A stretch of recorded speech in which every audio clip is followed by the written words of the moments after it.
Hey, hey, hey everyone, how's it going? It is I, the real Randy Chavez, coming at you today with a Veve OMI update video. Guys, if you're new, welcome. If not, welcome back. I love y'all. Everyone say hello to Catchy. Hello, Catchy. Commenting, liking, and subscribing is a free way to help support the channel. Non-free ways are Patreon, smashing that super thanks button down below. I'm going to close my door real quick. There we go. So there's a couple of things to go over today, and we do have Mr. MC1 joining us in a couple of minutes, so I will go on and get some of the OMI stuff out of the way first. Let's see where we're at here. I had one of my new whales that I've been advising has 20 million OMI now. He just bought like another 500,000 today, so it's 20.5, 0.6. He'll get up to 21 million next week. It's about a little bit each time, each more. Down about 1.2% on the day at only about 660,000 in volume. I don't know how many of those are bots. We had a little bit of a dip off over there at the last hour or so, which is fine. I don't really not really expecting this to go crazy in the next like week or so. I don't really expect it to move until towards the end of the quarter, when they have the OMI staking come out and they have Veveverse come out. Now I know the Veveverse beta might happen this month, and again, that beta is going to be to a very few amount of people. I went over this morning the timeline for a lot of stuff that's happening with the Veveverse. Like, we were supposed to get Veve home and accessories in Q1. We're obviously going to get it this quarter, and then we're supposed to have Veve IP branded worlds in Q2. Now, I don't think we roll that out this quarter, but I do think we roll that out this year. I think we roll that out in Q4, hopefully in time for New York Comic Con. That would be great if we could do that. Although I don't know if they would let us go and do something like. We'll definitely be able to have it by DCon. But New York Comic Con, if David and Dan weren't allowed to get off those gold logos, then they're probably not going to be allowed to advertise anything else with their Veveverse unless Marvel's in it, which again, Marvel being owned by Disney firing the Metaverse team, kind of just not sure there. Anyway, let's go to some of the screenshots we have here for the last day or so. In the macro, we have the private job sector added 497,000 jobs last month. That far exceeds the economist's expectations of 228,000. Like, it was well above 200. Let's do the math on here real quick. Yeah, it was over 2x the amount of new jobs added that was expected, which is really cool. Absolutely shocked by that. Moving on, we have Audi Chef West 1059 saying, I reached 175 complete sets last night and wanted to share this milestone with our Veve fam. I thought it was really cool. Audi Chef West has 175 sets with only 565 collectibles, over 1,100 comics, but has over 750,000 MCP points. And the MCP points we're going to get into today with Mr. MC1. We'll get into, maybe I should do the blue and white logo now. I'll get to that in a minute, or that's something that I'd like to bring up with him and see his take on that as well. We have James Morris over on the Facebook saying, I've realized that NFTs and crypto have become a financial addiction for me. Every day I'm looking for more opportunities, more drop info news, and now I'm trying to remember my life before I got into crypto and digital collectibles. I couldn't leave, even if I tried, because of a grail or something significant could be released at any time, and I don't want to miss out. The same way that we have, I think we should be able to have enabled notifications on the app. We already do it now for small things like, hey, your listing ended, which is really cool. They give you a pick. Because again, if you have so many different collectibles, like if you have a couple hundred sets and you have something listed, and whether you mean to sell it or show off, if they just say, oh, this particular collectible, like it could be one of those decon things that nobody knows what it is. It's like, oh, this happened to end. And you're just like, I don't know what set that's from. But now they give you a picture and they let you know, oh, hey, in case you're wondering, this is what it looks like. Like, here's what, just a picture for reference, which I think is really cool. I really like that about them.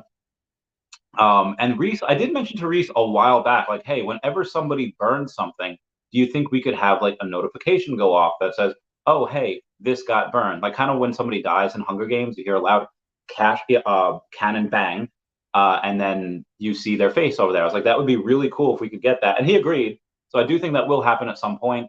They do obviously have other things that they need to prioritize before then. So, keep y'all posted. Moving on. Oh, anyway, he says, I don't know how people just quit and walk away. Sometimes I'm jealous because I want a break, but I can't. FOMO is real. I hope it pays off one day. Literally, I love this space. This is, someone that has had problems with addiction before. This is like a lotto combined with, oh God, this is, actually, let me read you a quote. Let me read you a quote that I wrote on Facebook on why I wanted to go and invest in Alibaba. And this came out in, I think it was like 2014. All right, hang on. Yeah, here it is. So it's an article. It says, as Alibaba's IPO approaches, founder Jack Ma pens letter to potential investors, and the letter was like heartfelt. So I go and I read it, and here's my response. It's like, people don't buy what you do, people buy why you do it. The goal is not to do business with everybody who needs what you have. The goal is to do business with people who believe what you believe. This is not psychology, but biology. Our neocortex is responsible for our rational thought and language. Our limbic system, however, is responsible for our feelings. So actually, I want Mr. MC1's opinion on this. Mr. MC, oh, dude, I love the shirt with the stamp. I got the little one. Oh, there you go. You got the other one. You got the number 2, right? You got a better number than me. Oh yeah, hang on. It is over here somewhere. I don't know where. It's over there. It's on my. But yes, I do.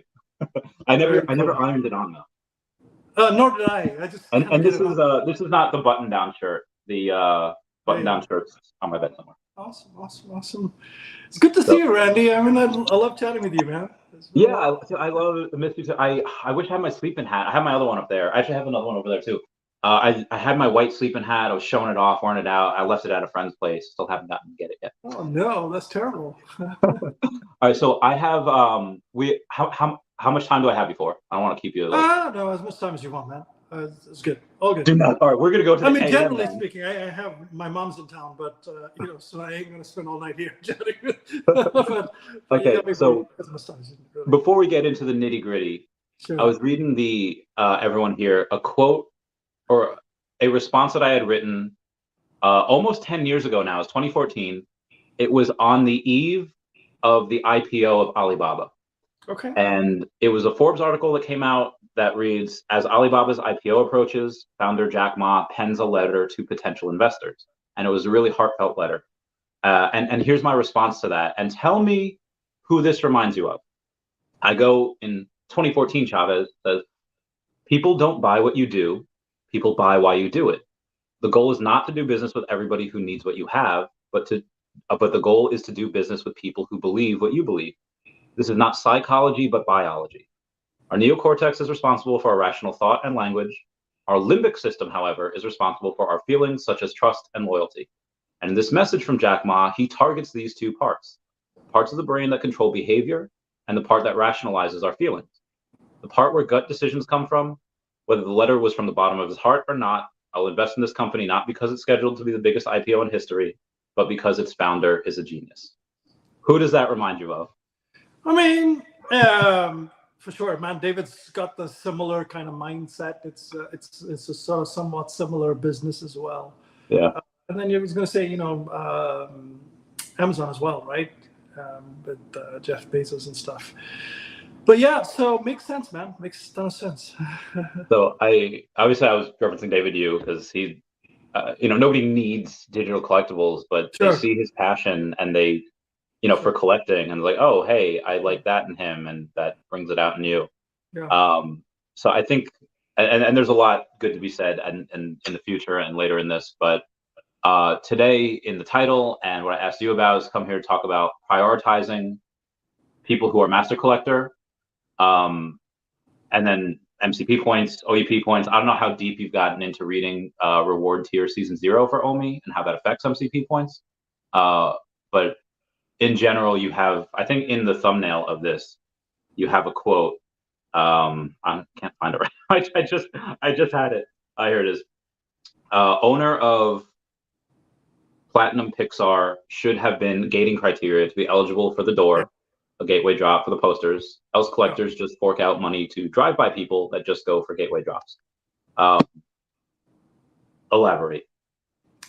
I think the first thing that we have to all acknowledge is this is two grown-ass men talking about like a digital door, which goes to nowhere at this point anyway. But but here we are, right? So, congratulations to the guys who designed this thing and got us all so wired up about it, right? Or fired up about it, whichever side of that. Leave all of this aside, MCP and points and level and all that stuff, and the digital door and the Pixar, whatever. Leave all that aside for a minute. I see myself as someone that is very,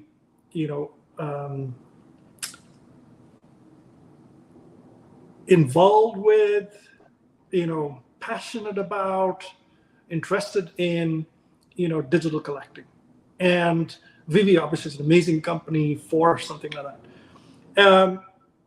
And the reason I say that is also because I'm going to make a point to you, which is less to do with my individual situation, but more about the app, right?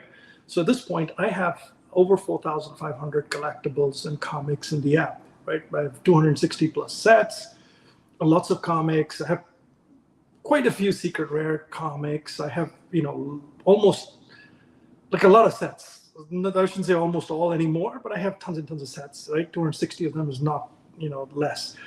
And so as someone that's, a very avid collector on this app, I care deeply about the app. I care deeply about the community.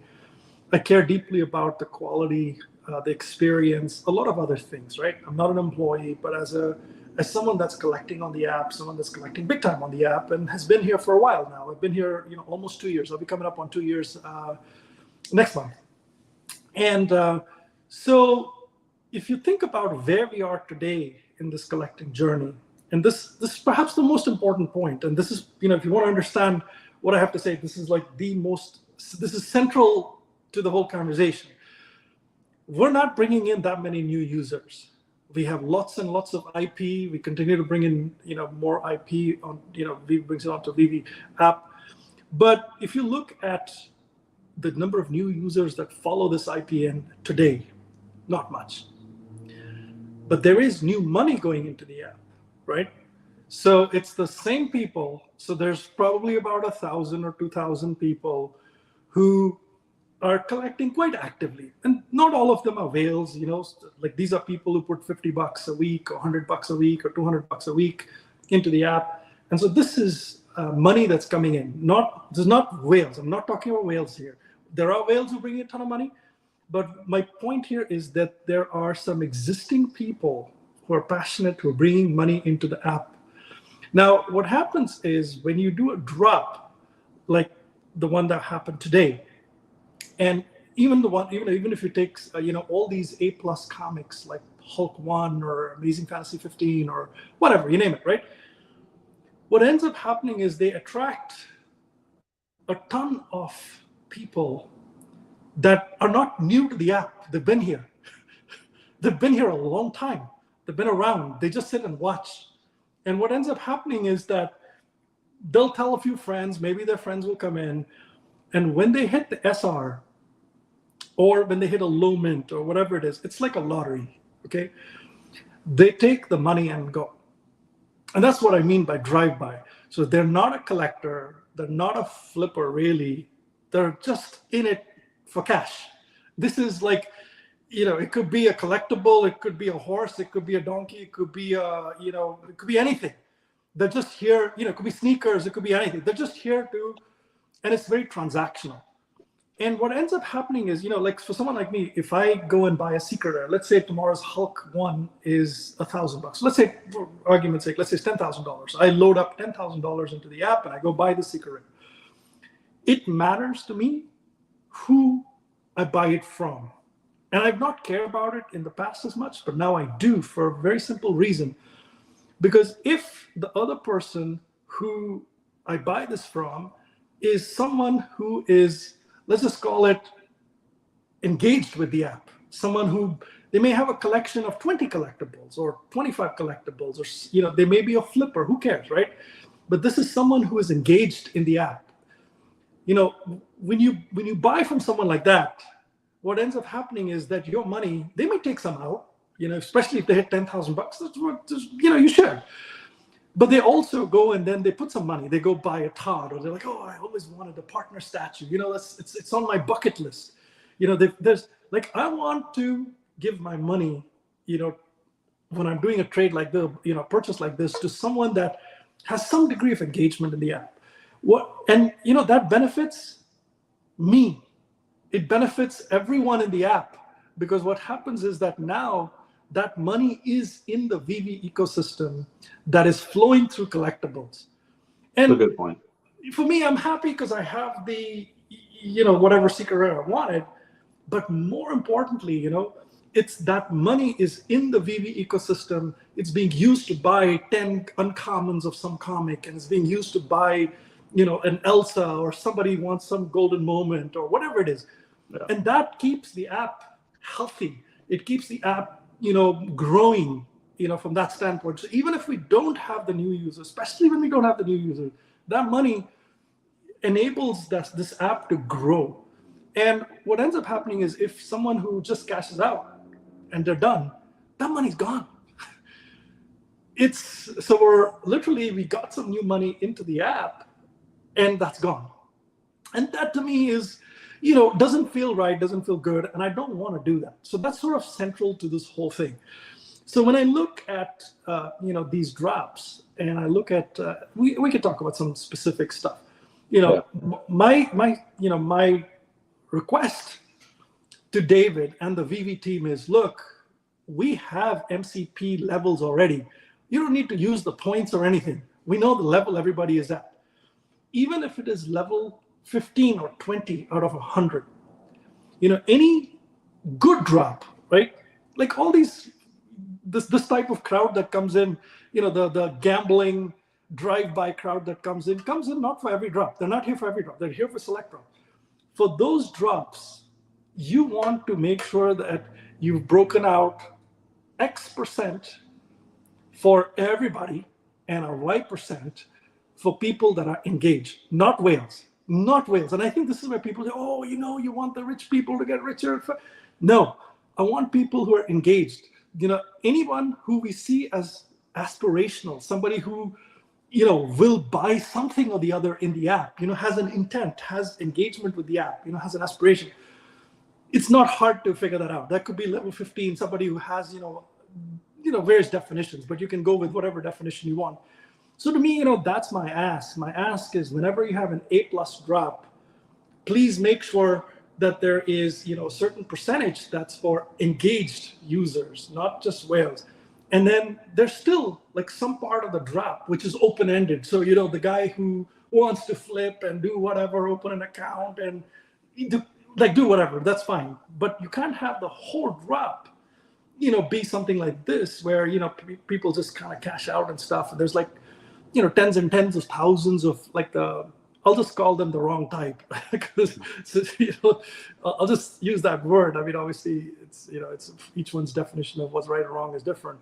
Let me pause there, Randy. I mean, that's the thought process here, man. That's all this is about.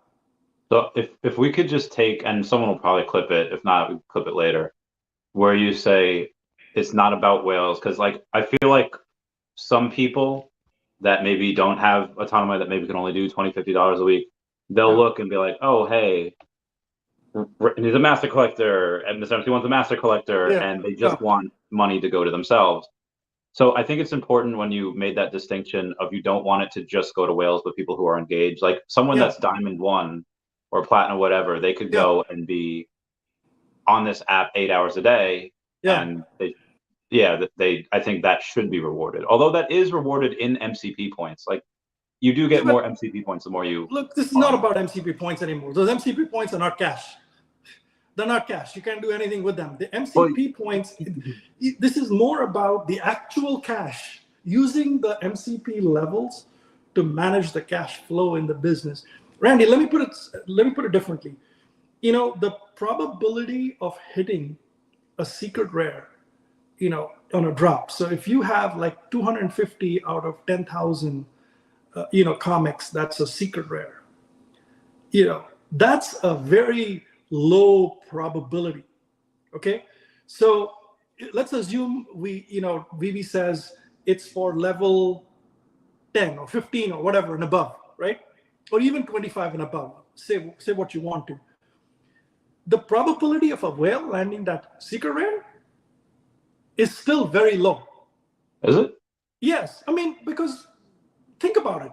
You know, it's now you're still the odds of hitting a secret rare are still very low. They're not giving a whale a secret rare or whatever.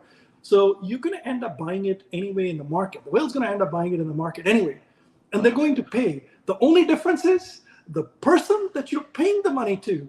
Oh, that's a good point. The person that you're paying the money to Okay. is in a predefined population of people that are engaged.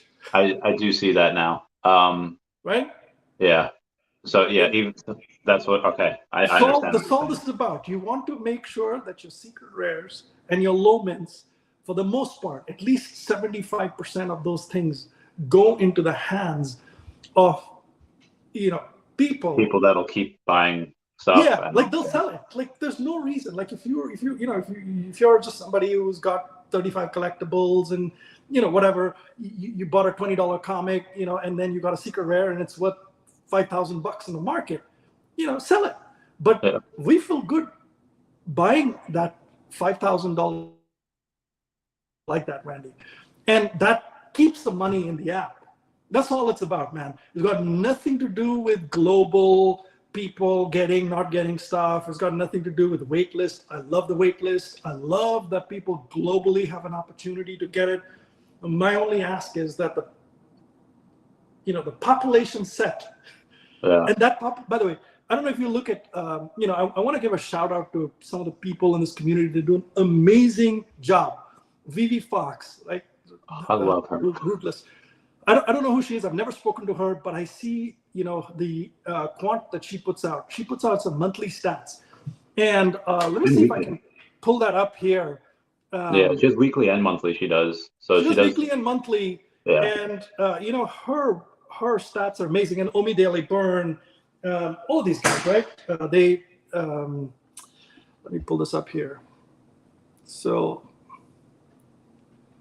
this is the month of June, right? Mm-hmm. So it says there are 23,600 active wallets. Correct. And what it says is there's 12,237 buyers. It's down 18%. The number of sellers is 13,000. Now, if you look at on a daily basis, right? This is like the monthly stat. On a daily basis, if you look at like even the comic drop, the one that recently had, there were about 2,000 unique wallets that minted it, right? So from my standpoint, if you take all, of amongst these 23,000 active wallets, if you set even the basic criteria that somebody bought 3 collectibles or whatever it is, and that's your 5 collectibles in a month, or let me leave that to somebody else to figure out, right? Just the whole point is they're engaged, they're aspirational towards buying something on Veve. That population, make the whole population eligible for the 75% of the drop, or whatever the numbers. And then 25%, you can say, look, anybody can go for it. Like any new person, whatever, anybody can go for it. To me, that creates that ability to keep the money in the ecosystem. And what happens also is that the people who don't qualify to be in the 75%, Randy, guess what they want to do? They want to be in the, they want to be eligible for the 75%, especially if the bar for that is relatively low. Now, you don't want them to scam, so the criteria has to be, somewhat smart. But anyway, that's the whole logic here. And then, everything else, like we don't need to talk about the door or whatever, but we could. I mean, yeah, I will probably get there. So I love that data, and I got really bullish on that. A lot of people think, oh, well, there's a lot less users and there's less activity. I was like, well, May was Star Wars month, and everyone's going to get on board for that. And we had some bangers in June, but it wasn't Luke Skywalker. It wasn't a bunch of these things. Yeah. And then when you look at it, the amount of sellers had gone down a lot more than the amount of buyers. Sure, the amount of buyers went down 18%, but 26% of those sellers happened to go down. So that means that, yes, there are less people buying, but there are a lot less people selling. There are a lot more people that are holding on to the stuff that they get. So that does make me a bit bullish. I do want to get the super chat here. Bill Garner saying, I did have a new person join the app today, and this was the first he went for it, but he missed the drop, which is fine. If it was gated, he would not have gone for the drop. So how do you go and do you just, I mean, again, like you're saying, you're not saying to gate it 100%. It's just to That's make right. sure that a certain amount go. That's right. I don't know how much money they've put in, but they've had a lot of people and a lot of time and effort and money go into saying, hey, here's MCP, here's OUP, and here's how we're integrating them. Yeah. How do you go and tell Veve, like, hey guys, here's this idea that we really like, which I agree, I like that idea, but now that you had, especially keeping money on the app, but now that I'm thinking of it, it's not different. It's Hmm? not different. David's talked about it. David's basically said certain drops will be only for collectors above a certain level. Yeah. So it's not a new idea. I'm not giving you a new idea. It's something that David's talked about. All I'm saying is he's not doing it now, and I'm saying we should do it because we have the levels. So why don't we use it for these kind of things? By the way, Bill has a great point as well, right? So how do you bring in new people? And you know, the interesting thing is, if you have, you know, a reward mechanism where it's a lottery, right? You come only for the A+ drops, you hit the lottery. If you don't hit it, you don't hit it. But if you hit the lottery, you basically sell and you make money. What that does is it brings in a certain type of lottery player type person into the business, into this app, and a lot more of those. If you basically start rewarding collectors, right? Let's say, you know, people that collect Elsa or whatever, you know, like some Disney thing or Star Wars or whatever it is, you know, there's like a special allocation, whatever it is, right? It doesn't have to be like whatever the number is, right? In different drops. Like there's a preference given to someone that has a Star Wars affinity or whatever. What ends up happening is now you have other people who are fans of Star Wars who say, oh, wow, if I have 10 of these, you know, I can, you know, this is the app where I can get something. And so it brings in a different kind. First of all, it brings a different kind of user. Secondly, it brings in a user who has a higher average revenue per user. You know, these are people who would be more engaged with different types of things. So, and I'm not saying, you know, we need to go completely one direction or the other direction. But my point is that right now, and we've been living in this world, right? We have this world where anybody can go for any drop. There's no kind of any gating criteria or whatever. And basically, most people come for these A+ drops, money, they take the money and they exit. And there's a small subset of people who go for, like, you know, all these everyday drops and stuff. And that number is decreasing. Take a look at any stat. You want to see any stat, go look at, you know, like if you go to Veve Fox's Twitter handle, there's a link in a description. You can pick the date range and you can see the number of active wallets. You can see the number of new users in each week or time period. And you can see that it's a decreasing curve. So unless if you reward collectors, you'll get more collectors. If you reward lottery players, you get more lottery players. Yeah. And I don't claim to know the answer fully.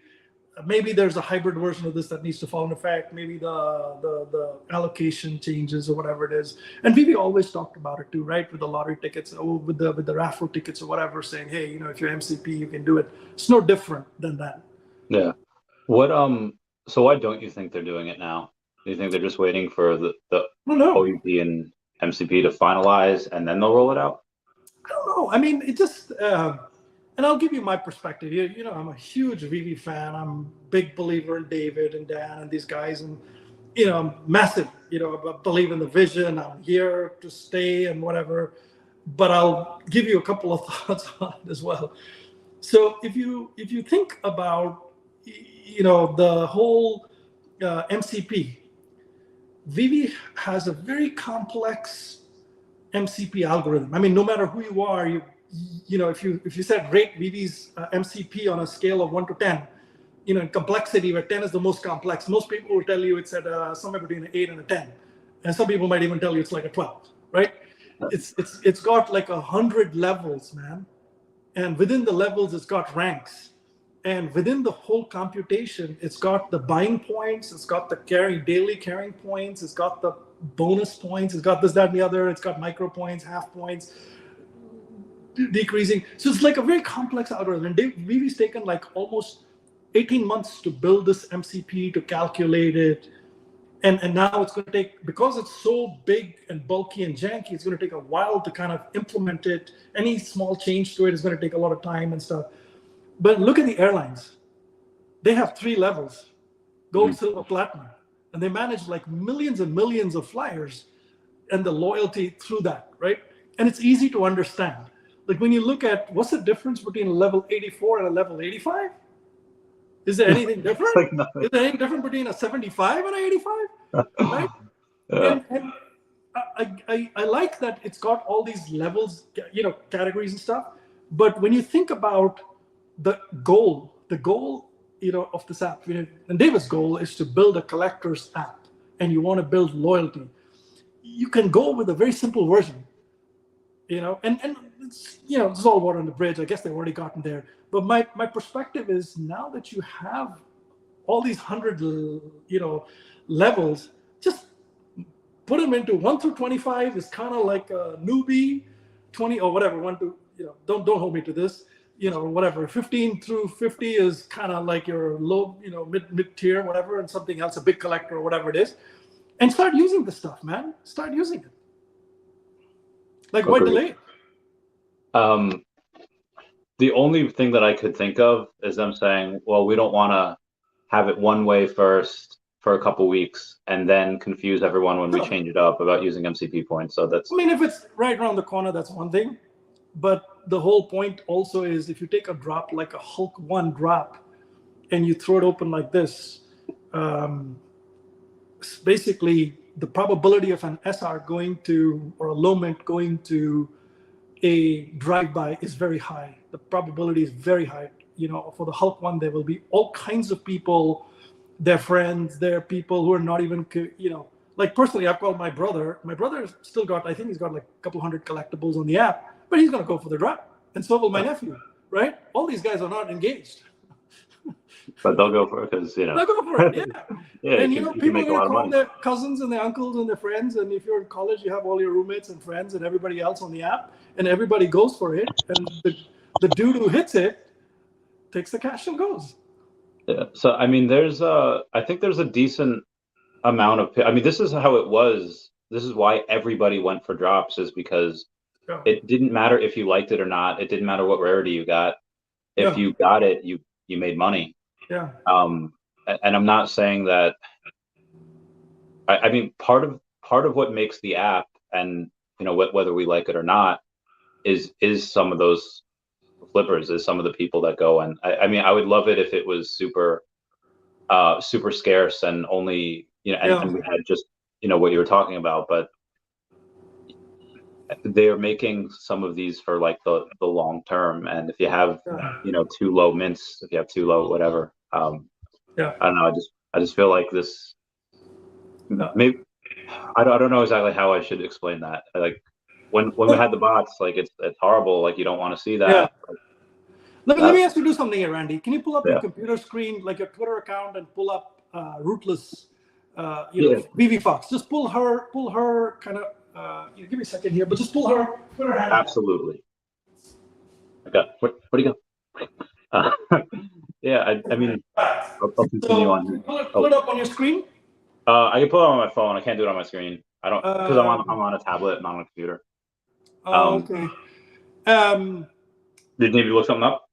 Yeah. So let me pull it up. I think I can pull it better. Let me do this faster. It's probably easier. I can show you what it is. So keep chatting. I'll pull this up. Sure. I think one of the consequences that we see of the bots is that it did make Veve a lot of money. I mean, I recognize that the money happened to, a decent amount of it went to those bots, and I still don't know what they're doing with it. David mentioned they had a ton of accounts. I'm pulling up her account, right? I mean, so from her Twitter handle, you can go to something like this. So what I'm going to do is I'm going to go into this part here, the date range, and I'm basically going to pick, let's go to beginning of this year, right? So let's pick January. Sorry, let me just do it.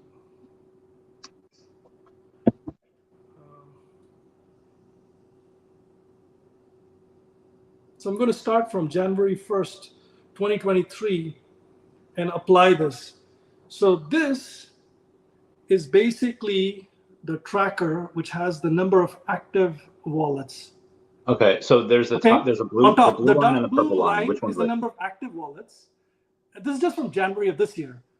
And then the one at the bottom, the purple color one, is basically the number of new wallets, right? Okay. And if you look at the, let me see if I can make this bigger. So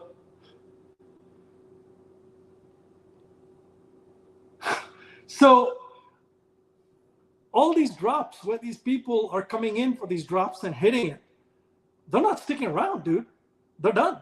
The number of new active wallets is Kind of the same. low, much lower, man. And if you kind of like, this is like a bigger range, right? And so, so I know what you're saying with the top, the actual active wallets of people that are already here, it's not working. kind of stayed the same. They're not growing. So you have a drop where 100% of the drop is open, where all these drive-bys come in, and suddenly there's like an inflation and all this. There's a like the whichever that collectible is, the secret rare price goes up, the whales buy it, there's a shit ton of money that changes hands. Well, I don't have the numbers for that, but you can clearly see that a lot of those people take the money out. They're not spending on the app, and they're no longer active on the app either. And like all the spikes we're seeing isn't new. The new line is very low. It's people who are already here who just come to hit. They come to hit the lottery and they leave. So that's my point. Which I understand. I mean, unfortunately, up until recently, they haven't really been able to do much about. I mean, they could have, like, obviously done what you said and do it with the levels, but when you had only half of the people have MCP, and especially when the MCP numbers were never correct, they were always calculating. I think now they're fine. But, that gets a little wonky, and I feel like that would just cause Veve to get a lot more headaches than it would. But now, the last podcast David was on, he had mentioned that, I think it was on Veve Magic's.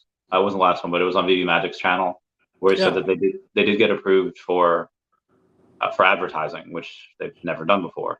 So I think one of the solutions to that is like, hey, let's do some advertising. I haven't seen that work too well in Web3 yet. Maybe a little bit when He Who Shall Not Be Named was kind of in Earth 2. He had Logan Paul mention Earth 2. He had Logan Paul also mention Veve. So I would say, I don't know what other creative ideas you could have for Web3 marketing for this.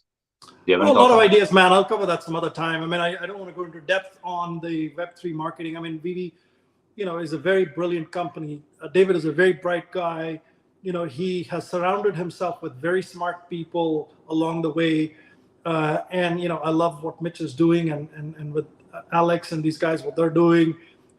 And so I'm sure they'll figure it out. And obviously that's a separate conversation that I can have, on the topic of, Web3 marketing and all of that other stuff. And, I'm sure they'll get it right. By the way, I believe that David and Dan and these guys, they created MCP for a reason. They called it Collector at Heart for a reason. And so it's just a matter of time before they implement some of these things. Veve's a little slower on some of these things. But, it's important that people speak up, especially people like myself who, have a big collection, understand it. And at the end of the day, I'll still buy all those secret rares. All I'm saying is, guys, create an environment where that money goes to someone. I'm not asking for a secret rare. I'm not asking for a low min. I'm just not. Honestly, I don't. But what I want to see is that my money flows to people engaged in the app. And what that also does is two things. One is it keeps the money in the app kind of thing. The second thing is it encourages the people, if a smaller subset become eligible, in some ways, there's a benefit to being a collector, Sure, the new people should also have something, but the new people don't necessarily need to go for everything, Sure. Because even that, we know that doesn't work. When you say new people are eligible for everything, they're coming to play the lottery. They're not going for anything specific. They're not sticking around. They're not going for all the other drafts. So, to me, that's something that David and I think Veve will figure out, but it's important for them to hear what's important. to me as a collector, that's important. I want to make sure that my money is going to, people that are engaged with the app. And one way of ensuring that is for big drops, not every drop. Yeah, that's a good point. I mean, I'd imagine. I think. I don't want to say. I don't know how to say this without being really. I think if I was David, or if I whoever's job it was to make sure who watches everyone's content, like I think there's one person at Veve that maybe they task like, hey, can you watch certain people's content, and then the important stuff give up to me. I think this is one of the conversations that would make it to David. So hopefully that's. I hope so. I mean, I have a direct line to Dave as well. I mean, I'm more than happy to send an email, but I chose intentionally to have this conversation more openly in a professional and in a constructive manner, because I think, it's important that other people chime in too. If I chime in an email with David, it's just my perspective to David. If it's something here, like I like different points of view, and it's great to see people internationally kind of say, hey, Sanjay, that may not work, or, this is this other problem, or, we finally started hitting, so get the hell out of here. Let us keep hitting for a little while before you do it. Great, man. Like, you want to do that? That's fine. We're not one-hit wonder. We're not here for 2 days to make as much money. We're here for a long time. We've been here a long time. We're going to stick around for a long time. So, that doesn't matter. But, let me, get one more point, Randy, across as well. If you find, right, like we looked at the 12,000 buyers, right? 12,000 buyers, not sellers, buyers. In June, active wallets that bought in June, that bought 173,000. If there is a value for those 12,000 people, right? That's the 12,000 plus or minus some number are eligible for, 75% or 50% of like the big A+ drops. What ends up happening is they're more engaged. Their intent to put more money into the app to go to the next level is higher. So you're going to get a higher degree of engagement from those 12,000 people. And then what you're going to find is that there's new people coming into the app who will say, look, that guy has only 50 collectibles or 100 collectibles, and he bought only 5 in a month. But that dude was eligible for all the secret rares on both sides of this thing. And I want to be like that. Now you're going to find there are a lot of passionate people in Veve who care about Veve. Like, I don't want to take names. They're on Twitter Spaces, and they've stopped collecting. They come only, they themselves have stopped coming, collecting. They come for these big drops. They hit the drop. They flip. They let them, that's the word, let them shits go right away. They make the money. If they like it, they buy it later. Most people don't. And then that's the money they get. And this is people who like Veve. Do they say what would get them to come back permanently? No, they're here. They're here. They're watching. Yeah, but you said that they only go for the big drops. Yes. Like, did they? Yes. So that's just where they landed in their collecting. Okay. Yeah, and if you basically incentivize somebody who is a smaller collector, somebody who has like only 50 collectibles or 30 collectibles, whatever, man, like they buy 5 collectibles in a month and they have a some opportunity. What do you think these other guys are going to do?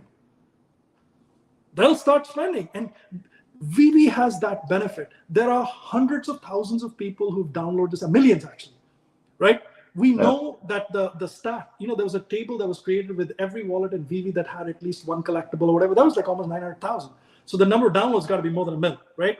Yeah. And I'm pretty sure they don't lie about these things. So no, at least 2 million downloads or more. I bring that up all the time because, and I still don't know what they do with those collectibles. Yeah. Like, I don't. Are they going to auction them off eventually? So I'm very curious. Think about it, 600, more than 600. So there's, I think, about 800 or 900,000 Veve wallets that have at least one collectible. Okay, some of them may be boxed and jammed, and I don't know their number and stuff. A lot of them, yeah, they've mentioned that a lot of them. 12,000 are buying in a month.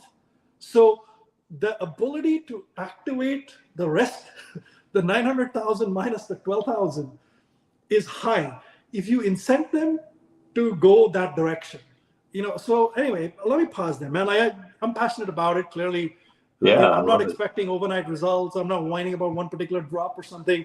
This is about making the ecosystem grow. And I believe that something needs to change.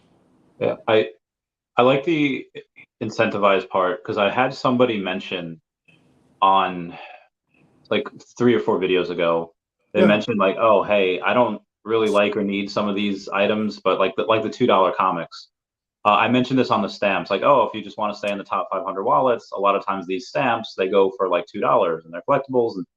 And I had somebody comment and was like, I'm in the top 200 wallets, and I'll be damned if I lose my spot. Like they go for a lot of things. They buy up the floors of these things just to stay in there, and I do that as well. We had this one guy on Facebook named James. I read it before. James Morris. He's just like, listen, I try to leave, but I can't. I'm addicted. So you have these like addictive personalities come in. I'm very excited to see where this goes. I mean, think about like even tip your hat where credit is due, right? I mean, I think some of Vive's competitors are, not as advanced as Vive is, but they're doing a few things right that Vive can learn from. I think the Bat Cowl kind of community and that Bat Cowl thing is one where, think about it this way, the Bat Cowls weren't that expensive. I mean, obviously it's not for someone who, a kid who has $5 or somebody has $5 in their pocket. I mean, it was $10 to buy the thing. But, lots and lots of people could buy, right? And they have it. And Palm and DC have created value for that community. And I think, something like that, and the price of those Bat Cowls is 500 gems today. The floor is 500 gems. It's still good. To this day. I mean, why has it retained its value? And more and more people look at that and say, look, I wish I had that, or I want it. Yeah. I'm just giving you a very narrow example, but my sense is, if Veve were to do a different version of it, which says you got to be a MCP level 10 or 11 to be eligible for, a certain drop. And then, there are certain drops, very exclusive kind of things, right? Disney, whatever. They can basically say, if you're level this and have, whatever, you get, access to such a so-and-so percentage. And that can keep changing too. You can keep changing it. You can keep changing the criteria so it's not favoring only one group or whatever it is. And that then creates an incentive for everyone else. Says, I want to be amongst the people that are eligible for getting those. And you know what? They'll make just as much money. Veve will make just as much money, except the whole ecosystem grows. We start bringing in quality users. We will make it becomes more. A whole different game. So not devil's advocate, this is a good problem to have, but eventually when they have know your business, and what's to prevent, I only have 2 businesses, but what's to prevent somebody from making a bunch of shell companies and saying like, oh, and have each of those companies get into like the diamond or master collector. Like if you're talking about big money, it won't be that hard for them to go get a bunch of collectibles, and then now suddenly they have 10 names in the hat in order to get the secret rare. Like, do you think that eventually we might have that issue where it's only KYB business owners in there, or people that are really... I don't think so. I mean, I don't think so. Leave KYB aside for a minute. Even if you think about whales, right? Like if you think about a wealthy dude, right? A wealthy dude can have 5 family members with 5 different accounts, all at level 100, right? Good point. So not a big, or, a not so wealthy dude can still have 5 family members sitting at level 25. If 25 is what it takes to get into access to something, or 20, whatever you want to call it, right? I mean, I don't mean to undermine your point about KYB, but my point is that, that logic applies to individuals just as much as KYB, and it's still good. At the end of the day, as long as the groups of people going after this are people that meet that criteria of having collected or, vested in collecting or something like that, it's a win, man. It's an all-round win. Yeah. It's an all-round win. That's true. But my again, good problem to have, and again, people make a ton of money. But I was saying, like, how should I phrase this? How do people in like lower middle class, how do they go to try to compete with that? How do they go and eventually, like, I feel like eventually that will just be scheduled for the top 1%. Like if they're... I don't think so. No. If this was a 1%er kind of a situation, I would never recommend it. I mean, I am so anti 1%er, stuff. I mean, I'm just absolutely against it. If you do anything that just the whales get or whatever, I'm completely against it. My belief is that you want people to qualify, but there is a minimum, threshold. If all you can do is afford like $20, that's different. That's just different. You shouldn't be eligible. That's and you can go to any industry, whether it's hotels points, whether it's airline points or whatever else it is. There a vast majority of people can get a free ticket by using their credit card and flying somewhere. And you can say, why don't we create this tier where like a homeless guy can fly every month or every other month? Like, that's just not going to happen, right? Like, it's still like this is called a premium collectible platform. Yeah. It should not be a dollar bin collectible platform. It should not be.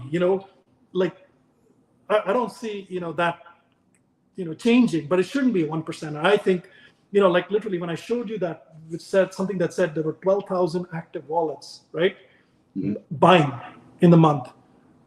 I would like to see at least 10,000 of them, be part of the group that is eligible, even for a 2,000, drop. Yeah. And they duke it out. But what it's not is 45 or 50,000 people duking it out for everything. You know what I mean? That's a separate bucket. That's a good point. And not always, sometimes. Yeah. And this is what I really like about having, I think it's ingenious, the MCP points, they run out at, like, you can't just save them for like, that potential Pikachu drop in a few years if we get the license. It makes you spend them on certain things, and bolstering that with OMI. So is that when you're going to get some OMI, when you're able to stake and bolster your MCP points, or are you going to wait for OMI, it? Man. I have OMI now, but yeah, I'll do what I'm incented, man. There's no incentive to have OMI today. It's like, what the hell am I going to do with all this OMI, right? Like, you can't shop with OMI where I go, right? Yeah, whatever, man. Like, I can't look. I believe in Veve, all right. As far as OMI is concerned, I'd like to see it succeed. I know a lot of people like you, or close friends of mine, good friends of mine, who have a lot of OMI, and I'm rooting for you guys. I got a little bit of OMI to kind of root, to be in the game, to root with you guys just a little bit. I'll get more, if I see this thing going anywhere. Once, at the end of the day, OMI is a token. Its main use is on Veve, and it's not. You can't buy anything with it, really, and you really can't do much. It's not valuable on Veve today to the extent to which it's promised. When that happens, and they clear all the regulation and all that stuff happens, I will, in a phased manner, increase, what I put into OMI and grow that. And I hope that it then, spreads to other platforms, and there's other good things that come out of OMI, and I hope it all goes up and all that good stuff too. So there's a to bring crypto rain quote to you, where one of his favorite things, or my favorite thing that he says is, people don't like to buy when it's boring. People like to buy when it's exciting. And I feel like you're doing that. It's like, I don't want to buy OMI when there's no utility. I'm gonna wait until there is utility, and it like 5x's. You're right, man. You're right. In that, I bought OMI when it was 6 or 7 times what it is now. So theoretically, for $3,000, I can buy what I bought for 20, right? Mm-hmm. But I need to see a little more progress there on that front before I commit more. So not just articles. You need like an actual. Yeah. So because, regulation is a big deal, man. Like, there's a lot of regulatory things. Staking is a problem. Staking is a problem. It's going to run into staking is going to run into regulatory issues.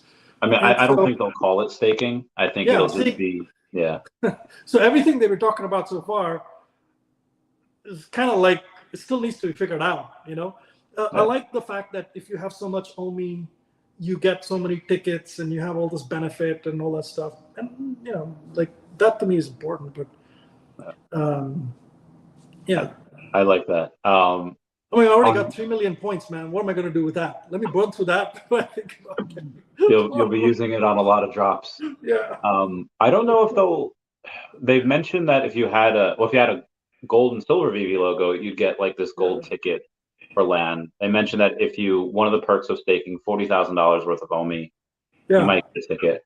Maybe they'll do something like that. What do you think should be brought to either master collectors or people that have like 1 million points and above to get a ticket for land in the Veveverse? How would you reward the master collectors that way? I don't know, man. I think it should be based on how many collectibles you have on the app, because at the end of the day, you want to display your stuff, right? So if I have 4,500 collectibles and you give me like, one wall and 2 walls, like what are you going to do with those walls? Yeah. But at the same time, it can't be that,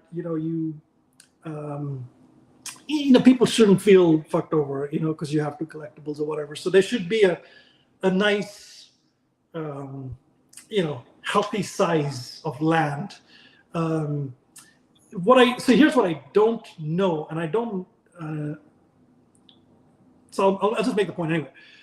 So there's there could be a map in Veveverse where you know who your neighbors are. You know what I mean? So like I have plot 1A, 1B is Randy Chavez, 1C is, Tony or, Rolex or whatever else, right?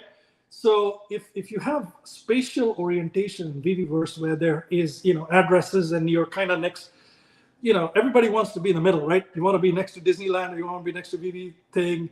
And you I want to be next to Lori Brenner. Hey, Lori, how's it going? Hi, Sanjay. How are you? Long time no talk. Yes, it's been a long time. How you been? You were unwell, right? You cancel your... Are you doing better now? I'm dealing with either a torn rotator or a pinched nerve from the neck, but it's getting a little better. I will warn you, I'm on some drugs this evening, so perfect. Just in case. I love this guy. Prescribed. Yeah. I love it. Well, Randy's getting me to fall in love with OMI, basically. First we talked about Veve, now OMI. You and everybody else, Sanjay. You and everybody else. Listen to Crypto Rain, and he'll get you in love too. So. Look, I have some OMI. I'll buy more OMI. I just need to see a little more traction. I need to see OMI having that OUP connection into MCP and that one big common thing, and then the ability to use, like if you tell me, if you get, for your OMI, you can get so many more points and tickets or whatever, MCP points. Like, what am I going to do with them? I have 3 million already, man. I can't use the 3 million I have. So why do I need like another few million OMI to go do something? You know what I mean? But I will get it. I will get it. Well, you might want to stake whenever, you can get those collectibles, those very rare collectibles that probably less than 100 people will even have, probably the season 1, right? Yeah. I'm thinking about that a little bit. Yeah. I'll tell you guys something funny. So I had crypto before Veve. I was first in crypto, then in Veve, right? So I had ETH and I had Polygon, and not like, some of my other investments, but I had a decent amount of, crypto. And part of the reason I kind of kept selling those things and getting it into Veve is because, 1 ETH is the same as the 2nd ETH and the 3rd ETH and the 4th ETH. But if I put 4 ETH in Veve, I can get a partner statue and I can get like a tile and I can get something else and I can play with them and I can, do whatever I have a penthouse in spatial and I put them all displayed. And so, there's a little more. I hear you. I go back and forth every week, Sanjay. OMI but I had a really great day. So I did learn today that I can go into Fidelity and I can open up an IRA. Okay. And it will allow me to transfer. I have some old 401k sitting around, it will allow me to transfer my 401ks into an IRA, no fees, no tax, and it's Bitcoin and Ethereum. So That's pretty cool. I would do that. So guess what?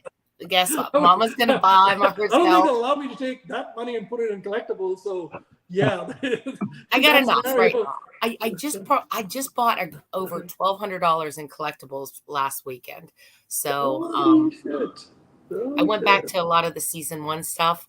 I thought it was really underpriced. Plus, I really like that 2.5% fee.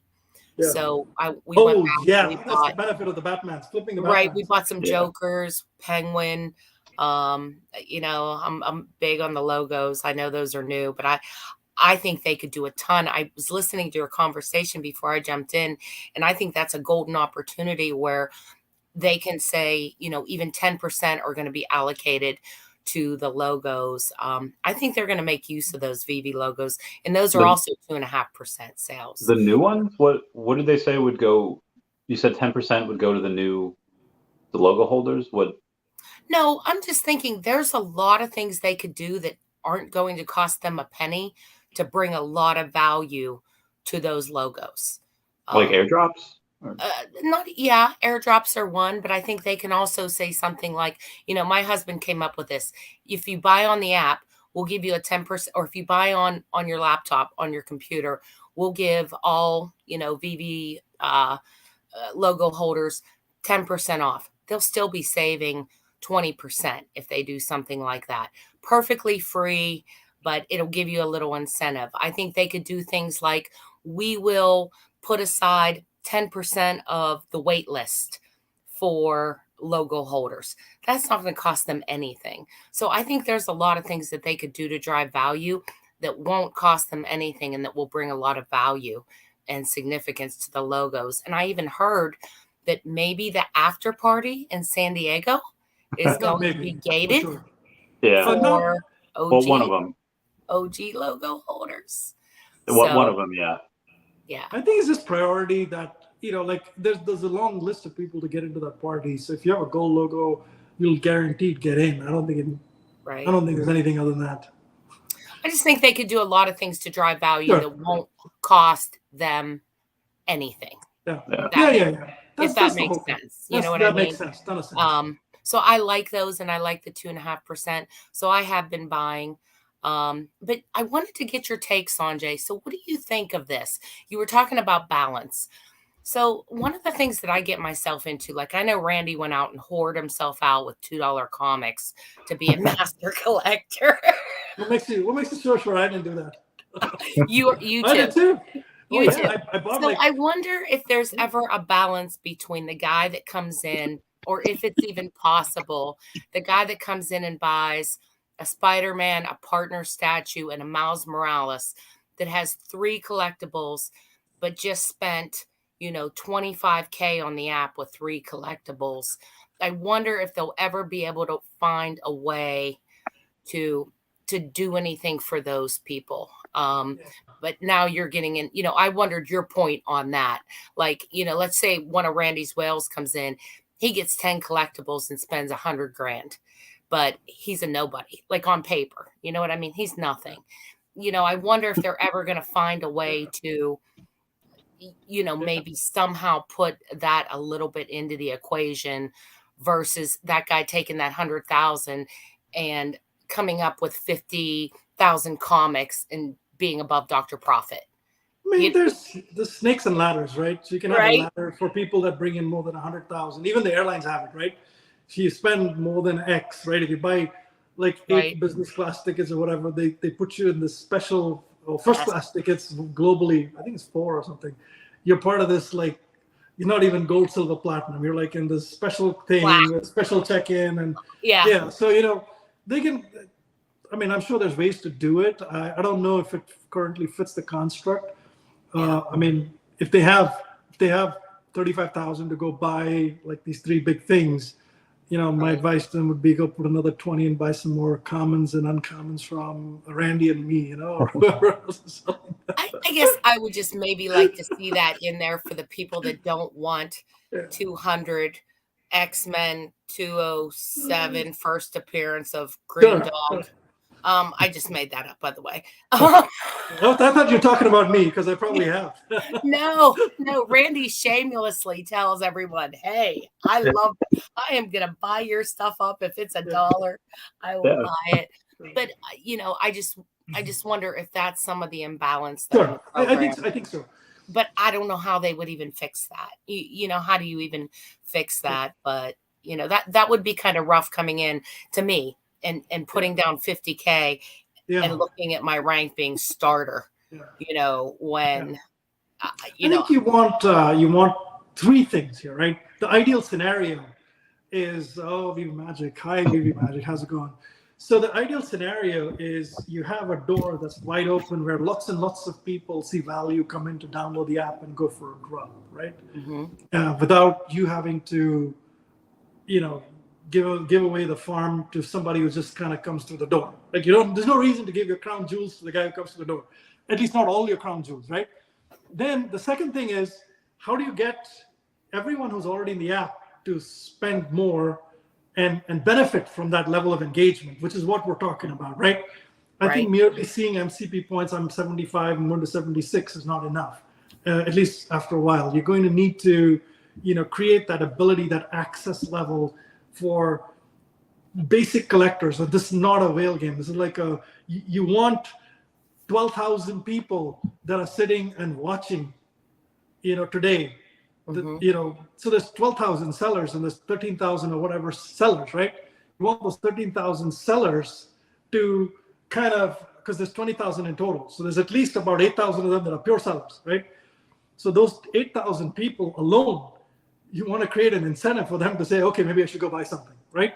To get to like a certain basic level. Right. Anyway, those are two kind of things. And the third one, Laurie, you brought up is, look, if there's we want to bring in the whales, right? But at the end of the day, you win this SR, who's going to buy it? Somebody has to pay you $10K. That's not Veve giving you the money. That's not Marvel giving you the money. That's a Dr. Profit, or that's, Rolex, or 41.ETH, or me, or whoever, right? One of us is kind of buying. Or Sanjay. Yeah, I mean, just one of us buying this thing, right? I mean, obviously I don't buy as much as these guys, but look, so you want to attract those guys. If Veve, you get 100 more, just seriously, if you bring 100 more kind of people who buy every SR, that's not even a whale, right? That's like, those things are like $100 and $50 and $80 or whatever. You bring in just that type of people, 100 more. What do you think these SRs go for? 4 times the price. How do you attract them? If these guys keep seeing that their SRs they buy, the money goes to somebody who drains it, and then everybody else not interested, and the price keeps dropping. You think, how long do you think that's going to last? It's not. And I do the same thing you do, Sanjay. I'm to the point where I see certain people even on the floor, even with a better mint. Yeah. No. Anyway, I'm just not going to do it. I'm sure they'll figure it out. I did have one more topic for you, Randy. Or the big fudders that FUD, but that they FUD all week long. And and they say, I just did a Veve logo for $8 and I sold that for 150 Veve stocks. I'll be back next week. I'm just like, I was going to make another point about, another important point I want to bring up with you guys. But before that, I'll just share another thought. I'm a pro Veve guy, man. I love David. I love Dan. I like these guys a lot. I'm bought in the overall vision. Every once in a while, I have feedback on something specific, right? But on Twitter, when you go and give feedback, there's like 30 other people who kind of jump in and they're like pounding, and they're just like, cussing the guy out on your behalf, and you're like, no, dude, this is just one point. I want to make a point. That's it. But that happens too. The pylon effect happens on Twitter, and that's unfortunate. But okay. Well, I made a point to send David and Reese an DM yesterday, just telling them, thank you, good job. Because I know they probably don't get a lot. Yeah. You guys are really knocking it out of the park. And then because I think they have been, they've been doing a great job. They've been just on point. Now today I was a little disappointed over the blue logo incident. Oh yeah. I wonder your That's guys' opinions on that. Because I remember someone that I will not name coming in and saying, we had the number, we kept those back from the, you know, like if there were 1,000, I think 66, Yeah. this person came right out and said, no, we know we have 200 people that we have to give them to a decon. So we purposely kept back our 90 plus 200 and we only sold, you know, 800. So we're all good. And then today I wake up to just absolute sheer pandemonium on Twitter. Like they just made more. And that was a little disappointing because like I said, we were told by somebody in the organization that we're taking our 90, we're taking the count for decon, and then we sold what was left over. And then lo and behold, they made more. Look, I wasn't at that party, but I really do want to, make this point. I'm so glad you brought it but up. I got a cheap blue logo today. But go ahead. Yeah. Here's what my take on it is, and I'll just say the way the people who went to that decon party, not the last one where I was, the one before that, are some of the earliest people in Veve. They're such big fans. They actually showed up at the event. Some of them flew there for the event. And so as a cohort, that's a nice cohort, man. They're like your early people. They're guys who loved you. They deserve it, and they're still here, right? Some of them may not be here, but they're here. And then the second part is, look, we've been around for a long time. We've been hearing they're getting the letters, and there's going to be, when Veve has the functionality to do like this whole new drop mechanic, with the promo codes or whatever, they would get it or whatever. Well, first of all, that got delayed. Then the damn promo code thing happened, but they were not part of the first drop, right? And then when the thing did happen, everybody else got it, but them, right? And then they got it, and then there was like this problem. If I were Veve, I would not do this whole play game chicken here. I would basically say, look, guys, really sorry. We're going to fix this, and here's how we're going to fix this. We're going to create a new Veve logo for you, like new color or whatever, colorway or whatever it is. There you go. Color, rainbow color, not a rainbow color, whatever, some other color that it is, and purple color or whatever, whatever the color is, right? Come up with something, right? Make it a little more personalized, get some signatures or whatever on it. Just don't make it the same logo, right? You want it to be a little. 120 is whatever that count is, 130 people or whatever, plus 41. That's it. Give it to them. Airdrop it to them and say, thank you for your loyalty. Thank you for your patience. And you know what? You get to keep the blue logo as well. And if it's 100, 1203 or 4 or whatever it is, sorry to everybody else. They shoot themselves in the foot. That's my only point is, if I were in business, I would have had a count that said, okay, here's my decon count. I have whatever that decon count is, and I would have known it. And I would have said, keep these back. And I would have kept them back and made sure it was right. And once again, it's just one of those things that is unavoidable. It's over now. You can't talk about it anymore. It's over. It's gone. Right? Now you can fix it. Look, I mean, we can all cry about all the problems. No, but I'm saying those are the things that get these people who want something to just attack. You know what I mean? They messed up, but don't give them fodder. Don't give them the oxygen. Something simple like that. Just don't give them the oxygen, because now we have to hear, oh, they lied and here they go again. And it's just like, I know they messed up, but just, don't mess up on the simple shit. Like, mess up on the hard stuff, if you know what I mean. My take on this one is bury it. Fix it and bury it. Like, move on. Right? Give them a new logo. I've been looking for a blue logo, and I got one for $155 today. Oh, no. That's terrible. I mean, it's just like, it's sad. It's sad. Like, these people, when they get the logo, the price is the lowest. Right? I've been watching it, so I was glad it dropped today. So I was happy. We needed a blue one to complete. So he had my husband's account had every single one. So he's got all of them. Nice. He has all of them. Plus we have a little stack of orange and greens. So yeah, it turned out good for me. I just hate whenever we give people oxygen over silly stuff. That's all. Yeah. That's all. It's true. Let me bring up the one other point that I wanted to make, Randy, to you as well. And I think this was another point that I was trying to make.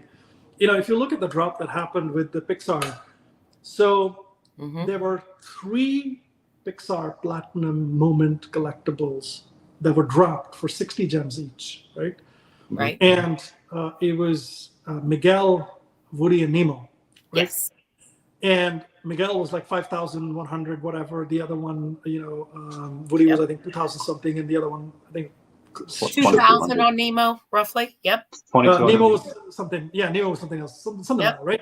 So now you've got people, collectors, true collectors, have got all 3 or 1 or 2 of the 3 that they bought, And then you have a gating drop. That gating drop is this door. There's only one door. So there's 3 of those with so many of those, right? And there's collectors going for it. And then you have this gating door that unlocks 3 different posters, right? Tied to each one of those. So you've got 3 on the side, you've got 3 on the side, you've got collectors who've gone and spent a bunch of money to buy this, and you've got this narrow gate. Now, if you have to be sensitive to collectors as to how you set that gate up. Because if you say anybody can go for the gate, right? What happens is everybody and their brother, that gate, no matter what price it is going to be higher than that. Sure. And everybody and their brother shows up for just the gate. Yeah. And they go for the gate. And what they're doing is, who's buying that gate in the aftermarket? Those collectors. All those collectors. Right? Good point. Yeah. So now what's happening is, if you're one of those collectors, that's gone and bought like all 3 of these, and you didn't get this thing, fine. It's, still there's more collectors than there were those gates, right? So either way, you would have, you'd have to buy it in the market.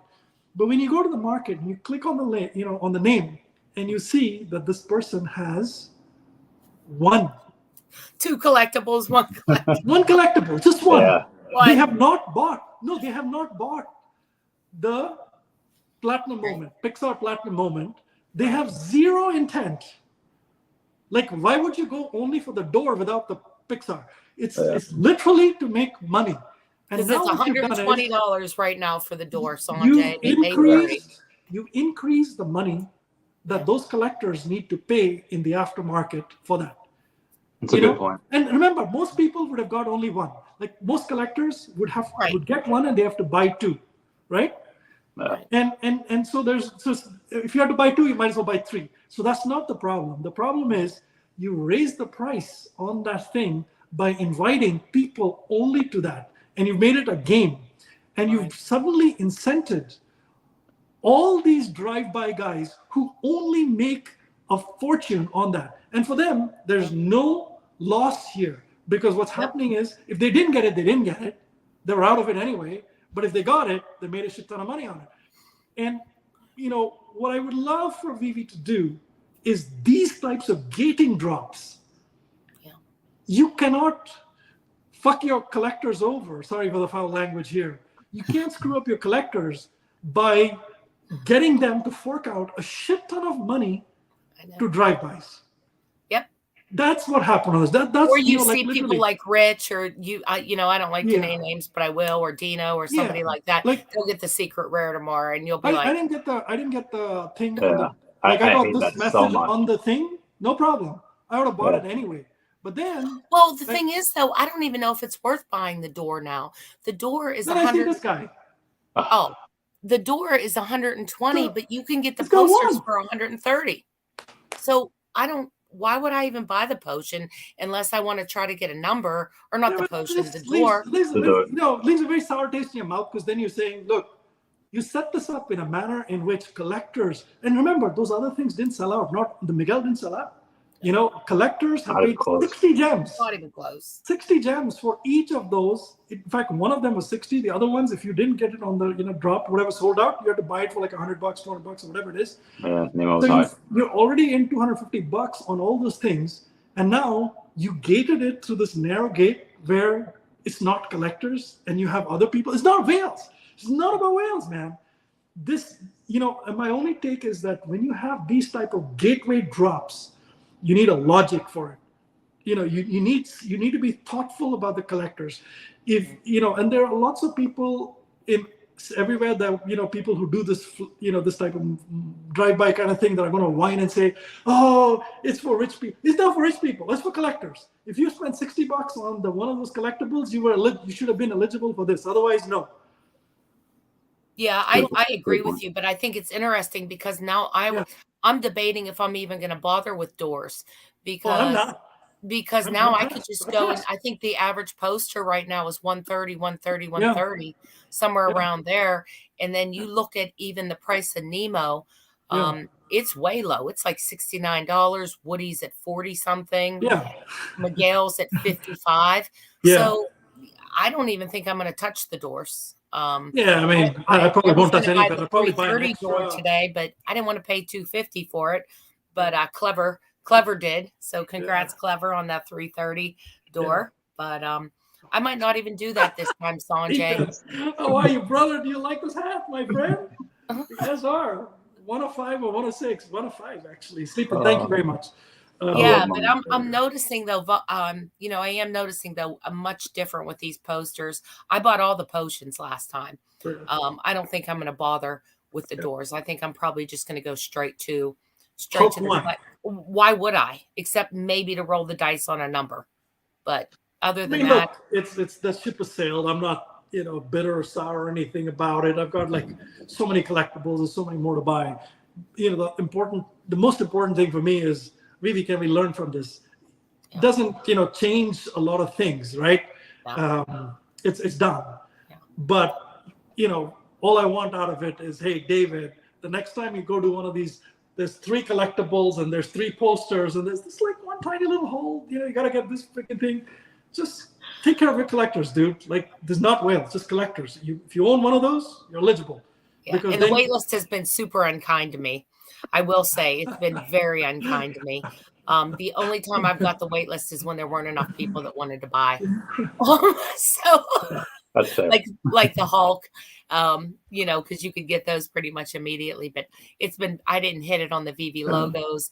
I didn't hit the wait list on the Disney Platinum. I didn't hit the wait list. I've been it has not been kind to me. But I don't think I've hit very much either. A lot of times, unless it's a drop that, like, I go for a lot of drops which nobody goes for. So those are ones where I hit it 5 times and 6 times, and maybe I'll hit a secret rare, an ultra rare, or whatever it is. Yeah. But a lot of times where it's only, it's a high action drop, and I get one. More often than not, I'll just get like a common or uncommon or whatever. And well, Miguel's available for $60, so yeah. But anyway, so those are some thoughts, guys, on that topic. But no, great thoughts. I agree with you. I like the idea of trying to keep it in the family, because even if that person doesn't want that $12,000 Miles Morales, like you said, they do want some, maybe they're 616 collectors, or maybe they really love Marvel, like a certain, like Thor or something, or they're Disney collectors like myself and Magic, you know what I mean? So, I'm with you. That I try to watch who I buy from now. I'm going to, I'm just very disappointed, and I'm really going to be very careful. Like tomorrow's drop, I want the secret rare. I'm willing to spend a lot of money on it, but I will not pay if it's a hidden account, I don't care. I'm not even going to buy it. And if it's another account that has profile displayed, I am going to look at the date that they open their account and the number of collectibles they have in their wall. It's just going to matter. Yeah. I'm trying to do the same thing. Or people that I know are just ducking in on the good drops, making money, and turning around. Even those people, I just refuse. I'll pay $40, $50, $20 more for someone that I know. Yeah, like has collectibles. If the right type of individual that's engaged with the app, gets, let's say, $1,000 tomorrow from me for the secret rare, and they take 500, but they go and say, look, I really like Elsa, I'm going to buy Elsa, or I really like this other Hulk, something, or that that matters. Even the 25% of that money that goes into the app where this person is aspirational and wants to do something matters. That is what will make two things happen. One, other collectibles go up in price, and two, it incents everybody else to be like that, which is important. Well, I didn't really want Red Hulk. I wish I would have offloaded that at 140, but if I would have went in and bought some logos or went in and bought a Becky Cloonan.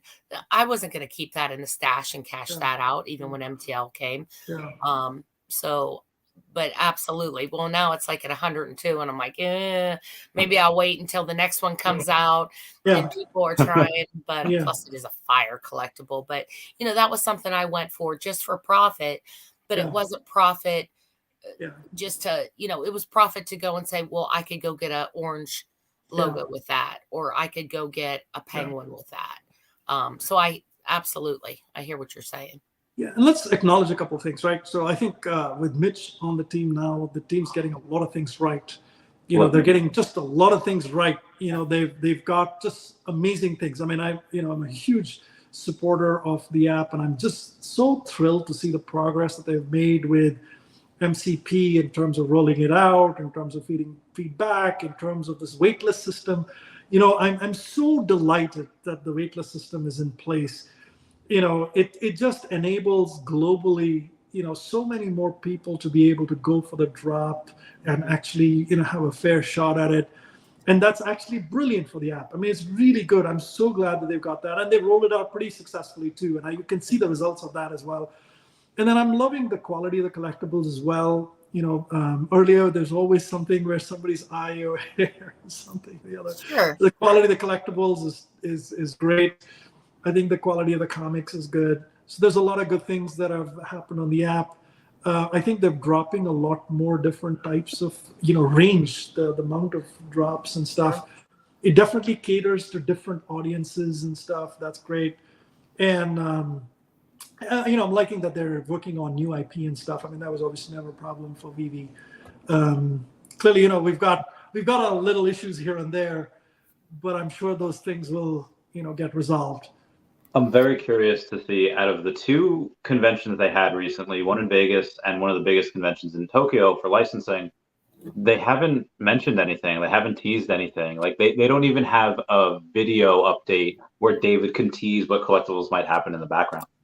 Well, they had the Ubisoft picture. That's true. They had Ubisoft picture, and then on David's Instagram, he made sure to go to the Pokemon headquarters. Not that means anything, because on Instagram he's a collector. He's not the head of Veve. But they did post photos with Ubisoft, and he did go to the Pokemon because he loves Pokemon headquarters. Why do you go to the Pokemon headquarters? Because he loves it. He wants to go and get something for himself too. Yeah, he's got to. Don't overthink it. I'm just saying there was a little he's a kid teasing. in a candy store, right? But I heard, I heard that they were. I got to talk with Al last week, and he said, he was very pleased with the progress that they were able to make with Vegas, some of the IP in Vegas, and able to retain and re-engage some of the previous ones. And this might be a horrible thing to say, but I think Recur actually helped us in a way, kind of going down, if you will, because I think it will make, I know a rising tide raises all boats, and I don't wish ill on anybody, but nonetheless, it will start to make some of these IP holders think the grass isn't always greener on the other side. And it gives, I think it gives Veve a little bit more swag, a little bit more like, okay, nothing personal. I own like probably a couple grand in Recur stuff that I might not see again, but I think it also, my spin is it wasn't so bad, because people will start to realize, there may be other platforms offering you more money, etc., but tried and true, but that's my 2 cents. But that's pretty cool. Yeah, no, it makes sense. I think with Recur, I have a little bit of stuff on Recur as well, but I just, after those initial passes, I never went back. I think I went, maybe I did look at the Hello Kitty or something, and I bought it for like something, and then it was worthless after that. It was. Sanjay, someone bought the 0 recur pass at Christie's auction for $500,000. No, Yeah, they that didn't. was. Yeah, I know. That was one of the might have been one of the founders or whatever, or his friends. Yeah. Oh my God. The 0 pass, right? The white pass. It was like the most coveted of all. It was the 0 pass. Oh my God. Man, in the end, the games don't win. You got to have real substance. If you have just the show and all the show, eventually people catch on. I think they had both, and I'll go over. Like I was never worried, but I was always like, oh, Gary Vee had a meeting with Veve, and he decided not to go with them. He decided to put money into Recur, and I'll frame this in a way that makes Recur look really good. Like, oh, he picked Recur over Veve, and then they had the Winklevoss twins. They had another $50 million funding round at a $350 million valuation. To my knowledge, I don't think Vive's done anything like that. And then you go and you take a look at, they have Hello Kitty, which is something that we had dabbled with in the past, but that went to Recur. You have Nickelodeon. You have multiple licenses of Nickelodeon, which we didn't have. Bear, Rugrats, yeah. Yeah, and I was looking at, okay, but then last year when I went to VCon, and he didn't mention Recur once, I was like, this is not good for them. Yeah. And I think he was a paid influencer, though, in my opinion. He was more of a kind of the paid influencer, kind of like what Mr. Beast was trying to do with Quid. He wanted to kind of be the front.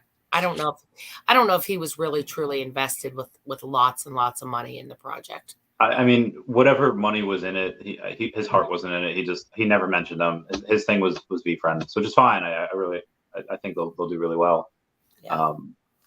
But yeah, now, so they did, and that goes to show that you can have everything. You could have the money, you'd have people behind it, licenses. People were saying that Veve could buy Recur, Veve could buy other things, and they probably could. All that stuff is just more headache. They didn't want it. Yeah, passion matters. There are a lot of people who start businesses to make money, and there's nothing wrong with that, I don't think. But people that have a genuine passion, that that they overlay the money part on, those businesses are more likely to succeed. And when I look at a guy like David, one of the things that energized me about Veve was David's passion for collecting. He is a collector at heart. That's who he is, and you can see it. As he's oozing, the way he has all these things, the way he talks about his stuff. That tells you that that's the guy, right? And the money part of it is more of his passion, trying to figure out how to, it's an outlet to that passion. And he's come upon a great idea, and it's got to get executed, and he's got, he's had challenges along the way, and he started figuring those out, right? Sure. So I like that. By the way, guys, I gotta bounce. I have my mom's in town, so I gotta go. Fix of course. So, but I might come by later if you guys are still on. But I'll be here. All right. I have the. Who knows what you'll come back into, though, Sanjay? Yeah, I know. That's the problem. Like I said, I'm medicated. It's Friday night. Randy, I don't know what Randy's doing, but you might come back into. You might want to check before you jump. Yeah. I had a bunch of grilled chicken. I'll tell you. Well, Sanjay, thank you so much for coming on. Yeah, I just want to say thank you to everybody, who's watching and listening. It's just a pleasure. I just want you guys to know, I'm a long time Veve supporter, big collector, and really do have everyone's interest at heart. Not here to kind of shill and use influence to go make the whales kind of go get something extra, whatever. A lot of my feedback comes straight from the heart. I love you guys all, and look forward to you guys in spaces and stuff. And I'm still waiting for your acceptance. You have not graced us with your presence on the. Oh, anytime, really. Just please let me know. I think I'm still waiting. Yeah. So just let me know. I'm more than happy to come. I know next week we have Ryan. Okay. Whenever. Just let me know. So I'll shoot you a DM because sure. I want to. There's some things I want to talk to you about, Sanjay. And get your sounds great. My pleasure. Have a good one, everybody. Bye-bye. Thank you so much. Bye. I love you. Oh, I love that man. Randy. I love you, Sanjay. What? I love him. I can't say I love you to my friends. Meow meow. You tell me meow meow. I tell you I love you. You know I love you, right? Like, you know, like, I mean, Oh. well, when I say goodbye, well, no, I say both. I'm almost positive I say both. I say, I love you, bye. Meow, meow, meow. Like, maybe because the last thing out of my mouth is meow, meow. Maybe that's what you choose to hear, and you ignore my love. Shout out to Sanjay also. I can't find the comment, but I guess he had donated like a third of what Silicone wanted to raise for charity. He donated like a third. Again, I can't find the comment, but he went hard with it. So shout out to him for it. Tell me about that. Is he donating it? Are we raising money for Silicone and his family, or is it for cancer research in general? I've been with this injury and work and stuff. I've been a little bit out of it lately, so.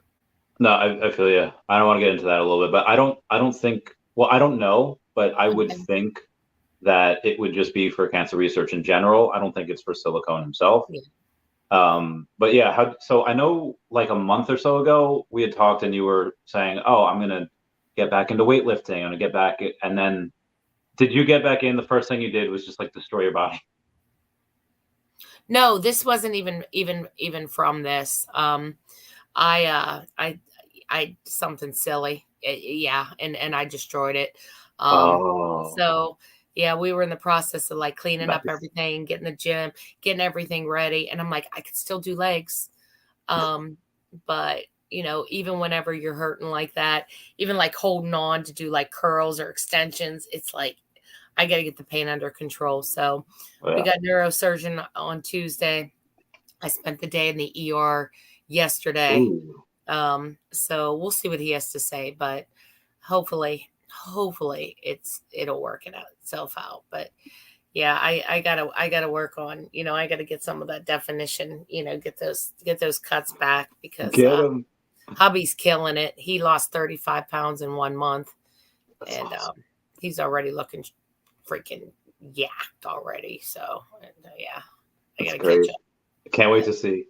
I recognized last night where on my podcast, my friend Autumn commented on the podcast. Like the one who I happened to have on was Miss El Salvador, so a pretty woman, and she goes on and she messages like for like a public comment, like, wow, she's absolutely stunning, but what happened to you, bro? And I was like, oh my god. So RKO out of nowhere. So I had like nothing but grilled chicken today and just water. So that was the wake up call I needed. That is mean. That is so mean. That's when you're real friends. Real friends go and they roast you out of nowhere. Just hit you with that unexpected heat. That's true. That used to be the pastime for, you know, in high school. I just remember, and even college, just a bunch of, you know, sitting around with the guy friends. And it was like, that's what you did. You just ripped on your friends. Yeah. Like that was the night, you know, drink and, you know, just, you know, we're just rip on them, you know? What were some of like your favorite insults back in the day that you heard? There's like, damn, savage.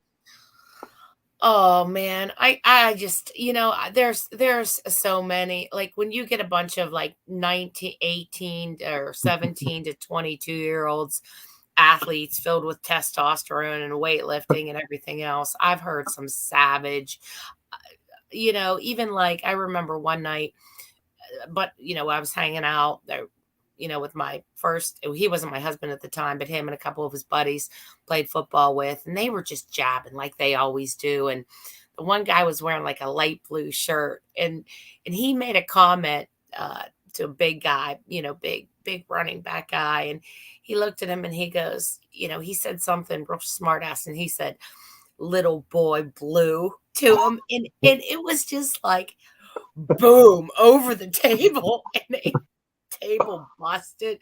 Like you never know just who's in the mood or what's going to be said. But I mean, a lot of mom jokes, you know, a lot of, and a lot of them are rooted in truth. Like that's the worst part. They weren't even just like, oh, your mom's so fat. It's like, the guy really had a really fat mom.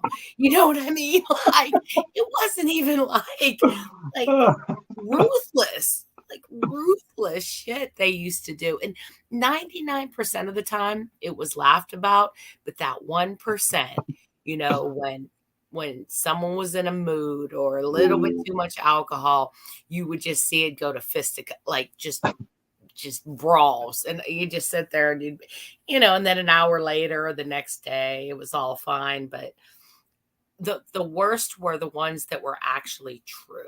You know what I mean? I think it gets more hurtful as you get older, and I'm not sure why. Like I remember in like middle school, I don't know why I remember. Maybe because it was so savage, so I remember it. These two kids were talking, like we were, I think, in 8th grade, and these two kids were talking about like where they like kind of wanted to go to high school. And then the one kid's like, "Oh, I want to go to Holy Trinity, which is a private school." And the other kid, without missing a beat, goes like, "You're too poor to go to Trinity." And I was like, "Ah!" But they like the kids is like, "Yeah, you're right." Like they just but it was true, right? It hurt the worst. That reminds me of a Scrubs episode where Turk is telling JD about smack talk, like they're playing basketball. Yeah. And then JD tries it against like his opponent. And it's like, "I heard your sister started drinking again." And then he like starts crying, gives Turk a hug. It's like, "Oh, smack talk's not supposed to be real." He's like, oh. It's not, but any good smack is all, there's always truth, some truth in it. It's no fun to say, your mom's so fat when your mom's a size 6, you know what I mean? Like big deal, but if your mom's like a size 22, it hurts. My other favorite comment of the night came from your son, which I 100% deserve, because like the first question I give her is the explanation of a quote from Star Wars, and Prince Toby goes, "Can't believe Randy's speaking Star Wars with a Miss Universe contestant." And I was like, "Oh, all right." Yeah, you know how to get his attention. He watched that episode. I bet. I had a good amount of viewers there. That was good. We talked about, she's coming to New York Comic Con. We talked off camera for a bit, and she'll download the Veve app because it's in Spanish, and she's excited. This art. So we're not going to San Diego, but you said you're going to try to go to New York, right? Are tickets gone yet for that? I might come up and not go to the con. Okay. Like I might come up for the Sanjay party and the Saturday night party. Mm-hmm. I don't know yet. I'm not sure. Last time I saw, Saturday tickets were gone, which I don't want to go Saturday. When I went Thursday, it was great. Friday was okay. Saturday, I wanted to throw up Saturday. Like, because hungover? And I'm not even one of those people that get like crowd fears or anything. Like I'm not one of those anxious people, but I'm telling you what, Randy, Saturday was just, there were so many people just swarming and crossing, and it just, I'm like, nah. I liked that Thursday, and I liked Friday. I don't even want to go when you're literally packed like sardines in there. I feel like you need Saturday as like a recovery day too, because that's like Thursday night, a little intro party. Friday, you're going hard, and you don't want to have to be there at the con all day and then party out Saturday night. So I feel like Saturday. That's a good point. Maybe on Saturday, I don't know, but so I used to be really big into cosplay, and a bunch of my friends, like they're not there on Thursday and Friday because they're older now and they have jobs, but they're there Saturday. So I don't know. I'll keep you posted. I was very disappointed that I was one of the few cosplay people. I never cosplayed in my life before. And like, I was the only, like, maybe there was, I think maybe Eagle had his, I can't remember, but there was nobody hardly in dress up at Comic-Con. And I'm like, okay, I'm first one ever cosplay as Queen Veve. Where's everybody else? But it was fun. I don't know if I'm going to do it again this year if we do go, but I'm thinking of maybe just going for the partying, or maybe just go on Thursday and get what we want to get, and then go to the parties. That's what it's about. I mean, I know Sanjay's having one. Do you know, or is Veve going to have one of their own, kind of like they're going to do at I'm sure. San Diego? I'm sure it'll be something like that. They I didn't don't do it know. last time. They didn't have one last time at New York Comic Con. They didn't? No, we just had Sanjay's party. Oh yeah, the dinner. Then Okay, at yeah. Decon, there was Sanjay's party and the Veve bowling alley party. Remember? Yeah, that's true. I So, forgot about that. so I don't know if they will really do anything. Plus, the venue in New York City is. And if It's Sanjay's crowded. doing It's an insane. epic rooftop party, I might just go up Thursday, go to Comic Con, party on Friday, maybe just hang out with you guys, whoever on Saturday, and then take off on Sunday. But we're also going to New York for the parade. I was going to say maybe you might want to come hang with us too. I don't know what your plans Which are. parade? What day? Where? For the Macy's Day Parade for the first responders event. Oh yeah, when what is that Thanksgiving? Yeah, I got to get my RSVP and who I'm bringing in here sometime this week, but yeah, let me. But we'll talk. We can talk about that offline. But Yeah, so that I just trip's put it in going to be calendar. expensive because I heard hotel rooms in Thanksgiving in New York City are outrageous. I've never stayed there in Thanksgiving, so I'm not 100% sure. I will keep you posted. Oh, we'll see. Yeah, I'll see if I can go and get anyone who's got like a flat or whatever, and then it's probably going to be me, William, my mom, and Max probably, or just So, but I definitely want to go to that, and I think it's going to be a good time. I've never seen a Macy's Day Parade, let alone getting to hang out with Al and the first responders. I think that'll be cool. So, watching the kids be happy and knowing we contributed, that you and I, had a little piece, Yeah, that was fun. Would you ever? This would be a lot. How you would only go for like the day, like a night or two, right? For that, like you'd go in on Wednesday night, stay on Thursday, and then leave on like Thursday night. Yeah, I mean, depending on depending on what was going on with dinner plans, etc., with Al and Jillian, we'd have to firm that up and all. But I don't know. I mean, haven't really gotten that far. I just know that Al has warned me that hotels are wicked during Thanksgiving, and he doesn't have room. He doesn't have room at the penthouse because he's getting family in himself. So that makes sense. So, but yeah, we can talk about it later. Okay, cool. But once again, I'm going to New York for that. Most likely we will go to Decon, especially if we can collect for our Veve logos. I don't know if they announced if there's going to be a new, you know what I mean? If there's going to be something new for this year or. Yeah, he said there will be. I don't know what. I mean, I think one of the things might be just the prioritization of that party. David had mentioned that there'll be a special guest there. People were speculating that it'd be Peach Momoko because he loves her artwork. Right. I think that'd be cool. So there's at VCon last year, anyone that bought a ticket got told like, oh hey, this person's going to be playing. Like they have entertainment, they have free lunch. Like I don't think Veve would go out and just buy everyone free breakfast sandwiches, but I think eventually as it gets bigger, and we could do like a Veve con, I'm pretty sure they would go and do something crazy for that. Like, oh hey, this person's going to perform. But for the new one, I don't know. I don't think we'll actually get the utility till December, because if they're not allowed to hand out the cards at New York or San Diego Comic-Con, they're probably not gonna be allowed to give like utility stuff there. I feel that's like a really good point.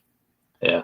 That's because remember they said that you would be able to collect your stuff at one of the places, but you're right. If that's not Veve affiliated, I don't know how they're going to do that. But, strangely enough, the least expensive, even though we can drive to New York, the least expensive event for us is Decon, because you can get a relatively cheap flight to Cali. The hotel, we stayed at a hell of a nice hotel, up like for $125 a night. It wasn't bad at all. I think the Uber was really cheap, but we spent like 20% of what we spent at New York. Yeah. So everything's expensive in New York. So most likely, if they are giving something and there's another opportunity, definitely Decon. Still debating on Comic-Con. I have to check and see if there's tickets left. Last I heard, they were 90% sold out. So I got to get on that. I mean, the ones that would be sold out would definitely be Saturday, the day we're going to skip anyway. Sunday, I guarantee you that's left. Probably Thursday. So you can still probably get a Thursday ticket. It wouldn't be that bad. But yeah, if you're thinking like, hey, I could take this money and I could buy a lot more stuff on Veve, buy more OMI. Yeah, that's fine. I wouldn't blame you for that. Yeah, and I don't want to spend $700 a night on each hotel room. But I did learn that I don't necessarily have to be real close. Like I thought it would be a matter of going to the con, coming back, resting. And what I found was we can go for a few hours, get our fill and be done. It's not like we're going to be grabbing stuff. So I don't need to be I was a block away. And of course the prices were more. So I think I've also learned that I can maybe go a little bit further and just Uber in, Uber out, instead of have it my mistake was I thought we really needed to be really, really close to the Jarvis Center because there'd be a lot of back and forth and dropping stuff off and taking breaks. And that wasn't really the case. I don't think it's necessary for that. And Ubers are so damn cheap, so maybe it won't be that bad if we decide to go. But. That's true. I don't know. I don't know. So Ray is asking what are the requirements to get your NFT art approved to sell drop on Veve. I think you need an in with Dan and David, like a meeting. Like you need to be a wicked good artist. So happen to meet them at an event, show your work. But now, and I want your opinion on this too. I feel like the decon artists, like you might be lucky to get your stuff out there once a year if you're a decon artist, because now they're signing big. Like they signed Ubisoft this year. They signed. They'll be signing everyone. So I just don't know how much room there's going to be left for decon artists. Like when was the last time you saw a random artist have their stuff dropped? It's been a while, and traditionally, that stuff hasn't been holding its value very well either, and not too many people have really, are really asking for it. And why wouldn't just from a business perspective, I know they want to be balanced, but you're guaranteed on tomorrow's drop to make what $200K and know it's going to be gone in a second. How much really time, effort, promotion is it to put out cabbages that that are still in the store? Like, where do you want to spend your time for your money?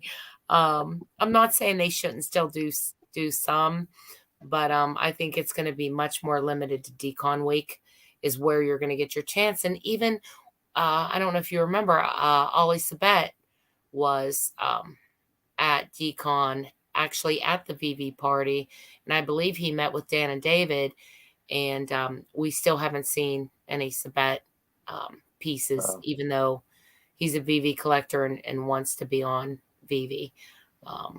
So to put it a step further, Ray Thax, we had Mumbot, who's a really cool artist, really like her. She met David and Dan, ran into him at Decon in 2021. At some point last year, they did announce that they were going to do a drop together, but it's been almost 2 years and she's still not on there. So if your boy or gal has some wicked art, let me know. We could, I don't want to say we could make it known if the art is really cool at, and then maybe in a few years it gets on there, but it's, I think the bar is going to be just get higher and higher and higher for art. I just really do. I think OpenSea and other places are are going to be the better option, because I think that they have the opportunity now to really scrutinize and really pick the best of the best. Oh. And the people who are at Decon with their agreement with the Decon artists. So I think it's going to get really tough to get art on the platform. That's just my thought. When you have Marvel in Pittsburgh, and you have Pixar, and you have Lamborghini, and you have, I mean, yeah, yeah, Yeah. And I'd imagine that when we had the Lambo, or not, when we had the Aston Martin drop last year, that's probably how we got Lambo. And I'm imagining that there's a bunch of other cars like Ferrari, like all the, not including the car brands in the U.S., outside the U.S., that probably want on because of that. And again, these are major car brands. It'd be cool to get Ferrari. Oh, I saw your piece on the 1 of 7, 12,500. That's not mine. In case people are wondering, it's not mine. But... No. I saw you talk about it. Yeah. I heard. I didn't know that had happened. And I thought that was a pretty good freaking deal. I mean, yeah, I know there's Miles Morales you can get for the same price, but a 1 of 7, I thought that was a good deal. That's legend stuff right there. I mean, Donnies have gone for more than that, and there's 100 plus of Donnies, Yeah. That's legend stuff. Something I was wondering, someone's asked about the blue logo. We did talk about it before. I'll address it again. Sure. First, I'll read Veve's quote, and then I'll read. I'm going to go on and check the price too while you're doing that. I'm curious. Sure. So somebody says, "Crazy bro, I'm so pissed and done with these decisions. How is this a collector app when your edition size changes?"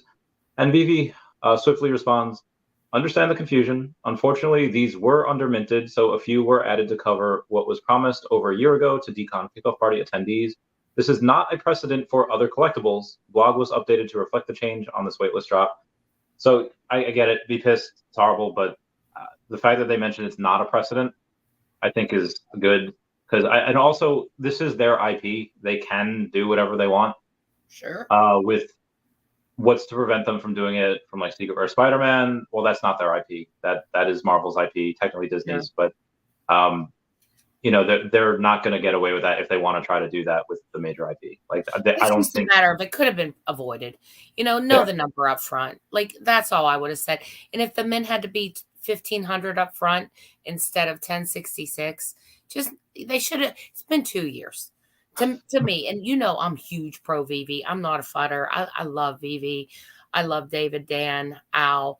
But to me, should have known. You had the list for 2 years.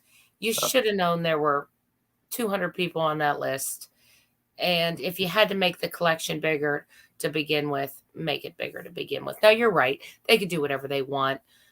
They can go. No, I agree with you. They can drop 1,000. It's just a matter of that's something that should have been. That should have been something that wasn't due to a coding error or FCC or a reg. That was math. Yeah. So here to piggyback on that, again, this is not a third party's IP. Where out of the 90 that's held back, they would normally give that to Marvel, Disney, whoever. Right. That's their own IP. So they could, if they wanted to, because they're giving it to themselves for quality control, quality check. Right. They could release those sub 41s. How would you feel about them doing that? Because I've told people a while, like, hey, listen, like I know I really love my number 41 gold and silver logo, but at any time they can go and release the sub 41s because it's theirs. Yeah, I'm curious why they, why they didn't, because it is theirs. You know what I mean? It is theirs, and I wondered that in the beginning if they were going to release those. Now, did they keep on the blue and the green and the orange logos? Did they keep 90? Did they keep the first 40 plus the extra random 50? Yes. Okay, so they kept 90. And I wonder if they used any of those 50 to give to those. I'm sure they did. To those people. I hope they did. Yeah. If they didn't, it's like you had your opportunity to just take from here. And then somebody had mentioned before, I think in my stream, or maybe it wasn't a stream, it was something else, then, hey, what would happen if they had used some of the extra gems they have to buy those extra ones from the market and then airdrop those to people? Yeah. I mean, it's not the token, so they're not buying back, although it is a token, it's an NFT, but it's not the OMI token. Yeah. So I didn't know if that's something that they could do. No, because I don't think numbers are going to matter on those logos. I mean, I think if you have like a really dope set, if you have all the 41s or you have all the 420s, I don't think that's possible. Flex, or all the 69s, I think that's going to be an incredible flex. But for the most part, I think aside from those, everything else is going to be equal, because I think it's going to be okay. And this is just Lori here. Okay, for this drop, if you have a green logo, kind of like what Bat Cows does, what Palm does. If you have a green logo, you're going to get early wait list for 10%, or something like that. And it's not going to matter if you have a number 800 or you have a number 22. I think the value in those logos are going to be the utility. You made my brain. That's my belief, 100%. Like this Sunday's drop is the Kung Fu Panda, but it has the gold and silver logo on there, like the gold Veve logo. And each set has something like that. It's green. So maybe if you have, hey, this drop has a red logo. So if you have a red logo, you can that's like perfect. I didn't even think of that. Right. And it doesn't even have to be everybody. Everybody can go in, like they do this with bat cows, right? If you own a bat cow, you can go in an hour before and they allocate 10% of the total addition to bat cow holders. Now, even if you have way more bat cow holders than 10%, it's randomized, but you get that little extra chance because you have a bat cow. You get the chance to be waitlisted and get picked before anybody else does. And then 90% of the rest of it goes to the public. So, even something as simple as that to me would just cost them nothing, give those things just a little bit of value. And like I said, just a little bit of a reward. To me, it's not going to matter if you have a 1600 or you have a 2. That's going to be the value in those. Or, if you go to Decon and you have a certain logo and you get a little gift, or you get, they have 5 editions of collectibles. And if you get green, you get airdropped, a cabbage. If you got yellow, I mean, there's so many things that they could do that will cost them absolutely nothing. But, people will feel valued. That, just because I have a green logo, I got a chance to get on the wait list early, and 10% of that comic drop went to people with green logos, and then maybe next time it's red. But I hope you'd be compensated, because you said you have multiple green and on orange logos, right? Well, yeah, we bought a lot of oranges when they were around like 90 to 100, nice. Somewhere around there. And Ernie got 14 green logos. Three greens, maybe 6 or 7 oranges. My husband has them all.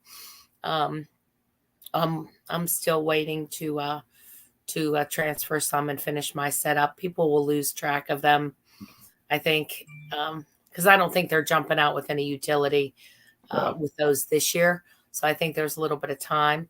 But the minute they say for a color-coded drop, we're setting aside an hour before 10%. Yeah. Oh, that would be beautiful. Why not? Not going to hurt them. It's going to give those things. And David had even said in the past that, unfortunately, we have to go to our licensors for everything. And these are our logos. And he also said he wished that they would have done more of the gold and silver logos so that they could have done more things for their fans and those holders. So, like I said, I know nothing. I could be 100% Or this is your wrong, chance. not financial advice, but David knows that. Yeah. If I was a betting woman, I'd give you hell of good odds that, maybe a year, it might take a year, but something's going to come about those. They're not just going to die on the vine. I don't believe that. You ever see the movie Au Pair? And it's the second one. There's two of them. Like called Au Pair. you mean like au pair, like a nanny, like an au pair? Au pair? Yeah. Okay, you ever see the second one? No, I did not. It's so much better than the first. I tried watching the first again like last year, and I couldn't. It was like awful. But in the second one, you have the Jenny's dad, so the kid's like step granddad, is talking to the kid's maternal grandmother, and he's saying like, "Oh, hey, I obviously always want to come to your council because you're, their grandma, and I'm new at this." And then when it's like questioned that I'm just like spoilers, this movie that nobody watched. Someone said that for Return of the Jedi yesterday in Spaces. So go ahead. I swear to God, they're like, spoiler alert.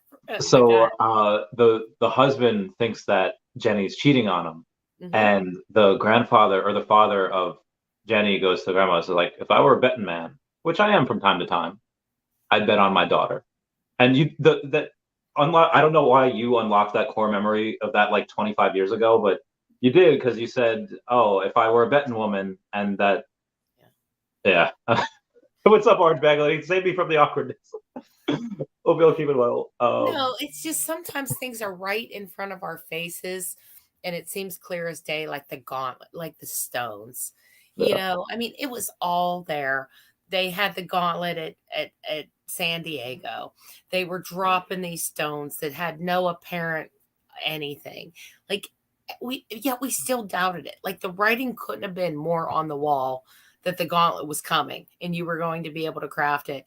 Yet we still were like, yeah, maybe, I don't know, maybe, but it was all there. And I think it's all there for these logos.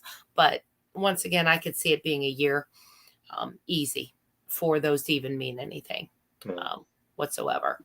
But when they do, like I said, one little taste for this collection, you get early access or a chance, early access. I want to buy some of these. I don't. I have most of them. I don't have a red one though. Like $300. I only have like 150. Thank God my husband got that on the rebound. He got the blue one on the rebound, but didn't have the $8 in his account. No. So he missed it. And he's like, God, Veve 101. He got the rebound, buy it now. And they're like, get more money. And it was gone. But the red one, he wasn't messing around. He got the rebound, boom, got it. I was like, okay. And I got the buy now button today. That's another thing I wondered that I hope they're going to fix. The buy now button came back for me 15 minutes later for the door, and it came back from my husband. I hit buy now. It said processing money or processing fee, and then got an arrow. Sorry, something went wrong for both of us.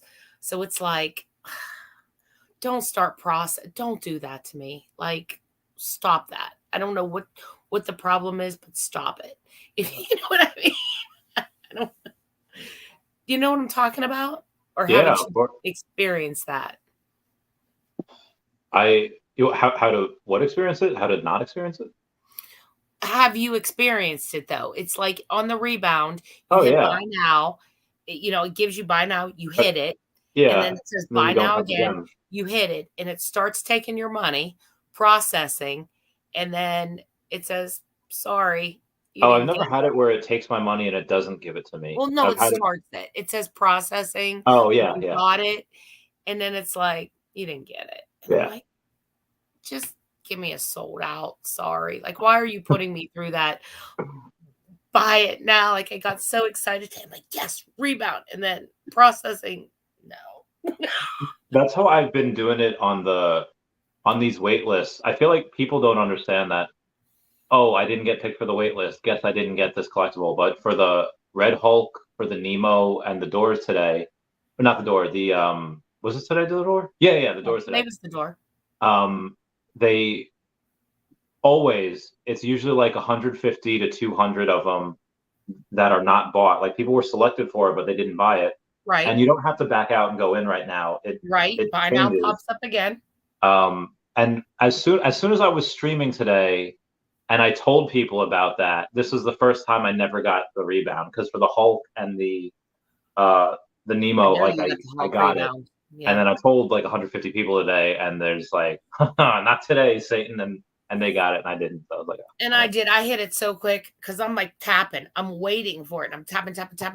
Boom, buy now. Boom, buy now again. And it's like processing your order.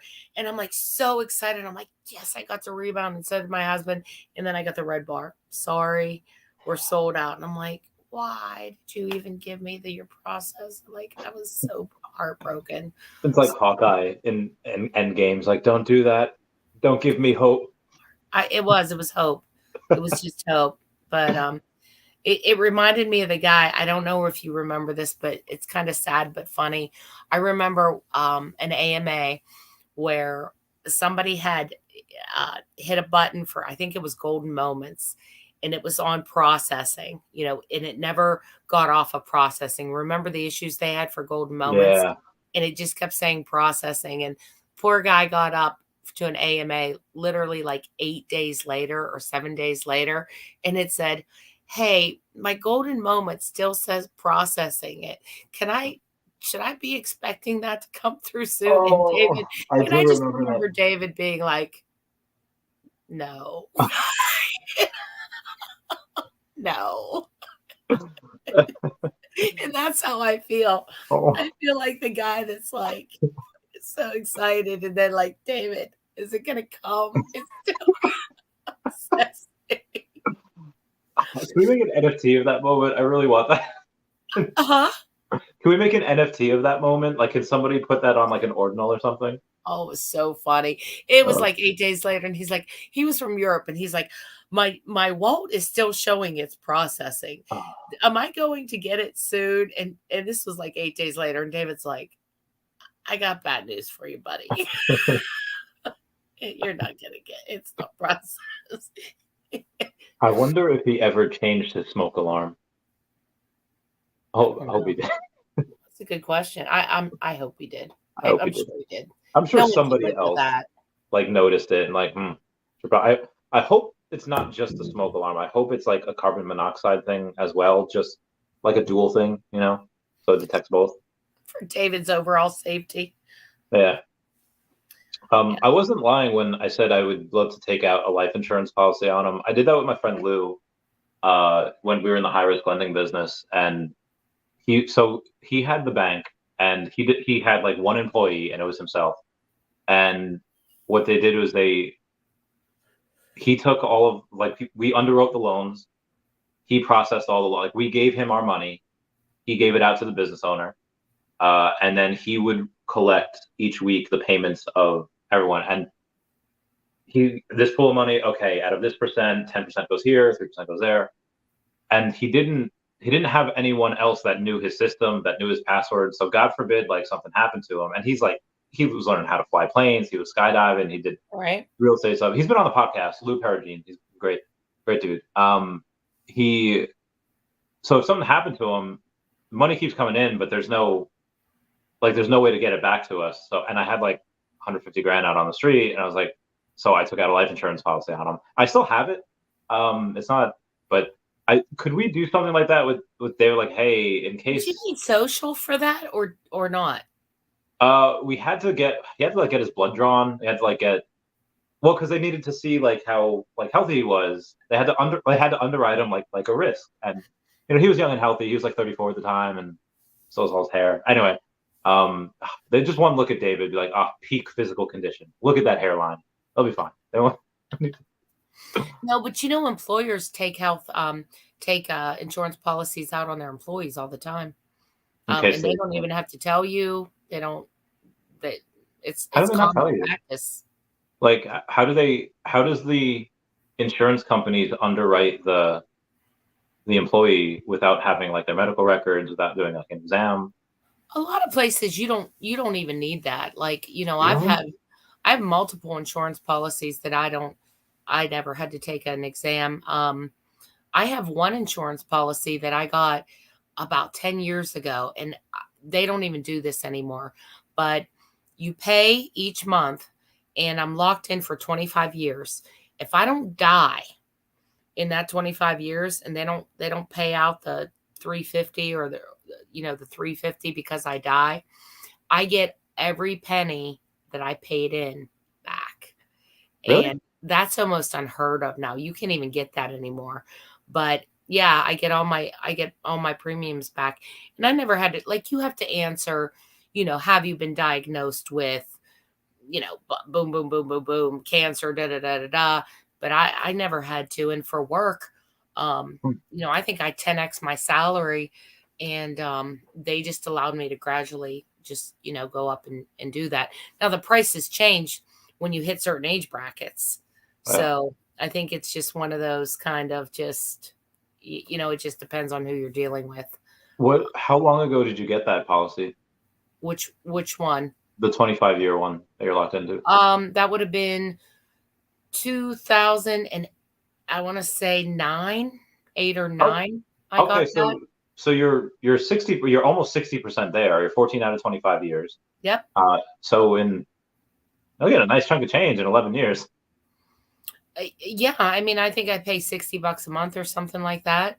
Oh, So that's amazing. 60 bucks times 12 times 25, I'll get that all back. But what they're doing is also a little bit brilliant. Is they're using my money to invest, to invest in and make money off of that money. So that's where. But you cannot even find those. You can't even find those policies anymore.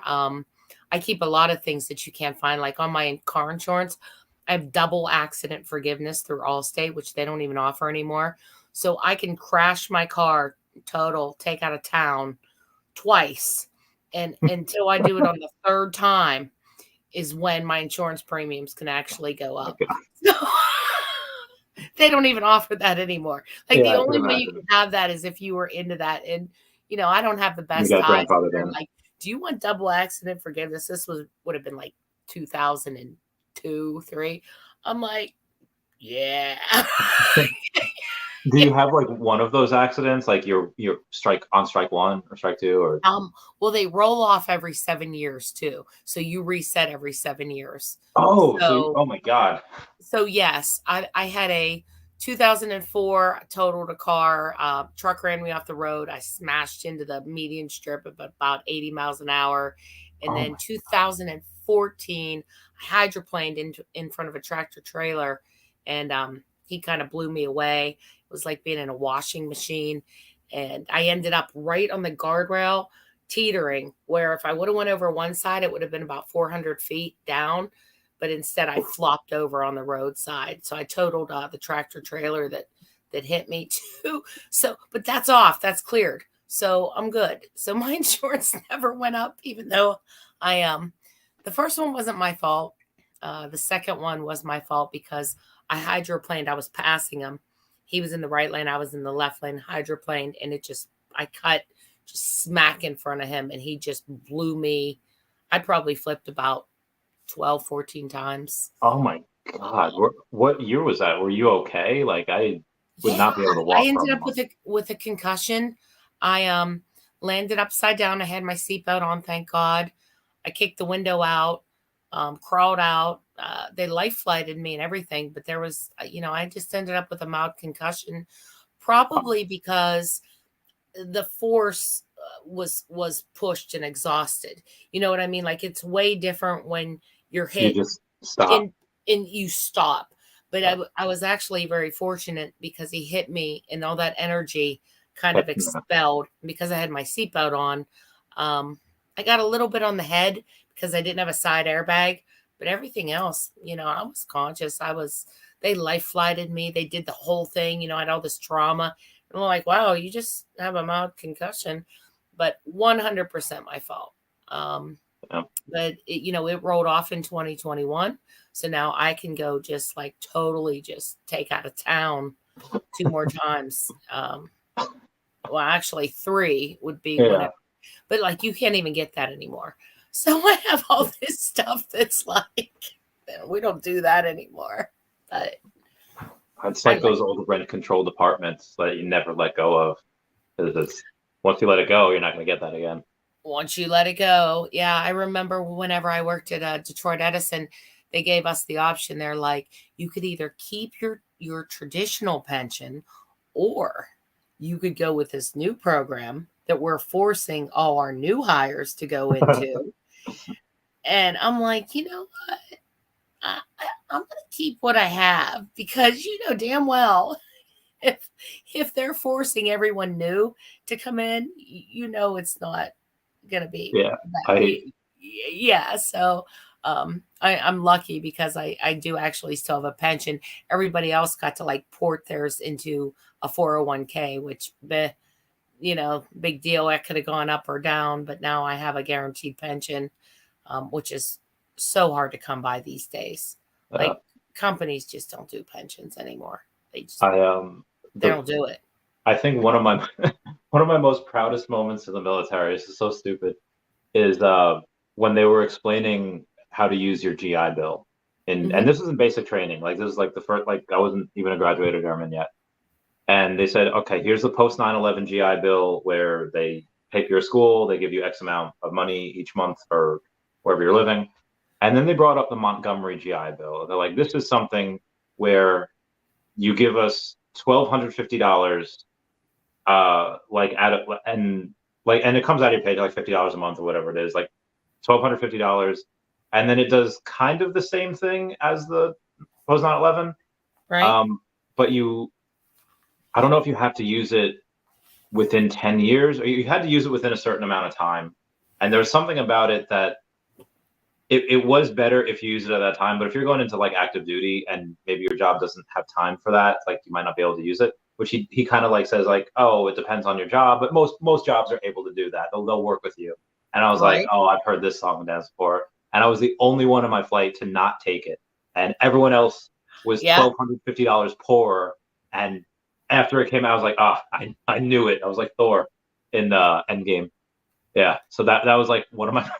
Did you use your GI Bill, or is it still? I did for a semester. So I still have it. I what I'm gonna save it for is when OMI hits and I could finally do this philanthropic save the animal stuff. I can go to school for conservation and learn all about that there. But I went to school in 2017 for one semester. Really didn't like it, and I was like, I'm just gonna go into business. I'm not doing this. So yeah, I still have 2.5 years left. So I have, and it's weird in New York. What I probably should do, I should have done it like a year ago. They give you staff sergeant pay, and they give you what's called BAH. So it's basic allowance of housing, or they just give you the basic allowance of housing if you were staff sergeant. And in New York, like where I am, I would be making like $2,800 a month just for rent. Like school's paid for, and then I would get another $2,800 a month. So I probably should do that and just like bank the money and buy OMI with it. But it's still work. Like I could go and take some BS classes. I don't know. I'm not 100% sure. Maybe I will. We have a white one. Look for the white one, fuzzy one. Okay, Mom. I'm running out of ice here. Ice packs. Max, turn the light back on, buddy. I remember my grandfather when the steel mill shut down. I live in Rust Belt, Pittsburgh. Everybody worked in the mills. About 1985, they offered the guys the option. Pretty much all the people that worked in the steel mills and that had the time in. They said, okay, look, either you can keep your medical, or we'll buy you out and we'll give you a check for $50K. Now this was in 1985. 50K. And, my grandfather, bless his heart, he's 90 years old now. My grandmother's 88. And he just thought, you know what? I don't want to be old and in a position. So many people took that 50 grand and just were, over the moon. Well, so many people took it that he's now to the point where he's like one of 5 people left in that medical plan.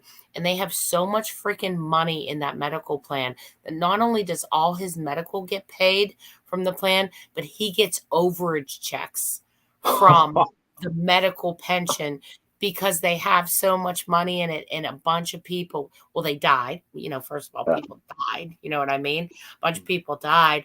And then a bunch of people just were like 50,000 in 1985. They were like, hell yeah, you know what I mean? Pay off my house, buy a car. And he was just like, I just want to hold on to it. I want to make sure when I'm old, I'm taken care of. And now he gets checks back from medical. Like I said, not only do they pay for everything the man needs, but he gets like $1,000 a month back because there's so much money and there's only like 5 guys left. Jeez.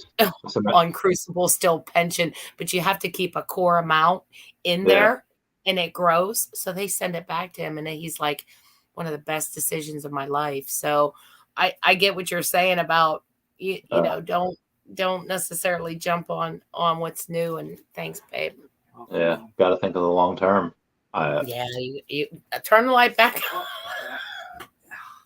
It's such a bad. I don't know about this kid, Randy. You good?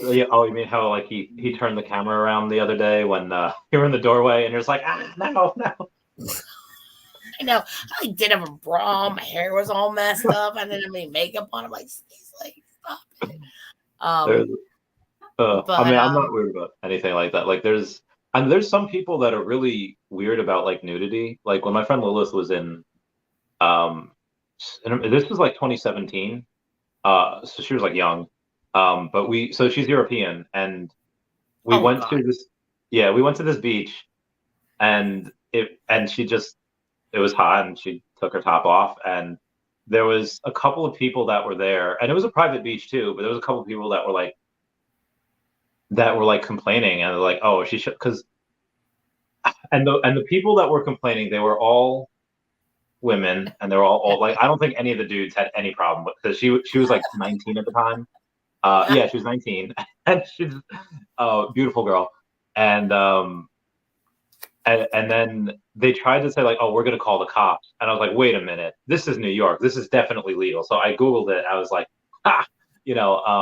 right, you can. And then my friend Mark was a bro. Is like, oh, if you call the cops, I'll pay the ticket. It's fine. Like it was cool, and we call it Tittygate. That was the Titty. Well, there's a lot of beaches in the Caribbean that allow topless. I think even Miami Beach, I'm not even sure. I think they're topless too. Nude is a little bit different, but I got a really wide awakening when I went to Germany 4 years ago. I went over to Germany. I went all over Europe, but they made an old what are those things called? The air balloons, like the Hindenburg. The Hindenburg, yeah. Germany had built this huge facility to, really manufacture these things, and then, bad things went. But so they have this huge just piece of land, and it's this huge hangar. So somebody bought it, and it's the largest indoor water park. I believe it's the largest one in Europe, definitely in Germany. And it's called like Tropicana or something like that, Tropic something. And then they also have saunas. So like half of it's saunas. And like in the sauna, it's even like when you go in the sauna, like they expect you to be naked. Like it's separate, but they expect you to be naked. And, that's cool. We didn't go there because, no one wanted to be naked. But, you did see some nudity, not that much, because it was like a kid's water slide park. Here was the weird thing, though. Oh, wait, would there be naked with kids around? What? Like naked with kids around? There was a little bit, but most of the kids were naked. A lot of the little kids were naked, like little kids, which I thought was really weird, but I guess it's nothing over there. But we saw a bunch of little naked kids running around, but not so many adults. But here was the weird part. The changing room, okay, in the showers, 100% co-ed. So we go into the locker room. We're changing our clothes. Literally, there's a family, man, a woman, 2 little kids. You know, there's me, my husband, my mom, Max, and it was just like everyone was naked, just naked as can be. And it was absolutely nothing. And then I sent Max to go get something, and he goes down one row and he sees like these 2 younger girls, and they're just, you know, they're naked. And he was like, ah! And he turned, and everywhere he turned, there were naked people. Now they did have a few places where there were like these little booths with curtains for people that were maybe a little bit more shy. But I'm telling you what, like I said, we're sitting right here on the locker, look over, and all of a sudden, you know, there's boobs in my face, you know, there's a penis swinging around, and I was just like, already then. I mean, no care in the world. Like, it was absolutely nothing. And it was very, and like I said, poor Max, he was just, you know, The amount of anxiety that would come over me if I was like in like one, I would automatically go out with like a sign that says like, I'm sorry for looking at my tiny egg roll. But to have like a kid like look at me and then scream, I would be like, oh man, I'm that ugly now. They were Like, girls, and I think it freaked him out. I mean, and then they were younger girls, and they're like older girls, 17. He was maybe like nice. he was like 11 or 12, and they were like giggling, like, hi. And he was like, ah! and then he went down another row, and he's like, I hear him. Ah! He's like, there's naked people everywhere. Oh, I wish I was there for that. That's awesome. And they just don't care. I mean, there's swimming pools. You know, I don't know if you were ever stationed in Germany, but there's swimming pools that like after 5 o'clock, you're free to just take it all off. Just not a big deal. I mean, I was sitting in Paris and I looked up at the television one day, and I'm just in a nice little Paris restaurant, and I'm watching some intercourse going on. Now, there was no like right in on the, you know, but you saw bare No money ass, shot. legs up, and it's brunch. And I'm like, what's going on here, Chief? To the waiter. And he's like, oh, that's a soap opera. He's like, you know, like you have Young and Restless. These are soap operas. And I'm like, more soap operas aren't like that. I mean, he's like, oh yeah, that's nothing. And I mean, they were like, you know, going on, boobs flopping around, like they weren't like focused in on the important shit. But he's like, I'm like, is this normal? He's like, oh yeah.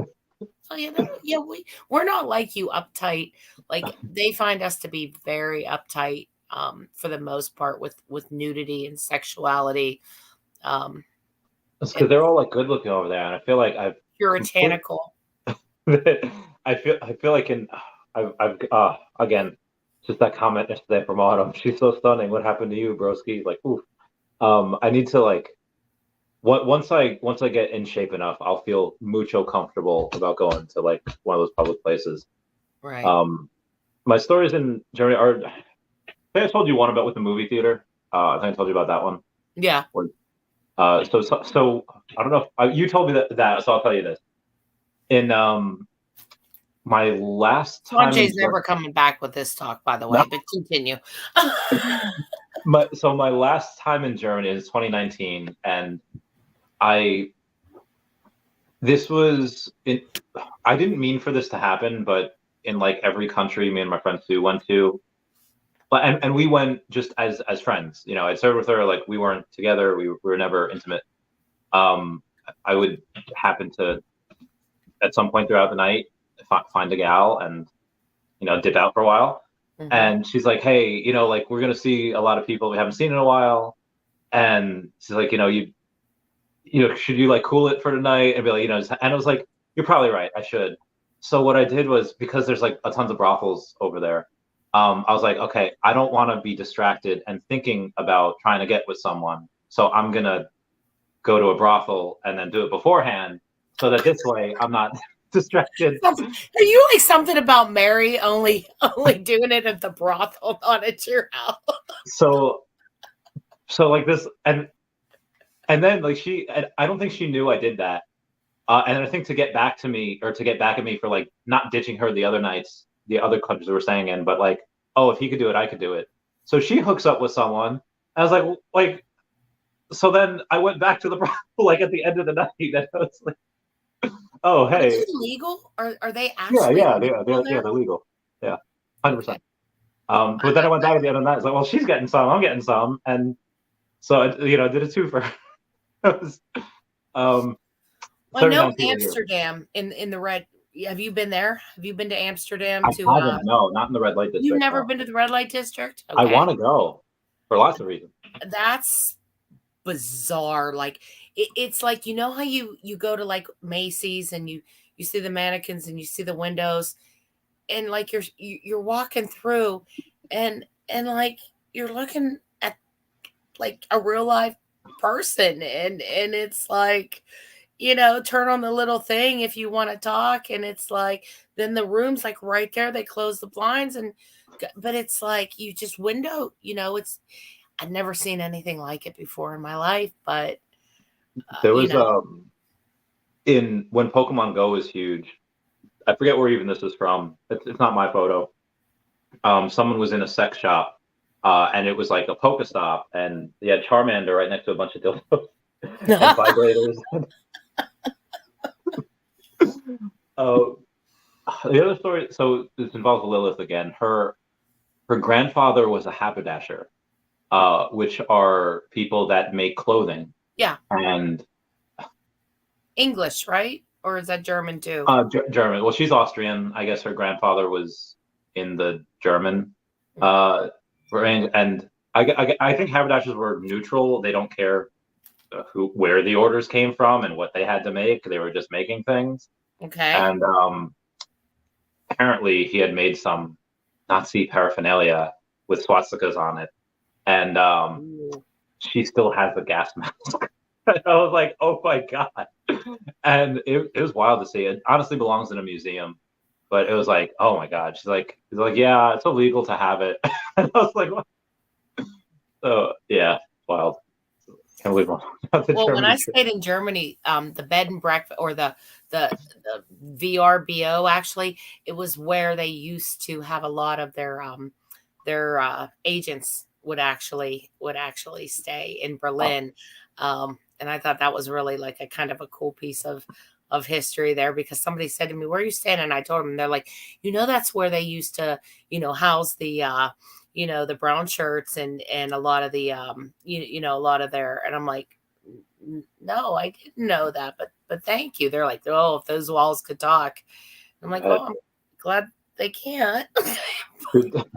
Did you see anything? Like, was there any ghostly things, like supernatural things? Like, no, I never. I've had some experiences with some supernatural things, but not over there. The version of the Pieta, with for the war, with the mother holding the dying son. I thought that was pretty. That was pretty interesting. I saw that in Berlin. The Holocaust Museum, with the maze and the different. They really don't back away from what happened. I thought that was pretty emotional. Some of the things over there, seeing the wall and the stories and the escape and what people risked.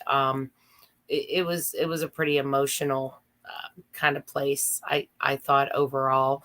But no, I didn't see anything weird necessarily over there in that capacity. No. One of the things I regret is when I was in tech school, and they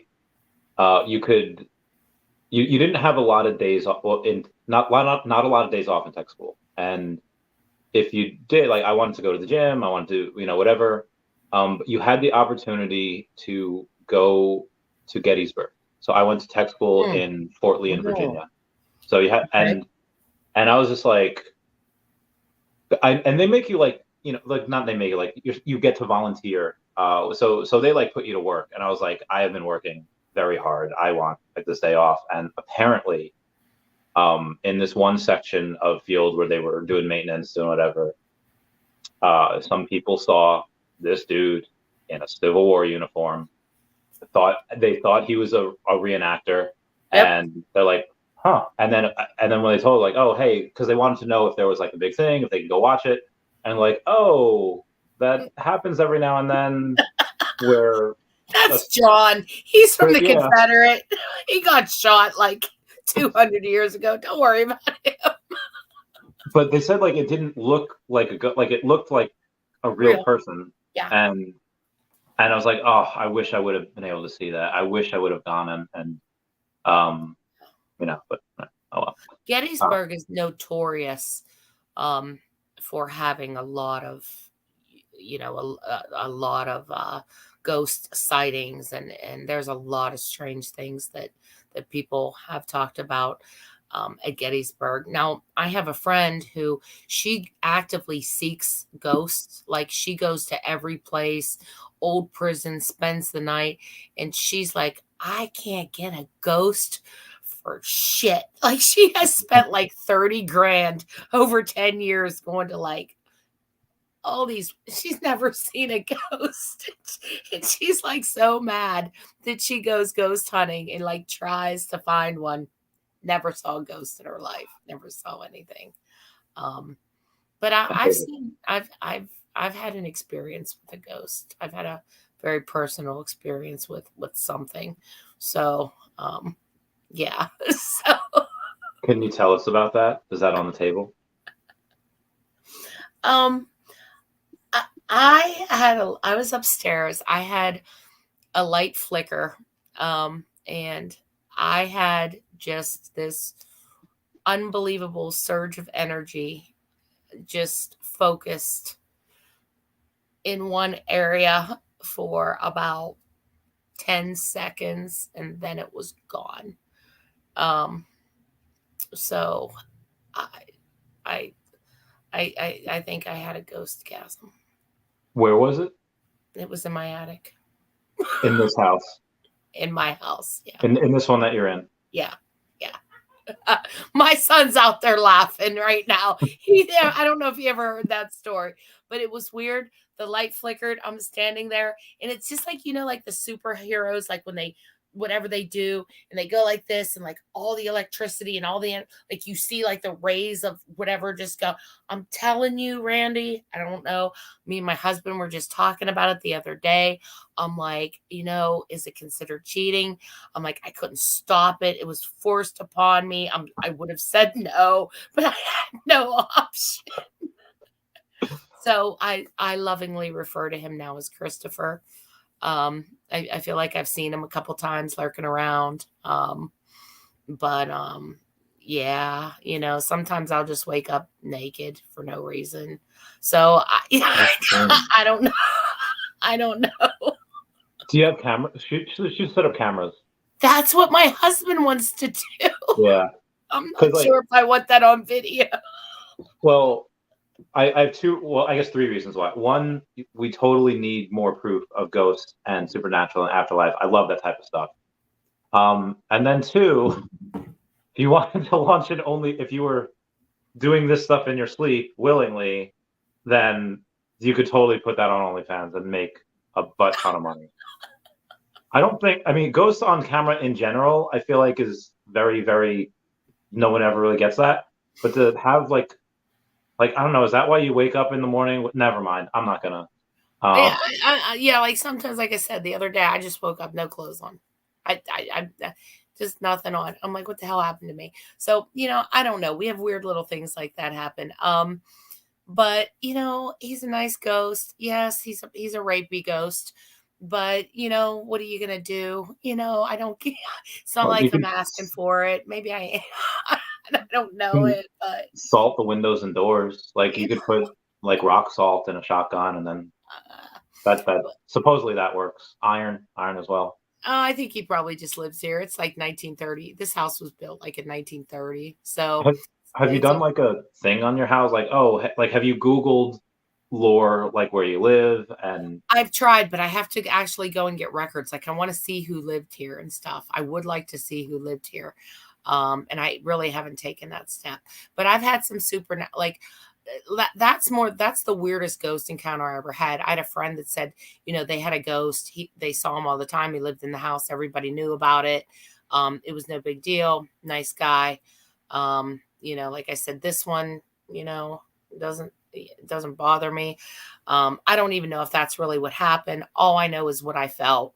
Light flickered. 10 seconds later, I'm like, oh, yeah. I don't know. I told my husband about it. He's like, well, what am I going to do? But I've had some other things that I think are more, God related. Like I was sitting in, I had a cat 18 years, whole life, loved this damn cat. Things were not going so well. I was having a really bad day and I was sitting at work and I was actually in the smoking room. And that's when you were allowed to like have rooms and smoke in offices. And I'm sitting there and I look up on the wall and I see in perfect silver handwriting, the word Adiah, Adiah. And I have no idea what that means. I thought I was hallucinating. I was crying, whatever. It was just clear as day, silver cursive Adiah. And I look at it and I'm like, I don't know am I seeing things? And I'm like this, no one else is in the room. It's still there. It went away. Went back to my computer. I Googled Adiah and it's he who God knows. And I have no explanation for that. My rational side would say, maybe my brain, in some of my past, readings or the Bible that was in my brain and I manufactured that and needed it for comfort and, whatever. But, I've had some things happen to me, that definitely, just the fact the massive car accidents I was in, I once saw a hand come in front of me and I can't explain it, but it stopped me from, it stopped me from. Is that the one where you rolled? No, this was when, I was coming around the corner and someone cut right in front of me. It was a blind side. I didn't see him coming and I saw a hand just come down and it just stopped me dead in my tracks. So, I believe that, yeah, I'm a little I think I'm a little sensitive, if you will, but I don't think that well, so here's one theory. This probably has no basis in reality, but I just like to believe that it could happen. You know how when you have in a video game, and it's supposed to be like, let's say like Pokemon, like, oh, your Pokemon gets hurt in a fight. Well, you can heal it with a potion. Or if you have in Polytopia where you start out with a village, you fight other villages, you can have lines like you could have this line of sight on another community and they don't know where you are. So they could be attacked by this other tribe and you can mess up the other tribe and they don't see you. I think that if life is a game and love is the prize. Sorry, I love that song. If life is a game and we are computer code, then certainly some people that have built up more experience that are playing this game and we're the avatars, they certainly have that ability. Let me use some of my experience points to use this move where I save this avatar, I save this person. I can't let this person die. I'm having too much fun. There's a lot of things to do. Do you think that's possible, or is that just the unreasonable ramblings of someone that wants to believe in science? I don't know. I try to use. I'm a pragmatic person. I believe in knowledge, and but there's things I just can't explain.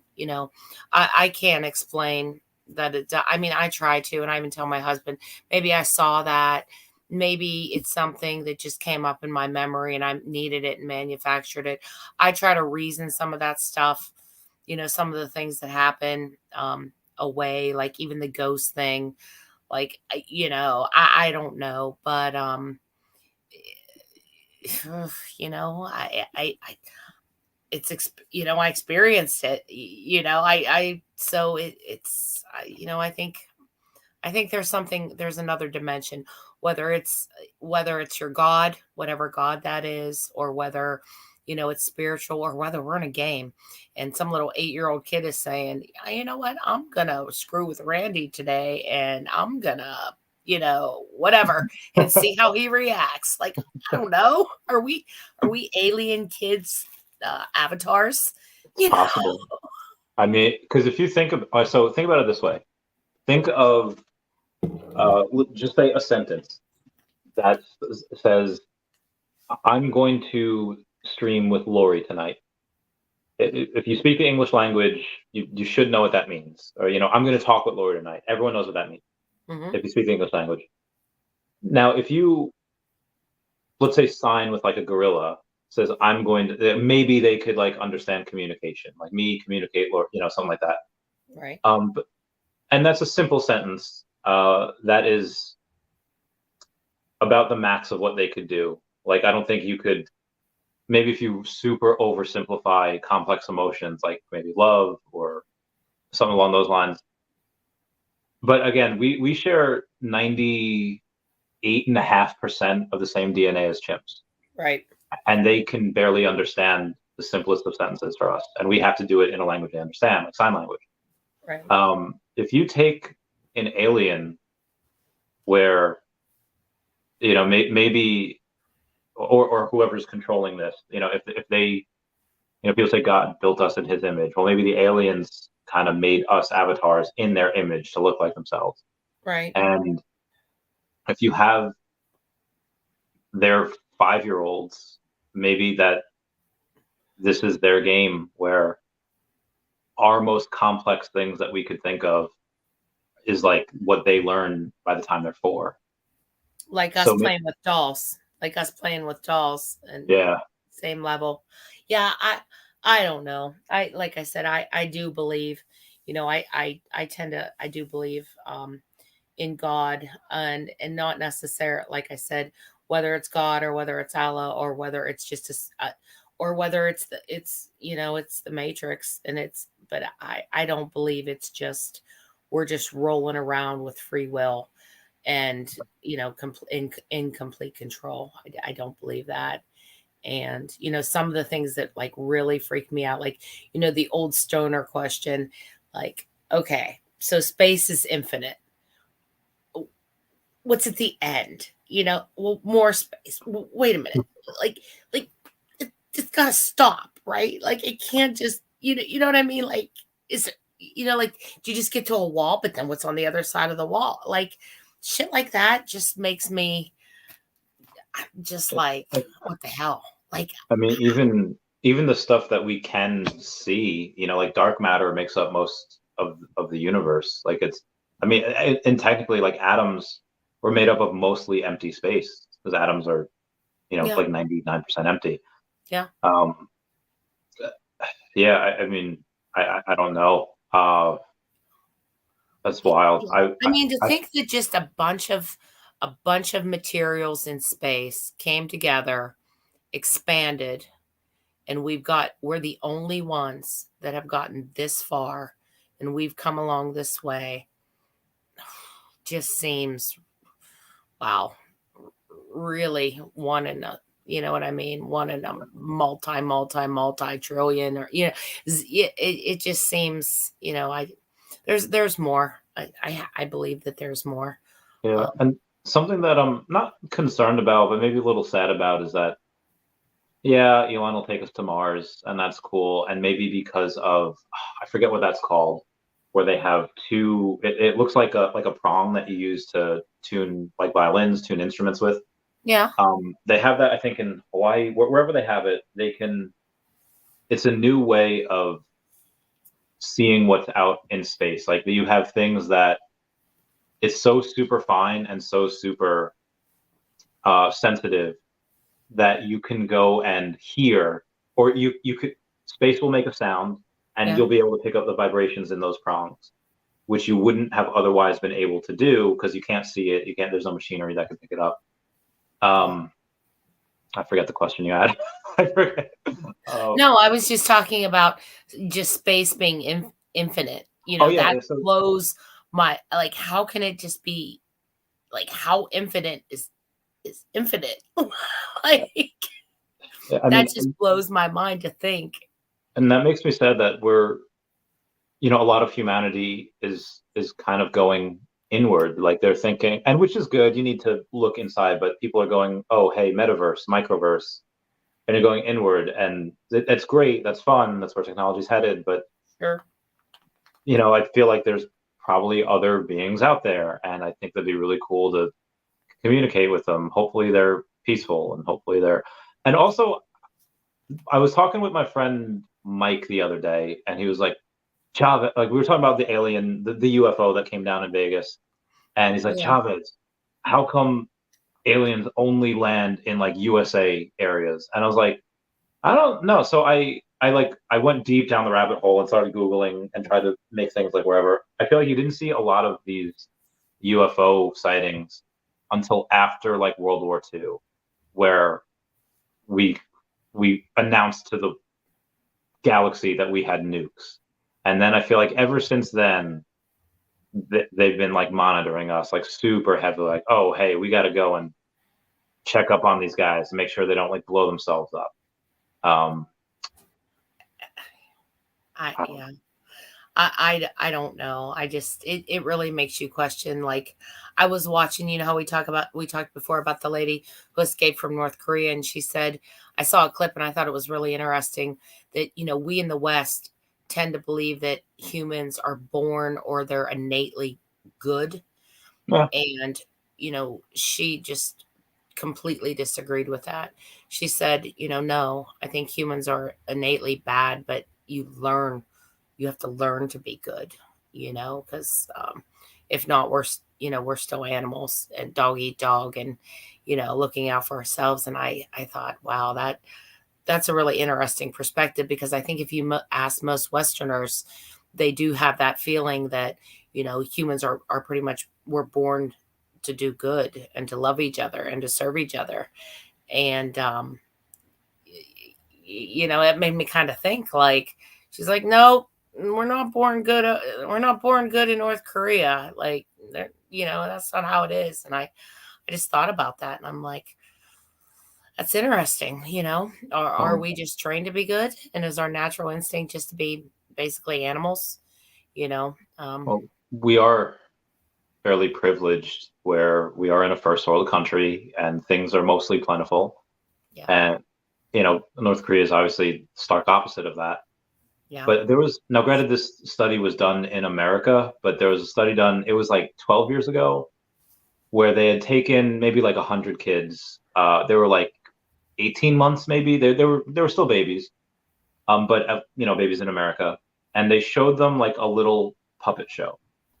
And the puppet show had this one puppet that was trying to open up a chest to like get something in it. And then in scene one, like this other puppet comes in and helps them open up the chest. And this is a help puppet. The next scene is this puppet trying to open up the chest, but then there's another puppet that slams down on the chest so that he can't get into it. And then afterwards, these kids are given the opportunity, which puppet do you want to play with? The helpful one or the non-helpful one, the one that's being bad? And 85% of those kids had chose the helpful one. So I think that means that humans, if they're, again, at 18 months, you probably, if you have decent parents that aren't neglectful, that are holding you enough, right, they'll be geared towards that, the helpful one. But I guess even if you are that, 15% of people are still going to gear towards not good, and they're going to gear towards chaos and things that are, not the opposite of good. It's just interesting with nature and nurture. That's a big thing. I know I was reading too about another study where they took, a class and they were all pretty much had the same basic IQ. I don't know, maybe they were second grade, and they split them up and gave blue t-shirts and red t-shirts. And they told the blue kids, you guys are the smart ones. You guys are the really smart ones. And they told the kids with the red t-shirts or with the red label, you guys aren't very smart. And then they watched their grades, and how they performed. And sure enough, they performed true to how they were being told. And not only that, the blue kids started to, alienate. Even, if they were friends with the red kids, they started to alienate and separate themselves because, they were better. They were told they were better. So, then 2 weeks later, they said, you know what, we made a mistake. You blue kids are actually the dumb ones, and the red kids, they're actually the smart ones. And everything completely flipped. And even though those red kids felt terrible, the way that the blue kids treated them, and even were very upset that they were treated that way, sure enough, when they were in that position of power, and they started getting the good grades and the praise and being told they were the smartest, they did the same damn thing to the kids in the blue now. I mean, it was just a wild experiment. Like in the performance, they actually performed based on how they were told, how smart they were told they were. So it's really interesting how much, nature or nurture really does play into It reminds me of an experiment done with a bunch of monkeys where they had a couple of monkeys in there in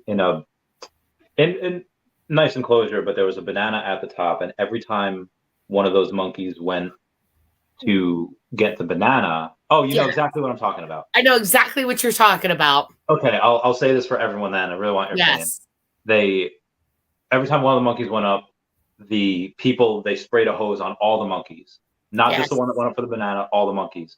Yes. And then every time a new monkey was introduced and they went up to get the banana, the monkeys beat the crap out of the new monkey. They beat and then eventually they took all the old monkeys away. No, none of the one OG by one. monkeys It was were gradual, left. one by one. Yeah. Yep. So that this way, eventually, all of the new monkeys that were there had never experienced the hose. But every time someone went for the banana, they just kept beating them. They kept beating the monkey up, and they had no idea why. Yeah, that's so wild. I know that. I know that experiment well. I'm so glad you know that. Yeah, I know that experiment well. They use that experiment a lot in management. For whenever I do leadership and management courses. Oh, we've always done it this way. Yep. For that reason, that we've always done it that way, and because people had been received a certain way, that in time that culture stayed, even though that person was gone or that type of behavior was gone, that culture stayed because it was embedded.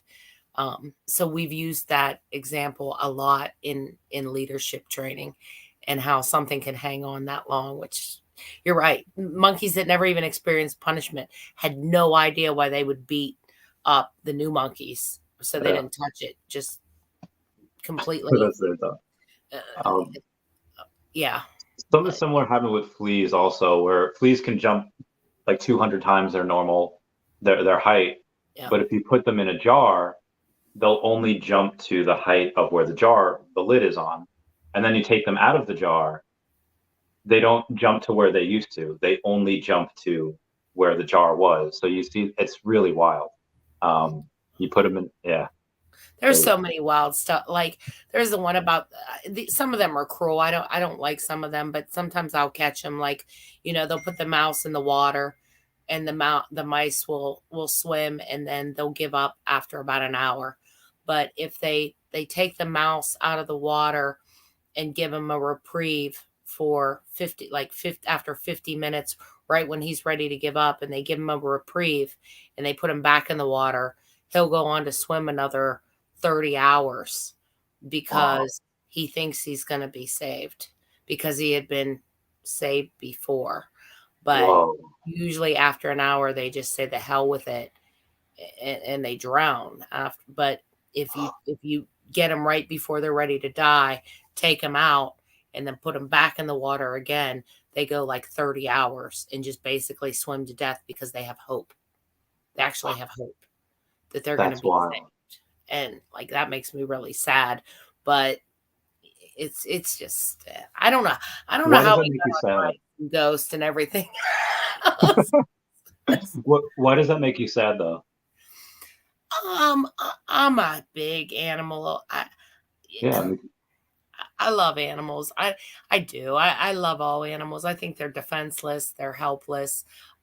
Yes, I eat animals, and yes, I understand hunting for food, and I'm okay with that. But for the most part, I don't, anything where there's, torture or experiments. I rather not even like. I just don't want to. I mean, I want to bury my head in the sand, and be fat, dumb, and happy, and just, close my ears. That's why when the Arms of the Angel starts, I mean, you will just literally see me like, someone now turn it. I know it exists, but I can't save them all. And like on cold winter nights when there's like 2 feet of snow and it's they're below homeless kitties 20, out there. my heart hurts. Like Yeah. my heart hurts. And it just, and animal abuse and things like that. It breaks my, it breaks my heart. So it's very hard for me to I understand 100% to see that.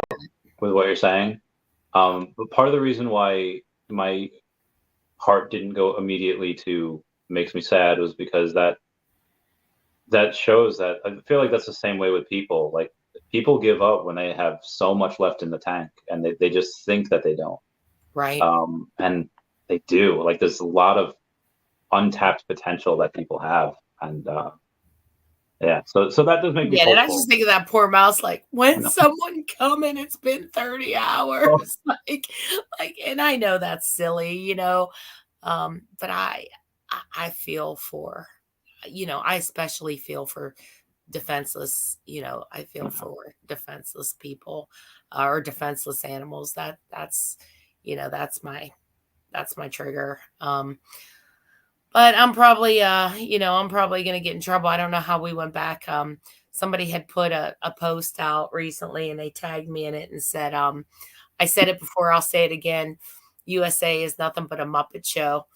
And, with a Trump and a smiley face. And I'm not exactly a big fan of Trump. But whatever, that's completely different. But, it had come back to me and I responded. I'm like, yeah, but in my opinion, it's still the best place to live. And while foreigners are being invaded, they have a tendency to change their opinion when they're in need of our massive and superior military. And I'm like, oh, I'm going to get roasted for this. You guys would be speaking freaking German. Say thank you. Don't call us Muppets, I like it's so this is I feel like there's a lot of, obviously there's clear a lot of tribalism. Have you seen any of the videos, like actual like interviews with Robert Kennedy? Not like the hit pieces, like, oh, he said this taken out of context, like the actual interviews, him and like Lex Friedman, him on like no, I actually haven't. I have not. So there's a, are you talking about Junior, or you're not talking about OG Robert Kennedy, are you? Like, no, the he's like 70 now. Like he's Robert Kennedy Jr., I believe. Okay, yes. Yeah. Son. And he's he seems to be okay, minus like he's got that very, very old man voice, where he talks like he smoked for like 50 years. I don't know if he has or not. Right. Maybe it's Bobby Kennedy. Maybe that's his name. Okay, maybe I'm an idiot. He goes and he's running as a Democrat for president, and Biden said like, hey, we're not going to do like Democratic Party's like, we have our running mate, we have like our guy is Biden, but Bobby Kennedy's got some really interesting takes. He got like put on blast because he wrote a book called like something about Fauci and how Fauci had some shady stuff going on. Right. And then people are just like, oh, he's a science denier. And he's like the basis of science is questioning things. And, it's a hard hitting book about him. And he got taken off. A bunch of his stuff gets taken off YouTube. We might get taken off. I don't know. Oh God, don't talk about it. I don't want to be taken off. My Queen Veve Twitter will be frozen. I mean, with the 30 people watching, things is fine. I don't think I'm gonna. But you have we don't want to get too much into it, but it seems like the three people that people want in office like the most, whether it be Trump, Biden, or Bobby Kennedy, or I guess Robert Kennedy. I guess I don't know his actual name. I just know he's a Right. dude that everyone's talking about. Right. They're all older. Like they're not old. Like hey, they're in like their 50s and maybe 60s. They're like old. Like, and I feel like I get it, experience, and you can have a lot of knowledge living this long. You don't live this long without getting, especially being in that position of power, without learning a bunch of things. But I don't know, in my experience, like I see just one thing where I talk to someone that's over the age of 50 and I'm like, oh, hey, where are we meeting tonight? Where's the address? And then they'll say, they won't just give me the address. They'll say, oh, you take this road, pass this road, you make a right over here. And it's like, my guy, I don't need this. Just give me the address. And someone tried to give me over directions a couple weeks ago. And I'm like, give me the address and Siri will tell me how to get there. It's everyone over the age of 50. It like, I just don't, and yeah. And sometimes people will like, and this is more like over the age of 40, like when I'll text older people, they'll do like one word responses with a period, which I know for older people, it's like, okay, that's fine. That's the way they talk. But a lot of younger people will say that like, oh my God, are they mad at me? Oh my God, what did I say? Like, and they'll be like salty about it. They'll be slighted. I still use somewhat proper English in my tweets and in my DMs. And you're exactly right. Like I use periods, I use capitals, and I'm getting I do a little bit better, like a little bit more, but I also was one of my degrees is in English. So, it's tough for me to, UR, LMK, BRB, OMG, like, that's still difficult for me. Like even sometimes I'll proofread and I'm like, you use the past tense. Like my husband will write it between. I'm like, that's the wrong tense, and he'll just look at me and he's like, what the? I'm like, no, you got to fix it. But yeah, I hear you on that. And I really think though, the problem is somehow, politics, I've been a Republican, I've been a Democrat. I see good on both sides, regardless of the candidate, based on the platform. I understand, gun control. I think I have a few guns. I have handguns. I have guns, but on the other hand, for an 18-year-old to be able to go in and buy a gun that is equivalent, that can shoot 1,000 rounds in 20 seconds and take out a kindergarten class, is that needed? Is that a military weapon? So somewhere in between, there's a lot of things like that, like there's so many issues like that. And it seems like in the past, we used to be able to, as a country, compromise, and compromise means you give a little something and I give a little something. And I feel like we've come to that point where it's just, there's no compromise. Either it's no guns, or it's you can own a cannon in your backyard, you know what I mean? Or there's no welfare, or you give it to anybody that applies, no matter how much they make. And that's the thing that has really turned me away from politics lately. I vote, I donate, and I volunteer, but I realize that's all I could really do. I just wish we would get back to a place where it wasn't a sin to say, okay, guys, we got this, but we gave up this on both sides. And I just see that just dividing the hell out of us, that people just don't understand that compromise. I mean, I'll never forget Christie hugging Obama after the East Coast was wiped out, and it was like on both sides. I mean, my God, people died. It was a mess. It was showing some love and some human compassion. And that was just like so horrible. Like, how dare you speak to the enemy? And that's what scares me. just in general about where our politics are. We need to be able to have a Democrat and a Republican have a conversation and both give a little bit and take a little bit and move on for the next battle. And I just see that getting worse and worse. And I don't know. Laura for president. Randy. I agree.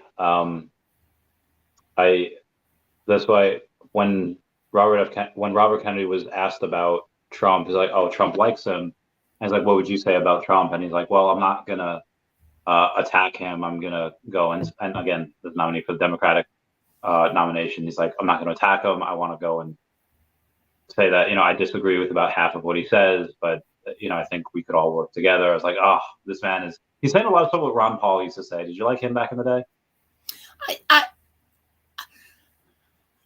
I think a lot of what he says is on track.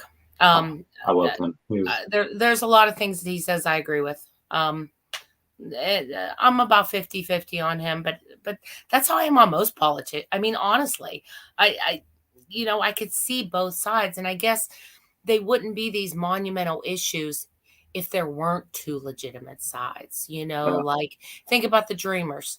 You're brought in at a year old, and you're brought in illegally, and you don't even know you live your whole life, and then at 20 years old they're going to send you to Guatemala and say goodbye. Okay, that really sucks and seems horribly unfair. But then if we keep doing that, then what happens in 10 more years and in 10 more years? And that's just going to keep happening. So these aren't like simple issues.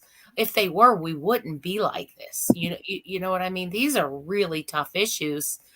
And I see both sides. I see both sides on the gun control. I see both sides on the abortion issue. And if they were simple, we wouldn't, but we can't just keep being so far apart that we're not willing to give a little bit in between. So part of me likes I don't think the government should have really too much power. So part of me likes it when the government gives the power to the states, because like, okay, that's taking away power from the federal government. I'm all about that. But then that adds to the problem. Red states will become redder and blue states will become bluer. And it's just, you have this even bigger divide. And I don't know, I get very kind of concerned with that, because it's good you're taking power away from the federal government, but then you get that bigger divide. I don't know how to combat that. But sometimes, as certain states, etc., sometimes you have to have a core set of values too, though, like if one state, it decides something, I get it. But if it's just so off the path, you also have to have some limits too. I mean, I don't believe in total states' rights, but like, let's just say Louisiana says, people of color don't have the same voting rights, or their votes count as half. But we're Louisiana, and that's what we believe, and that's what we're going to do. Is that okay? To some degree, we have to maintain what makes us the United States. Just because Louisiana legislators decided that people of color are only worthy of half a vote, does that make it okay? Because you're not going to have maybe people who are of color that can get up and move to California, or their land's there, or their parents' lands are there. So, that's where you can't have all states' rights. You have to have some sort of basic human, you know what I mean? Some basic that's a good point. Human rights. I do have, so on the subject of like race or whatever, and you got to hear me all the way out, because I just made that up. I mean, it could be anything. Yeah, but it could sound really bad at first when I go and say, I think that business owners, and I'll say this as a brown person, I think business owners should have the right to run the business as they want. And if they don't want to serve to brown people, then I don't think they should be forced to. Now, that being said, because I think that's a slippery slope, government telling you how to run your business, how to do whatever.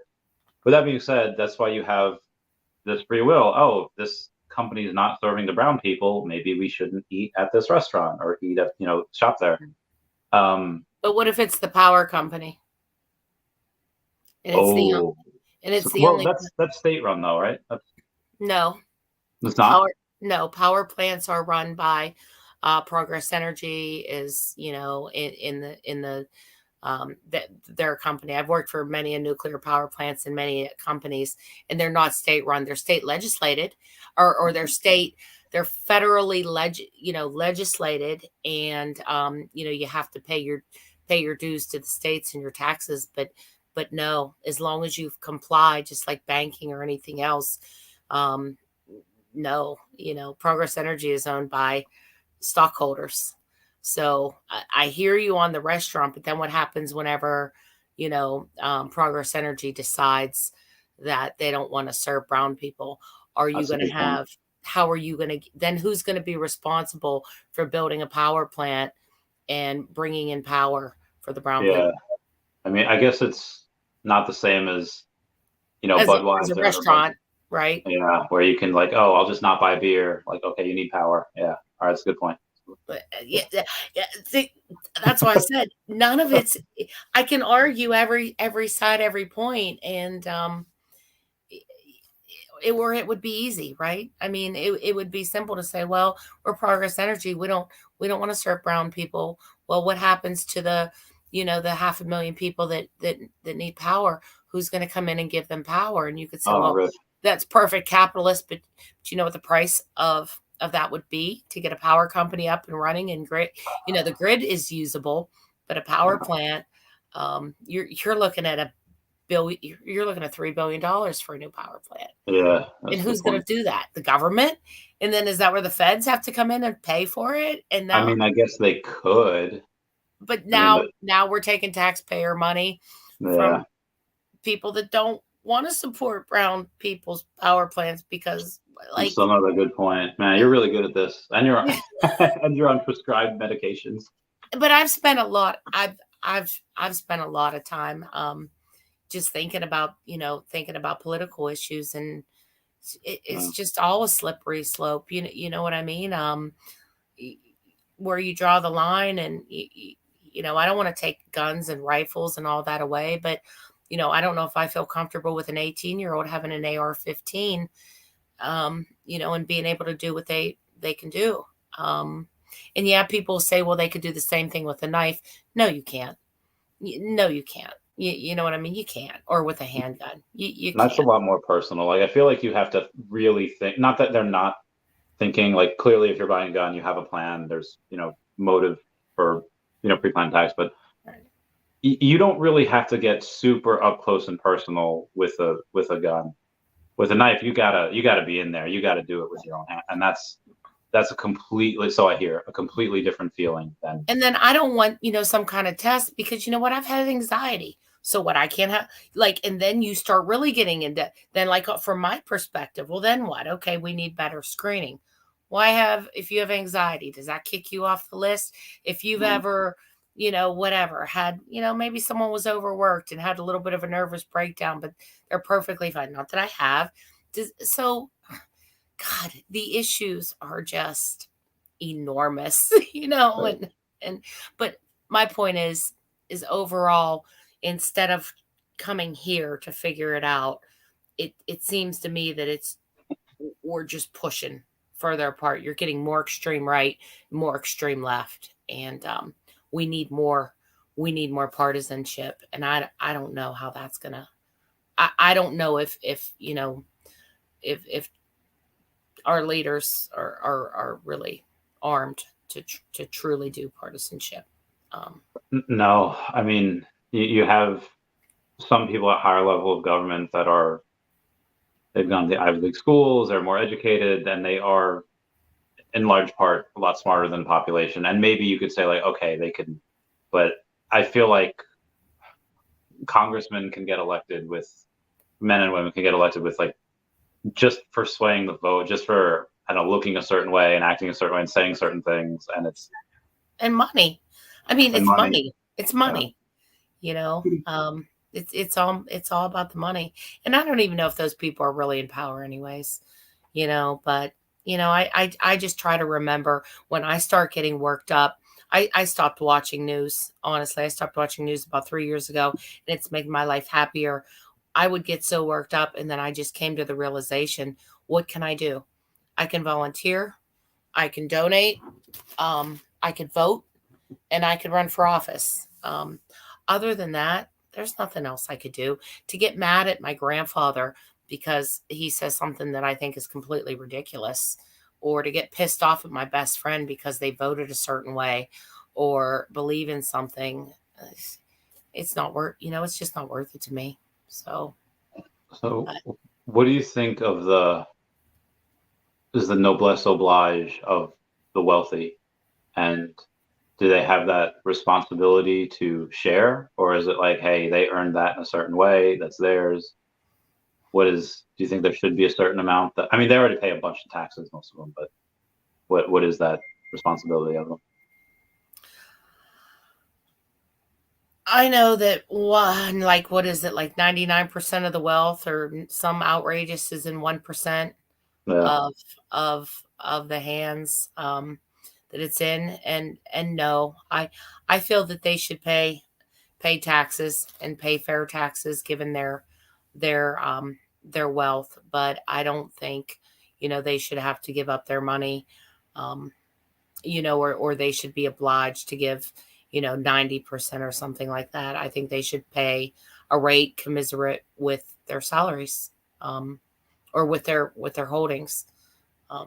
But you also know that they're also really, really good though at avoiding that, where people like me and you aren't so good at that.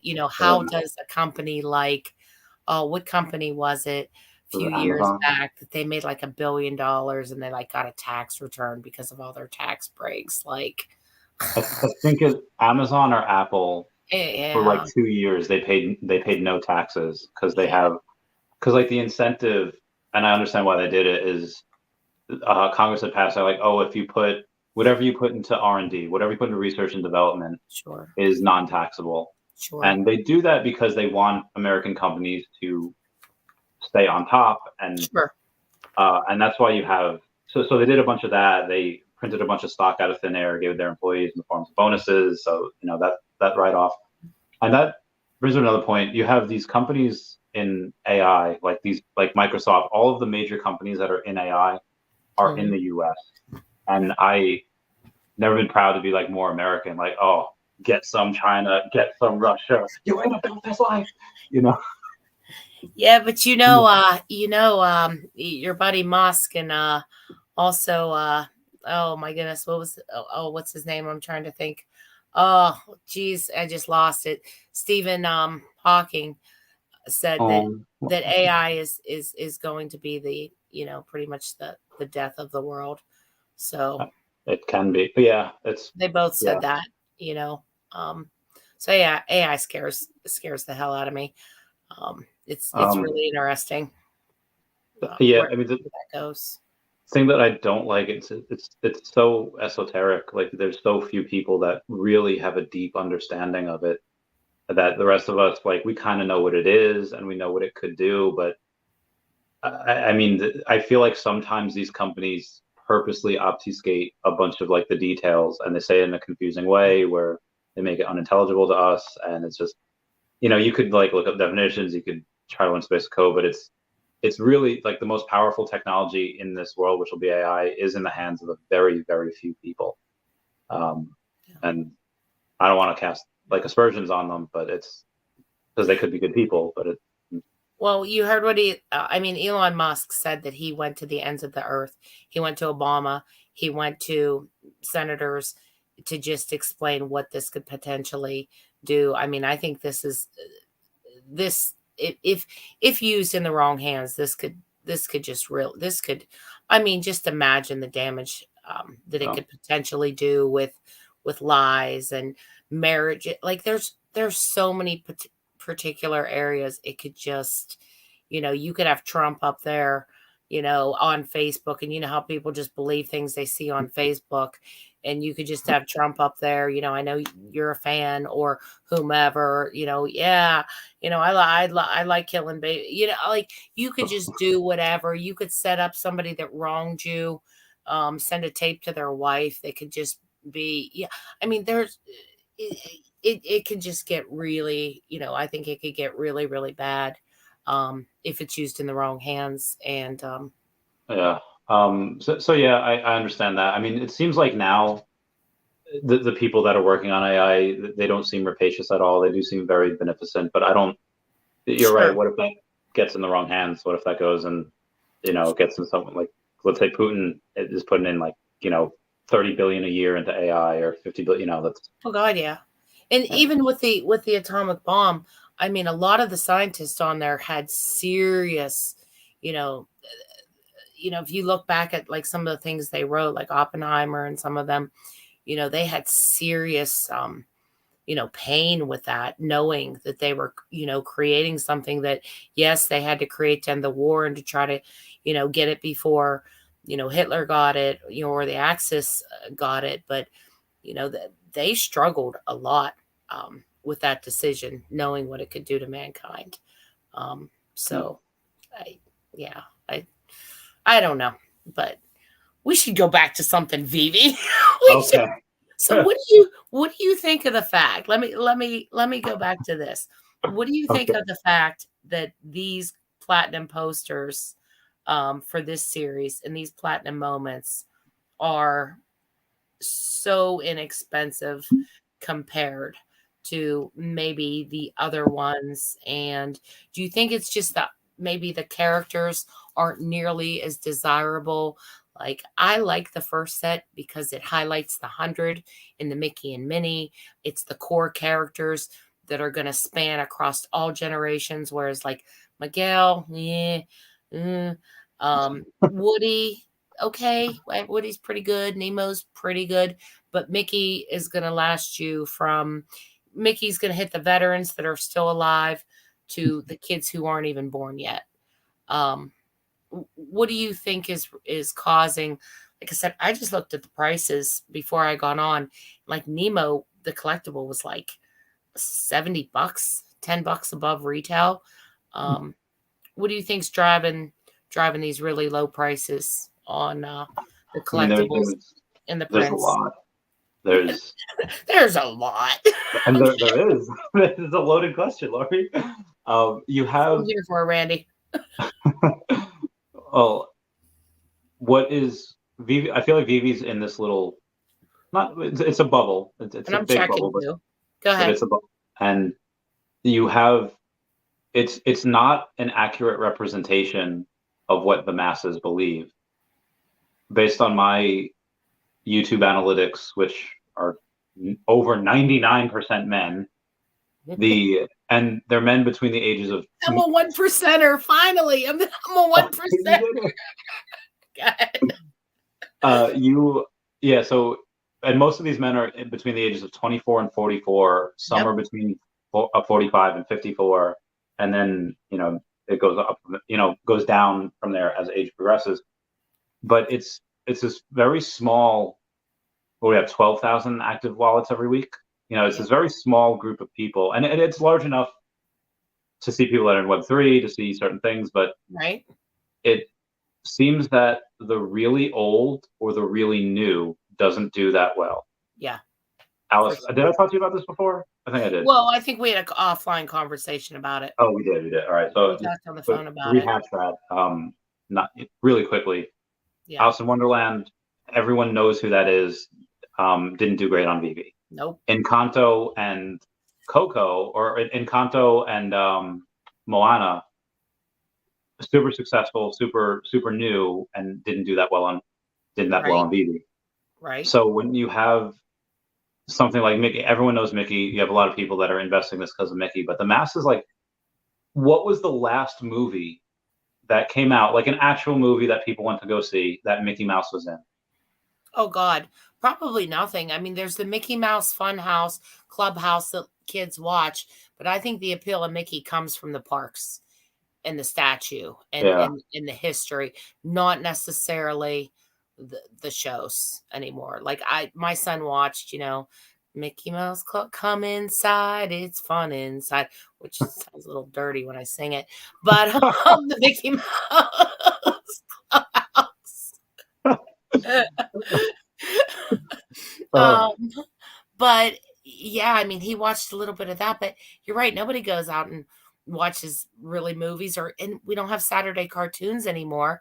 I mean, or anything like that. But I think the appeal of Mickey is the park and the lore and the desire of every kid that sees those Disney 100th with Tinkerbell and this partner statue. And, that's always going to stay. So that's above, like, to me, that's above that's where you're always going to get those people with Mickey, Minnie, probably Donald. History, super historic, and people that worship Disney, they'll always get him part of the Fab Five. But you have, again, there's people in here that, there's not people in here, but there's people out there in the world that, like, I have more of a connection to Woody than partner statue, because Toy Story is one of my favorite movies growing up, and I like Toy Story 2 and 3 and 4, and I can't wait for the fifth one to come out in a few years. Yeah. So Woody will do exceedingly well over the over the next couple of years. Partly just because he's Woody, but also because it is the 100 platinum moments. This set is gonna do well regardless.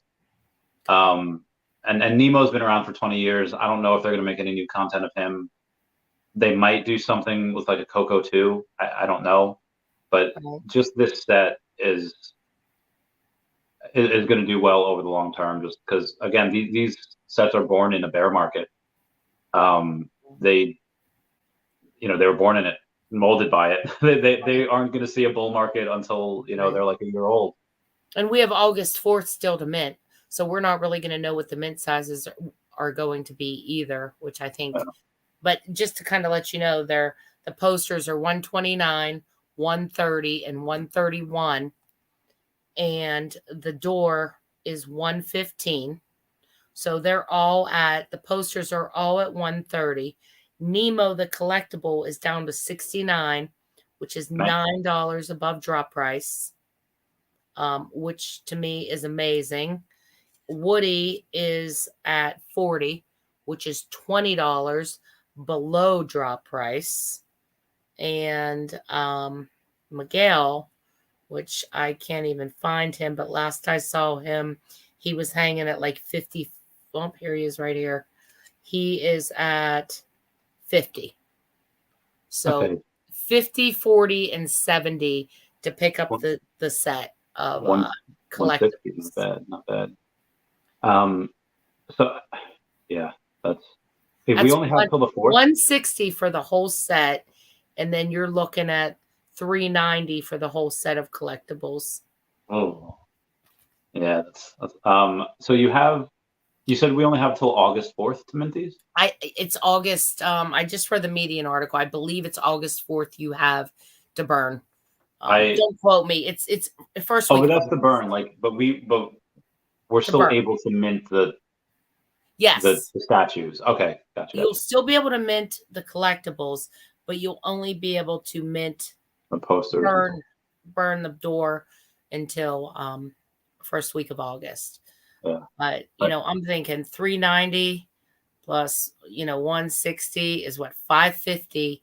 You get the whole set. Then if you want to throw in an extra door, that's what, $665 for everything out the door. You'd get, no pun intended, you'd get the door, all the collectibles, and the posters right now. Yeah. And then you look at the other collection, you're looking at an average of 400 each poster, but we already know the mint size, which is around 200 to 300. Those are all averaging about 400. So just the posters alone would cost you, $1,600. Now, granted, there's 4, and then the collectibles have been steadily rising. I mean, Minnie's up to like 134. I think Dumbo's around 200. Minnie's still undervalued. I don't know how many. How much? the Mickey's still $55, the actual collectible. Was the actual collectible for Minnie? I know you said the poster was like 150 or 400 on the poster, 420 Oh, on 400 on the poster, 150 on the collectible for Minnie. Okay. 150. It was 154 on the mini collectible. I think Okay. we're also seeing a little bit of a squeeze though right now. Yeah. Don't you think? For tomorrow, agreed. a little bit of a gem squeeze. Oh, when you said squeeze, I thought you meant like squeeze to the upside, because you've had a lot of the grails, but you have some miraculous turnarounds with a couple of these things. I feel like, yeah, you have a little bit of people saving gems, and so, for tomorrow, I think Trondang said that he was not going to eat tonight so that he could get more gems for tomorrow. Trondang, the guy, he always posts about, I think he has a bunch of Hulks. I think every now and then he makes dirty jokes. He's really funny. Or Gwintron. Maybe it's Gwintron. Yeah. Okay. So what I really like about the doors, the Pixar doors, is that you have, like, the potions are cool and you can have a couple of decent photos ops in there, but if you have like the Veve verse, like, could you imagine the entrance to everyone's Xanadu's are these Pixar doors from Monsters Inc. I don't know. That just seems like in order to go in, you have to go through this door. Like, I just think that'd be really cool. That'd be really boss. That's a good idea, actually. So, yeah, I'm really surprised, but I'm not at the prices on this set, just because I think the characters are at a totally different level. Yeah. Now, if they hold true, it would seem like they did what Disney proper, they did Pixar. So it would seem like, and this is just conjecture, that they'll be probably dropping Star Wars, a Star Wars 100 and a Marvel 100. Yeah, I think, and then probably kill it. Those will probably be our platinum moments. Dude, but I think it would also, could you imagine though? I think it would also be incredible down the road to say, I have every 100-year moment, burning mechanism and poster for the whole 100-year. I think that'd be a boss move right there. Then throw in your golden moments. Ooh, that'd be hard to beat. It's gonna be a big one. And it's not like, some people are like, oh well, Disney can just release new things every year. Like, well, they can, but they're not gonna be the golden moments first appearance. They're not gonna be like, this is the 100-year anniversary. This is very, very, like, this will something like this will never happen again. Even like the 200-year anniversary is not gonna be as special as, or maybe it might. I don't know.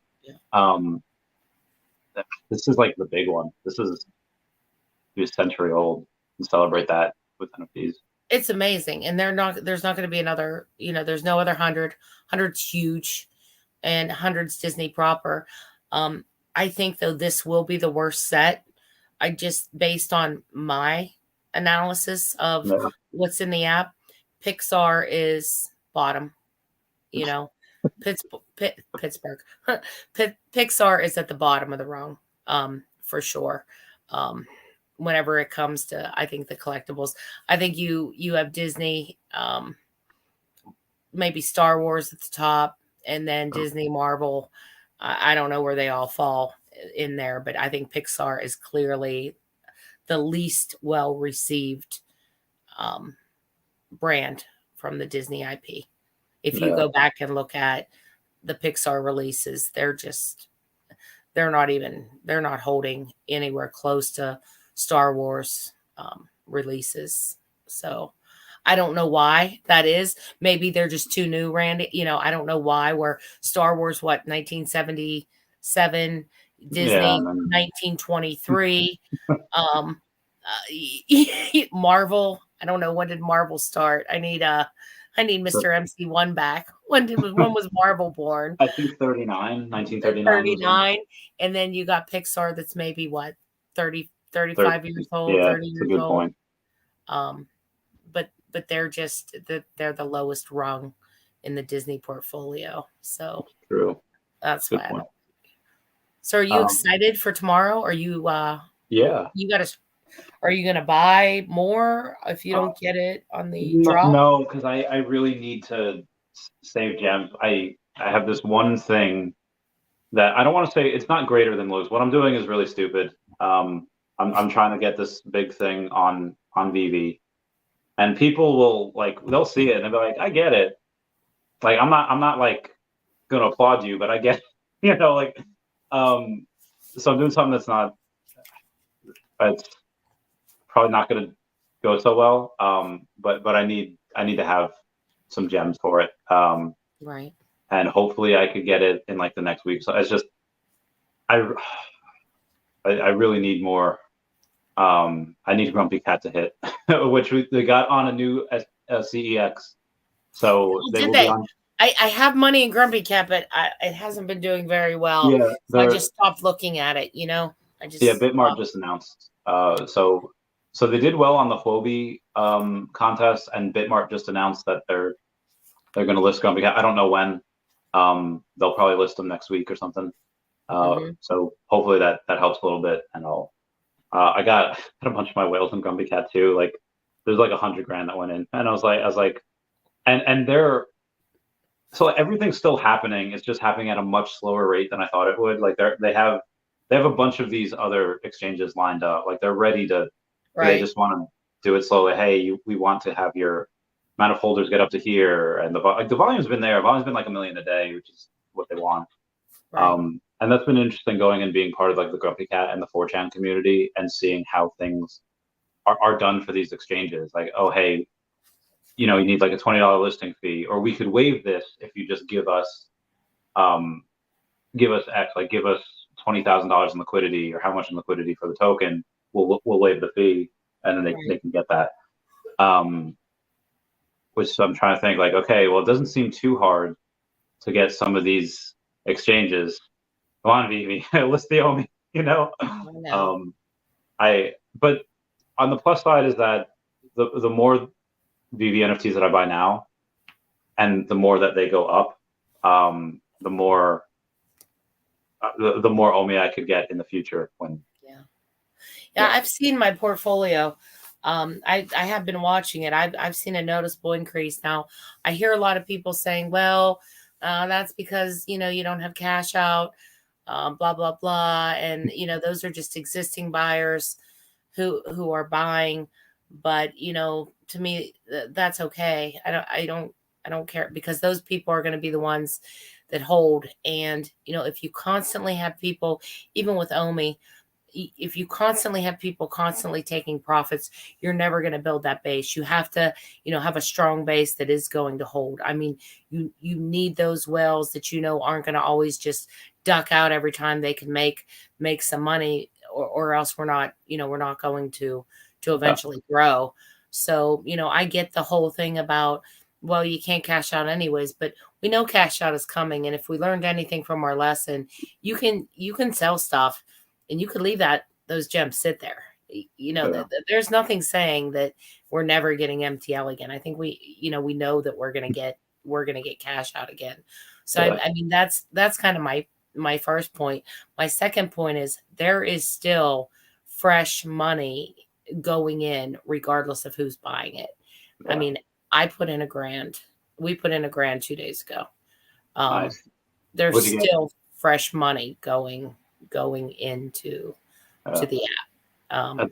There's somebody that commented on one of my videos like a week ago, maybe like 5 days ago, like, hey, I like Veve flagged his credit card, or the credit card flagged Veve, whatever it was, because he had just put in like 7,000 gems to buy like 2 walls, and then he wanted to put in more money to buy a Todd, and then it like declined because people be buying those green candles. Like they didn't buy him at Walt at $2,000. They bought him at 3,500. It's like right. So there are definitely still people going. I think they do like 3 million a month gem sales, 4 million a month, give or take. Right. So they're still doing a good amount. But I don't think that they're. I mean, we haven't. Only America had cash out. Like all of Europe hasn't had cash out for a while, so only America had it. So when they take away cash out, it's just Americans that can't get the money if they don't want. And I don't think there's any I think now people are too scared of like, oh, hey, if I get caught of any malfeasance, or if I get caught, like if I get accused of profiteering, whatever, then maybe they can get their account shut down. So I don't think people are going and doing like gem deals anymore, saying, hey, buy this Toby for X amount of gems, and I'll give you some cash on the Yeah, side. I know someone who recently got locked out because they sold something way too low. Oh, damn. They got flagged, and someone was just trying to help them out.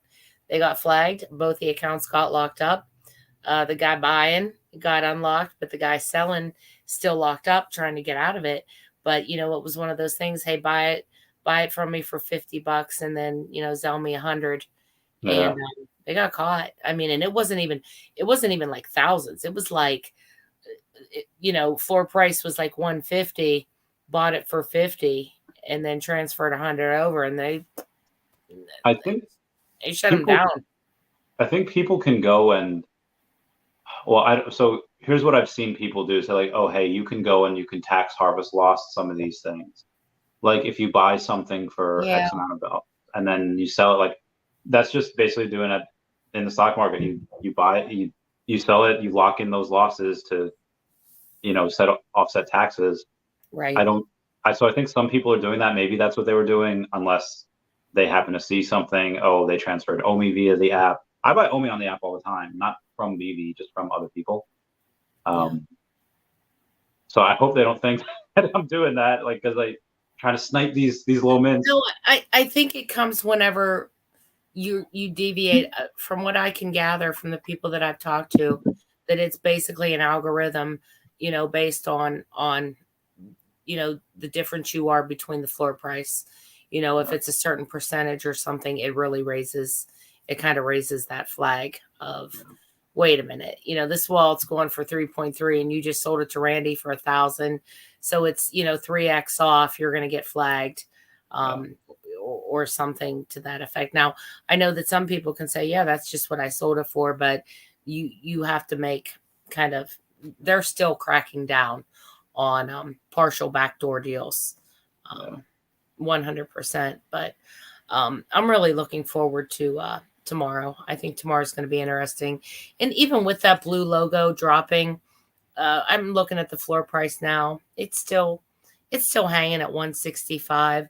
So it really didn't do that much damage. It was teetering on about 198, right under 100. So, it's still holding decent value. Yeah, I'm keeping mine. So, pretty collectible. Yeah. But, if they do something with that in the future, cool. If they don't, it's still nice to have. I don't know. I like the old ones. I don't know what to do when OMI hits, and like I don't know what to buy. Like, do I buy things like, do I buy the partner statue? Do I buy the RISO, or do I just buy stupid things that I like? I have 200. My husband, those are the two things he wants. Partners 3.3. He's kicking himself in the ass. Why didn't we buy it too? Why didn't we buy it too? I think that Partners, though, with all those things that Disney is announcing with the geolocation and they're Imagineers. I mean, they're going to make the experience. I have absolutely no doubt in my mind with all the work that they're doing and all those patents. I find it very, very hard to believe that, there's going to be another partner statue ever again, and B, that partner statue isn't going to be, and it doesn't have to be anything crazy. I don't need a full year of free day. Even if it's just you own this partner statue, you get, 20% off on these days, or you get this, or they run different specials and run different collectibles. And, if you're at the park, you get X. I have zero doubt that they don't have plans for some of these collectibles. Maybe not all of them, but I think they're going to have quite a tool chest to do their thing. And I think Disney is the best to do it. Like, I wouldn't want anybody else figuring it out. I can't wait. I can't wait so I have this idea, and I've tossed it around for like 10 months, a year now. If you have in the future, let's say, what is there, like 20 billion OMI left in Akomi's business development wallet? is it, I don't know how much they have. They have 25 billion, 20 billion in there, whatever they have in there.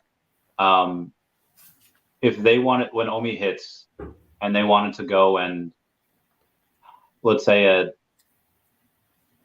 not even that, let's say it goes 10 cents and suddenly they have $2.5 billion. And then they start buying up Disney stock, which is like nothing. That's like 1% of Disney, but it's still, and then David and Dan go and they sell stuff, as OMI rise. Like, I think by the end of the decade, they could probably have like 10% of Disney.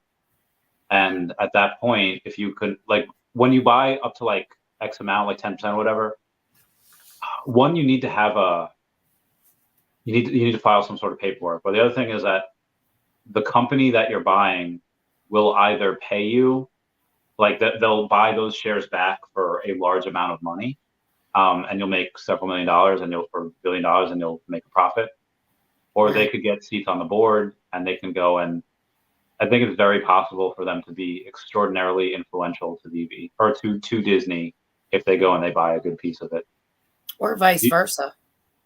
Oh, if Disney, but well, Vive's not doing any cap raise that I know of. I mean, if they are, yeah, Disney would probably want to. They'd probably get first crack. How would you feel about that if Veve were to raise money and then Disney goes and buys 2% of them or something? Oh, I think any partnership with Disney, especially with the recent patents and how much they've been putting into it, I don't have a doubt that they wouldn't treat the collectibles right. I would probably be a little bit concerned about OMI at that point because I don't know how that fits in to their strategy,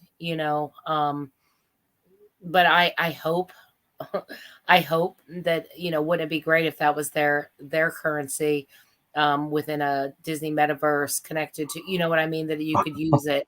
But I think that might be scary for Disney. Oh, Lord, talk dirty to me. Jumping into cryptocurrency. But yeah, I would very much like that. Like I said, it would scare me though a little bit about OMI. And if they really want to be in the cryptocurrency business, I don't know if they're ready for that. Bob Iger owns a partner statue. So that also just really makes me think, he's in, they're in, they're going that direction. I didn't know he owned one. Does own one. Is that private? Should I go in private this video now? I'm just saying he owns one. Okay. He 100% owns one that he owned before he didn't just acquire it. He owns it was before he was CEO. Yes, he owns one. Yeah. He knew something. Oh Lordy, he knew something. Yeah. Yeah. I still look at that as a crown jewel for Disney. I think if anything, that's gonna do it. But I mean, in the autograph tech, what do you think they're thinking with the autograph technology and patenting that? What do you see as that being like? Because it's not like, Imagineers come out and sign collectibles. I mean, are you thinking that they're thinking that more from the comics and maybe with the authors? So I thought like, oh, hey, they could just set up a wallet for Tom Hanks, like something where you just go and you send it and then the smart contracts in it just sends it back. And then to an actor. You're thinking an actor. Well, I was, but then I thought that, okay, well, Disney owns the likeness of all these characters. Like they could just set up like fan accounts. So they could do this a bunch of different ways. One way is like they just set up these fan accounts, send let's say they have Mark Hamill's likeness or Luke Skywalker. Like they make a Luke Skywalker Veve account and only up to 500 people can get their stuff signed by Luke Skywalker. Like, how in the Fantastic Four holiday card, their signatures are on the back. Yes. Or the lenticular cards, the signatures are on the back, and you have a Mickey signature in general. What if Disney had it wouldn't cost them very much to go and make these accounts. That just sit there and on the partner statue with Mickey. Yeah. And then if you have that, you can go into the Disneyverse where, I mean, Iger fired the metaverse team, but I think that metaverse team was hired by Bob Chapek. So I'm pretty sure Bob Iger will reinstate another metaverse team. I really hope they get Square Enix for it, because that would be legit. But when they do that, David mentioned this on his interview with Binance in New Zealand. They had said, hey, what we want, he asked about AI, and David's like, well, what we want to do is like have the collectibles have AI. Because could you imagine going into like Disney Landverse, and you have a conversation with Woody, like you hey ChatGPT, pretend you're Woody from Toy Story, and you can go and talk to him, and it's not just an NPC that has 3 lines of dialogue and that's it. Yeah. It's an NPC that has ChatGPT and it's told to act like Woody. Yeah. And you could only access that if you have a platinum moment with Woody's signature or Andy's signature, or whatever. I forgot that he did mention about incorporating AI, because I know Cryptoys definitely is talking about AI. Oh God, where are we? Okay, there. Yeah, I forgot David mentioning that, but I've had the idea. I mean, you can go back to my first interview I ever did with NFT Norway, NFT Collects, very small channel, long time ago. I just have this, what would make my life easy as a parent, as a park goer? If I'm not Veve Magic and don't know it like the back of my hand, because I have to go and I have to prepare. I have to look at where rides are, lunches, times a day, what we have to pre-order. Like, it's not easy at any parks like that. Do you want a fast pass? What are the best times to go? Do you have to sign up ahead? Like, you got to do major homework if you're going to park correctly. And I just thought, my first thought was, could you just imagine you pull into Disney and you pop up your wall and you hear, welcome, family. And they know that it's Lori and Max and William. Hey guys, you're going to be taking the train. Follow me. We're going to get on train B. You follow the guy. We have your agenda all set up. We're going to start over here at Magic Kingdom. Your little kid's like, mommy, I got to pee. And you're like, Mickey, where's the nearest restroom? No worries. Meantime, me as a parent, I'm trying to find a map. You are here, opening it up. Where's asking a Disney person, and Mickey's like, follow me, come on. We go to the restroom. Whatever, we finish right. Oh, I want a piece of pizza. Mickey, is there any pizza anywhere near? Sure, guys, let me call ahead and get you a seat. I'm in the gift shop. I like that, and that. Put it in my bag. Mickey, put that in my bag. Okay, Lori, it'll be waiting for you whenever you leave the park. Though that's kind of like my thought, just making my life so easy and so accessible. No tour guide, no money, all the park data, all your schedule, all your credit card information, your name, your child's name, their age, their likes. It's all built in there. And I've got a personal tour assist, whereas right now it would cost us I think it's about $2,500 to get a personal tour with, that level of care once you even get into the park. Yeah. A real person. Yeah. You said, then, traffic control, flow control of the rides, all that signing up. I mean, ask Magic what she had to go through. Like, okay, you have to plan this. And she's like, I was dragging David, like, oh my God, come on, it's 1 o'clock. It's 1 o'clock. We're going to miss our time. And if we miss it, we don't get it. It's like, oh, that's done. Like, they can do it, and then you just have a friend the whole time. And you could just be like, Mickey, when was this castle even built? Oh, this was designed in 1937 and it was based on, I mean, it's endless what you could do with this. And that has always been kind of like my dream for NFTs with the geolocation and the full integration. And I could it would make my life so much easier as a parent, as a park goer, to have that kind of capability. So you gave me 2 very different trains of thought. One is that it sounds odious to go to Disney with a kid without any help, without you will die. Having a place on Earth sounds like hell. But then on the opposite end, oh God, if you have that, would make it so much. not that I have like little ones at all, like, you know, I'd just be drunk most of the time, but to go there and like with friends and just have that AI, to have that like, oh my God, that sounds so simple. Like, hey Alexa, but oh, hey Mickey. Or Hey, you could, Mickey. Hey, yeah. Mickey, I need a beer. Help me out. You know, or we need dinner. Can you give me a reservation? Checking on it, Randy. Sure, we can get you in at 7 or 8 p.m. Which would you prefer? How about 8? You're in. You know, like it could all be done. I mean, the technology is already there. You have your AR glasses on, you pull in, you literally pop up Mickey or whomever, and they're like, welcome family. Oh, Hi Max. Come on, let's get this party started. We're gonna go up here to the train. Follow me. Because half the time you're following signs, you don't know which one to get on. Like, it's just a pain in the ass. And it could just all be all at your fingertips. that could, There's so many possibilities. Or, hey, you want to take a picture with Elsa? I noticed you have the Elsa collectible from 2 to 4. You get a free picture with Elsa. And then we're going to upsell you a $50 frame commemorating your time at Disney. you ever go on the around the world trip? Not the It's a Small World. Like you go and you get to have like a beer at every place, like in around the world. Yeah. I've never done it, but I know what you're talking about. I don't drink beer, You but get I so know what drunk you're on talking there, about. and they're so simple with it too. Like I really like these plates, and like, oh, we'll get it for you. It's like, oh, I just don't know how to like.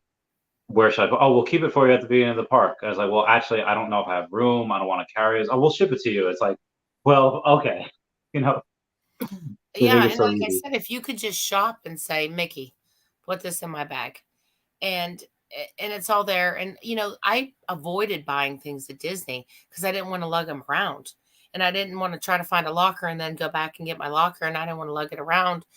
And I could just see that, where they almost have an Amazon warehouse, where Yeah, they just have kind of the displays, and then there's someone at the end just getting the orders. Okay, Chavez, boom, boom, boom. Okay, I'm ready. I'm going to be checking out here. I'm going to be leaving the park.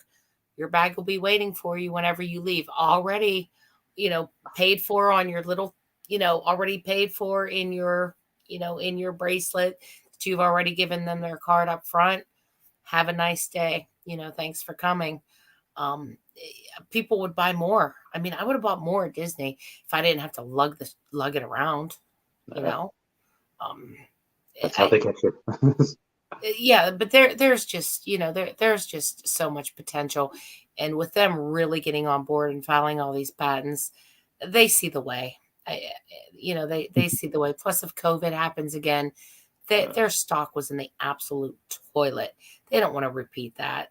No. So, I think that's another extension of what our NFTs and what the metaverse is going to do.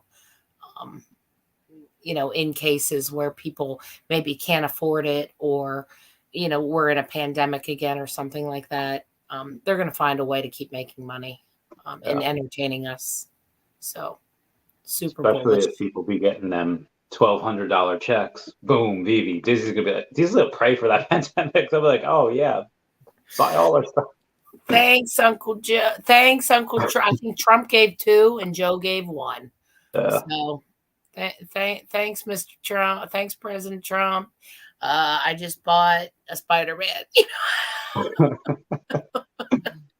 Oh, I wish I got like screwed out of those in like the worst way, because on paper it looked like I made too much, and which to like qualify, but then like all of my money was out like on the street, or like so not only could I not get paid back by all these people that like they weren't allowed to operate their businesses, but I also didn't qualify for like the $1,200 thing. So I was like, this is BS. This is awful. It was I bad got time. child support from Daddy Joe, or that's what I call him, my Daddy Joe. Nice. For like 5 months for Max. So, Yo. yeah, and then like I said, Trump gave a couple checks, and then Joe gave a check, and so I was lucky to, but all that went into Veve. But definitely have noticed the vaults creeping.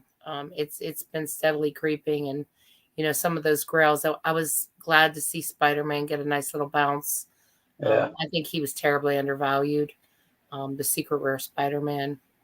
It was nice to see him get a bounce. Walt's at 3.3. Actually, I'd like to see him go down because I keep saying I wanted to buy him, but I didn't because some people were telling me buy OMI, buy Cardano. That's going to go quicker. OMI will go up at some point. I don't know. I mean, currently they told us, hey, we're going to focus on MCP first. They did at the beginning of the year. Slowly but slowly, beta got out. Everyone had it by mid-year, or even before then. And I think Veveverse is being built congruently with the new OMI loyalty program. So possible that you see both of them out, start to roll it at the same time.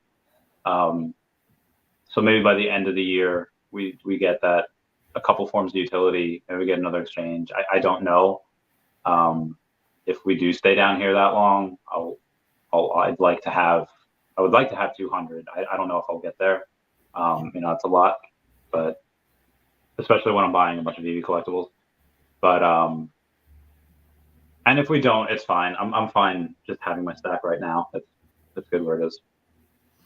Well, if people are buying skins that basically expire in a month, and they're free, they're fine spending that money for those kind of experiences and those kind of games where they could actually buy something, have an asset. It could be used in game, in metaverse, in real life.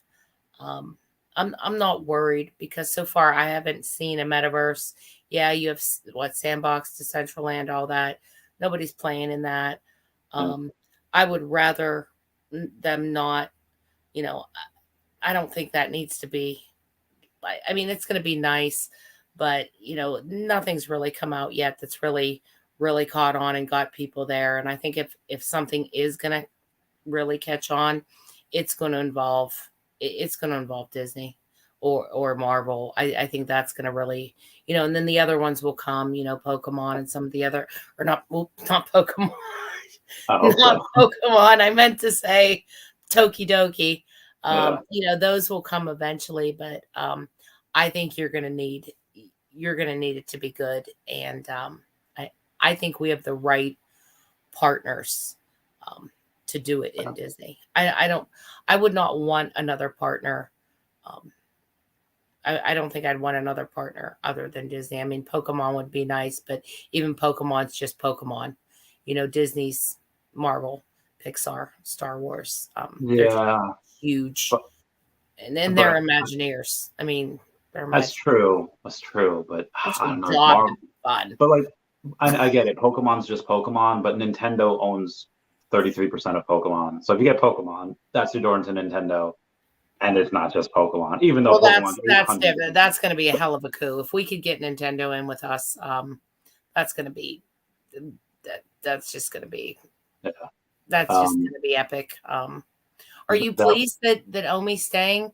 I see it's still staying around 0.006. Yeah, I could stack a little more. Again, I'm trying to buy these NFTs, and I don't. I'll get it most likely. It's just, I spent like $8,000 on all those Lukes, and right. It could have been another 10 million OMI, and I'm spending like another 7, like close to that on this the next thing that I'm buying, and it could have been another 10. So finally, once this is done, maybe I'll get Baby Yoda. No, once this is done, not that I'll stop. I'll keep buying like the $2 comics because what I do. But I will focus more on OMI. And then I'm still waiting for that Quadot 9. Quadot 9? Yeah. Wait, 0.00009. I don't know. I'm still waiting for that. That'd be great. Wasn't that the prediction? I don't know if God's Entry is still sticking with that. But I'm still waiting for that. But I don't know. I feel like we hit the lows. I don't know if this is just a little fake bounce because of MTL, but I see things are getting better. I mean, like you said, look at Bitcoin. It's, it was 16,000 a few months ago, and it's at 31. It's doing well. I think we're I think we're turning. I think we'll still continue to get small little bumps throughout the year, but I don't expect us to be in this much past, January 2024. I think we're going to be coming out of this cycle end of the year, near end of the year. I think everything's gonna pop as a result. But that's just my thought. But I'm long term. I heard someone say too, well, everybody's in it for the money no matter what you're doing. And to a degree we are investing, but I know a lot of comic book guys that absolutely love comics and they make money, but they also have comics all over their walls.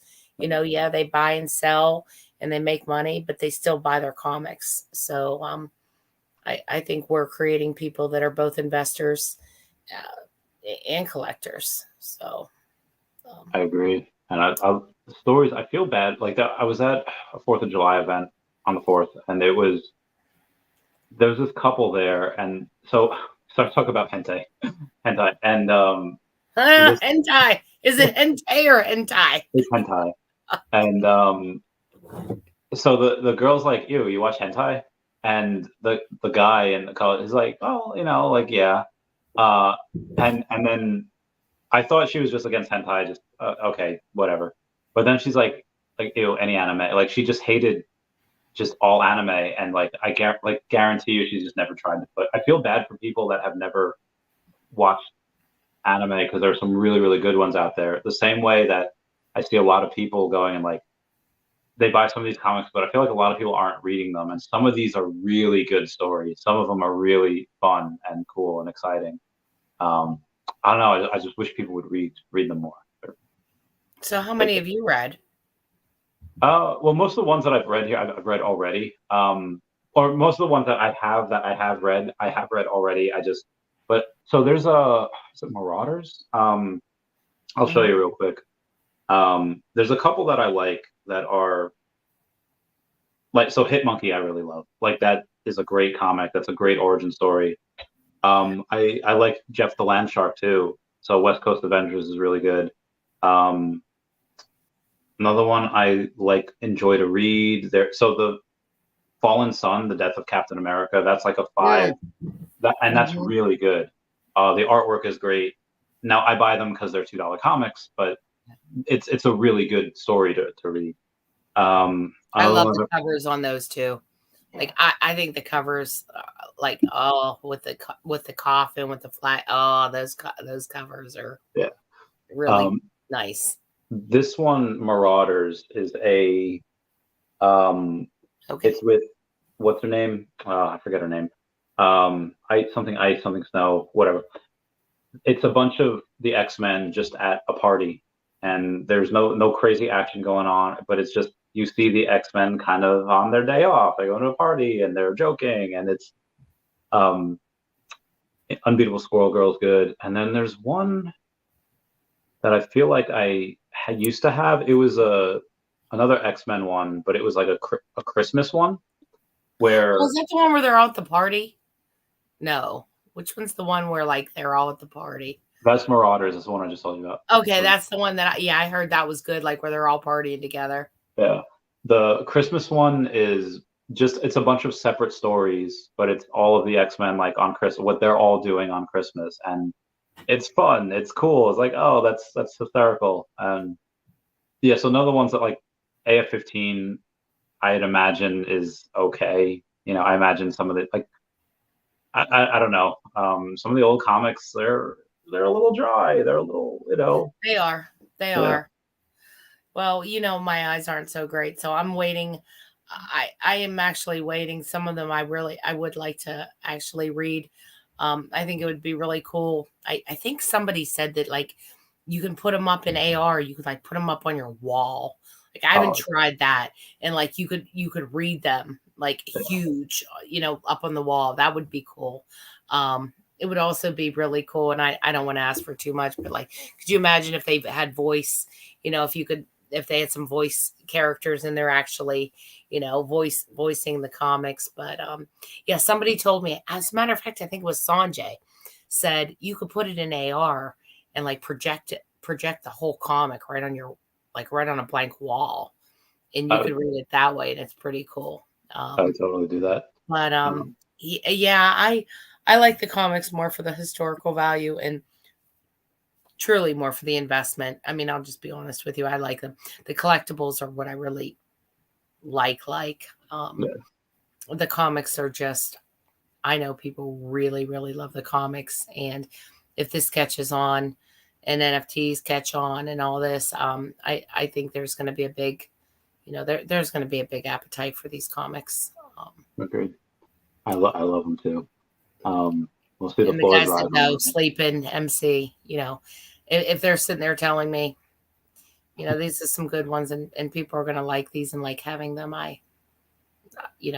for me, they're a little bit more investment. The comics are a little bit more investment for me than pleasure, but the collectibles, I find more like I want to have my castle and have like all my Disney 100 posters up and my 330s up with my mint number displayed, like, with my my cars, all my cool cars, my Lambos out front lined up. You know what I mean? Like, that's kind of what I kind of see moving forward. But I think the comics are a really, really solid investment. So they're more of my investment than my, plus you could, when a bull market hits, they're really easy to, they're much easier to sell to, if you want to make a little profit, if you have 20 Fantastic Fours and you want to sell 10 because they've tripled, they're pretty easy to kind of liquidate as well. So. That's true. That's a good point. It's also a lot easier to liquidate like the commons as opposed to the secret rares. Secret rares are so expensive. Commons so much easier. Hopefully we can. Harris, I'll be going to New York Comic-Con. I won't be going to San Diego. Lori might be going to New York Comic-Con. Just not sure yet. I'm getting sucked in. I'm getting sucked into now that they said that they were going to San Diego. I'm pretty sure that they're going to New York, and I can't stay away. Well, I was going to go to the Bahamas, but then I found out I had to renew my passport, and I found out it's taken like 20 weeks. So now I'm like, no, now I could just reallocate that money. So I'm getting sucked in. Damn, that's 20 weeks, man. You can't expedite it. Even with expediting it, I heard it's really long. My brother-in-law just tried to get his daughters, and he even paid the extra fee, and it still didn't come. It was like 16 weeks. 16 weeks. Still didn't get it. So I had planned September, October for the Bahamas, but I don't think that's going to happen. So I might have to allocate those funds towards Comic-Con now. And do it. I'm the bad influence you need. Everybody's going. Listen to me. Everybody's going. Everyone's doing it, Mom. But I really hear a lot of people who plan on going. So I think it's going to be a hell of a good time. Yeah. Plus, it's New York. Come on. But anyway. Yeah. But I can't wait. New people, old friends. Harris has joined the first hour, watched another stream, and then joined back. We've been going on. We went down this weird ghost / god / political alien. And I tried to bring us back because people are like, you did. What are they talking about? Give the people what they want, Randy. Give them Veve. Give them OMI. Okay, Dr. Kevorkian. Give them what they want. Yeah. But no, it was really good. I'm having Ryan on Wednesday on the Queen's Court. Good. So I'll be interested to see how his first, I don't know, what has it been, 6-7 months, how it's going. I'm not expecting to get a lot of alpha out of him, but I'll be interested to see, how his perspective has changed and how he's acclimating. I think it's going to be an interesting. It's going to be interesting. Yeah. So, good luck on it. Let me know if you need anything. course. I will. If you come up with anything that you think he could answer without saying I'm too low on the totem pole, or I'm not privy, or I cannot disclose that, I'd be more than happy to ask. I would like to know maybe what's that word called? And I've been streaming for too long. The morale at the company, is it? Are they happy? Is it like, hey, it's a lot of work, but we're doing something, or is it like, yeah, man, it's hell? Like I'm very curious to see. I imagine it's fine. I don't. The people that have been there and have not been there are. I don't think it's like a toxic place. I'm just curious to see what like the retention is, what the morale is, and what the, like how, I don't know. I'm curious how they act when stuff is on the line, when Disney's like, hey, can you do this by Tuesday? Like, I guess we'll pull it out of our butts somehow, Yeah. Well, I know talking, having some conversation recently with Reese. I know that, things were getting just a little bit toxic there. And, with him selling some of his OMI and, them not hitting deadlines and stuff. I know that he had shared with me that, he needed to pull back for a little bit. And he also said that they're trying to be more controlled with their interviews. And they're trying to, because I'm trying to get Mitch and him to come on Queen's Court once they get the loyalty, or, MCP plus OUP equals loyalty. So, I'm trying to get him already scheduled on the books for when that comes out.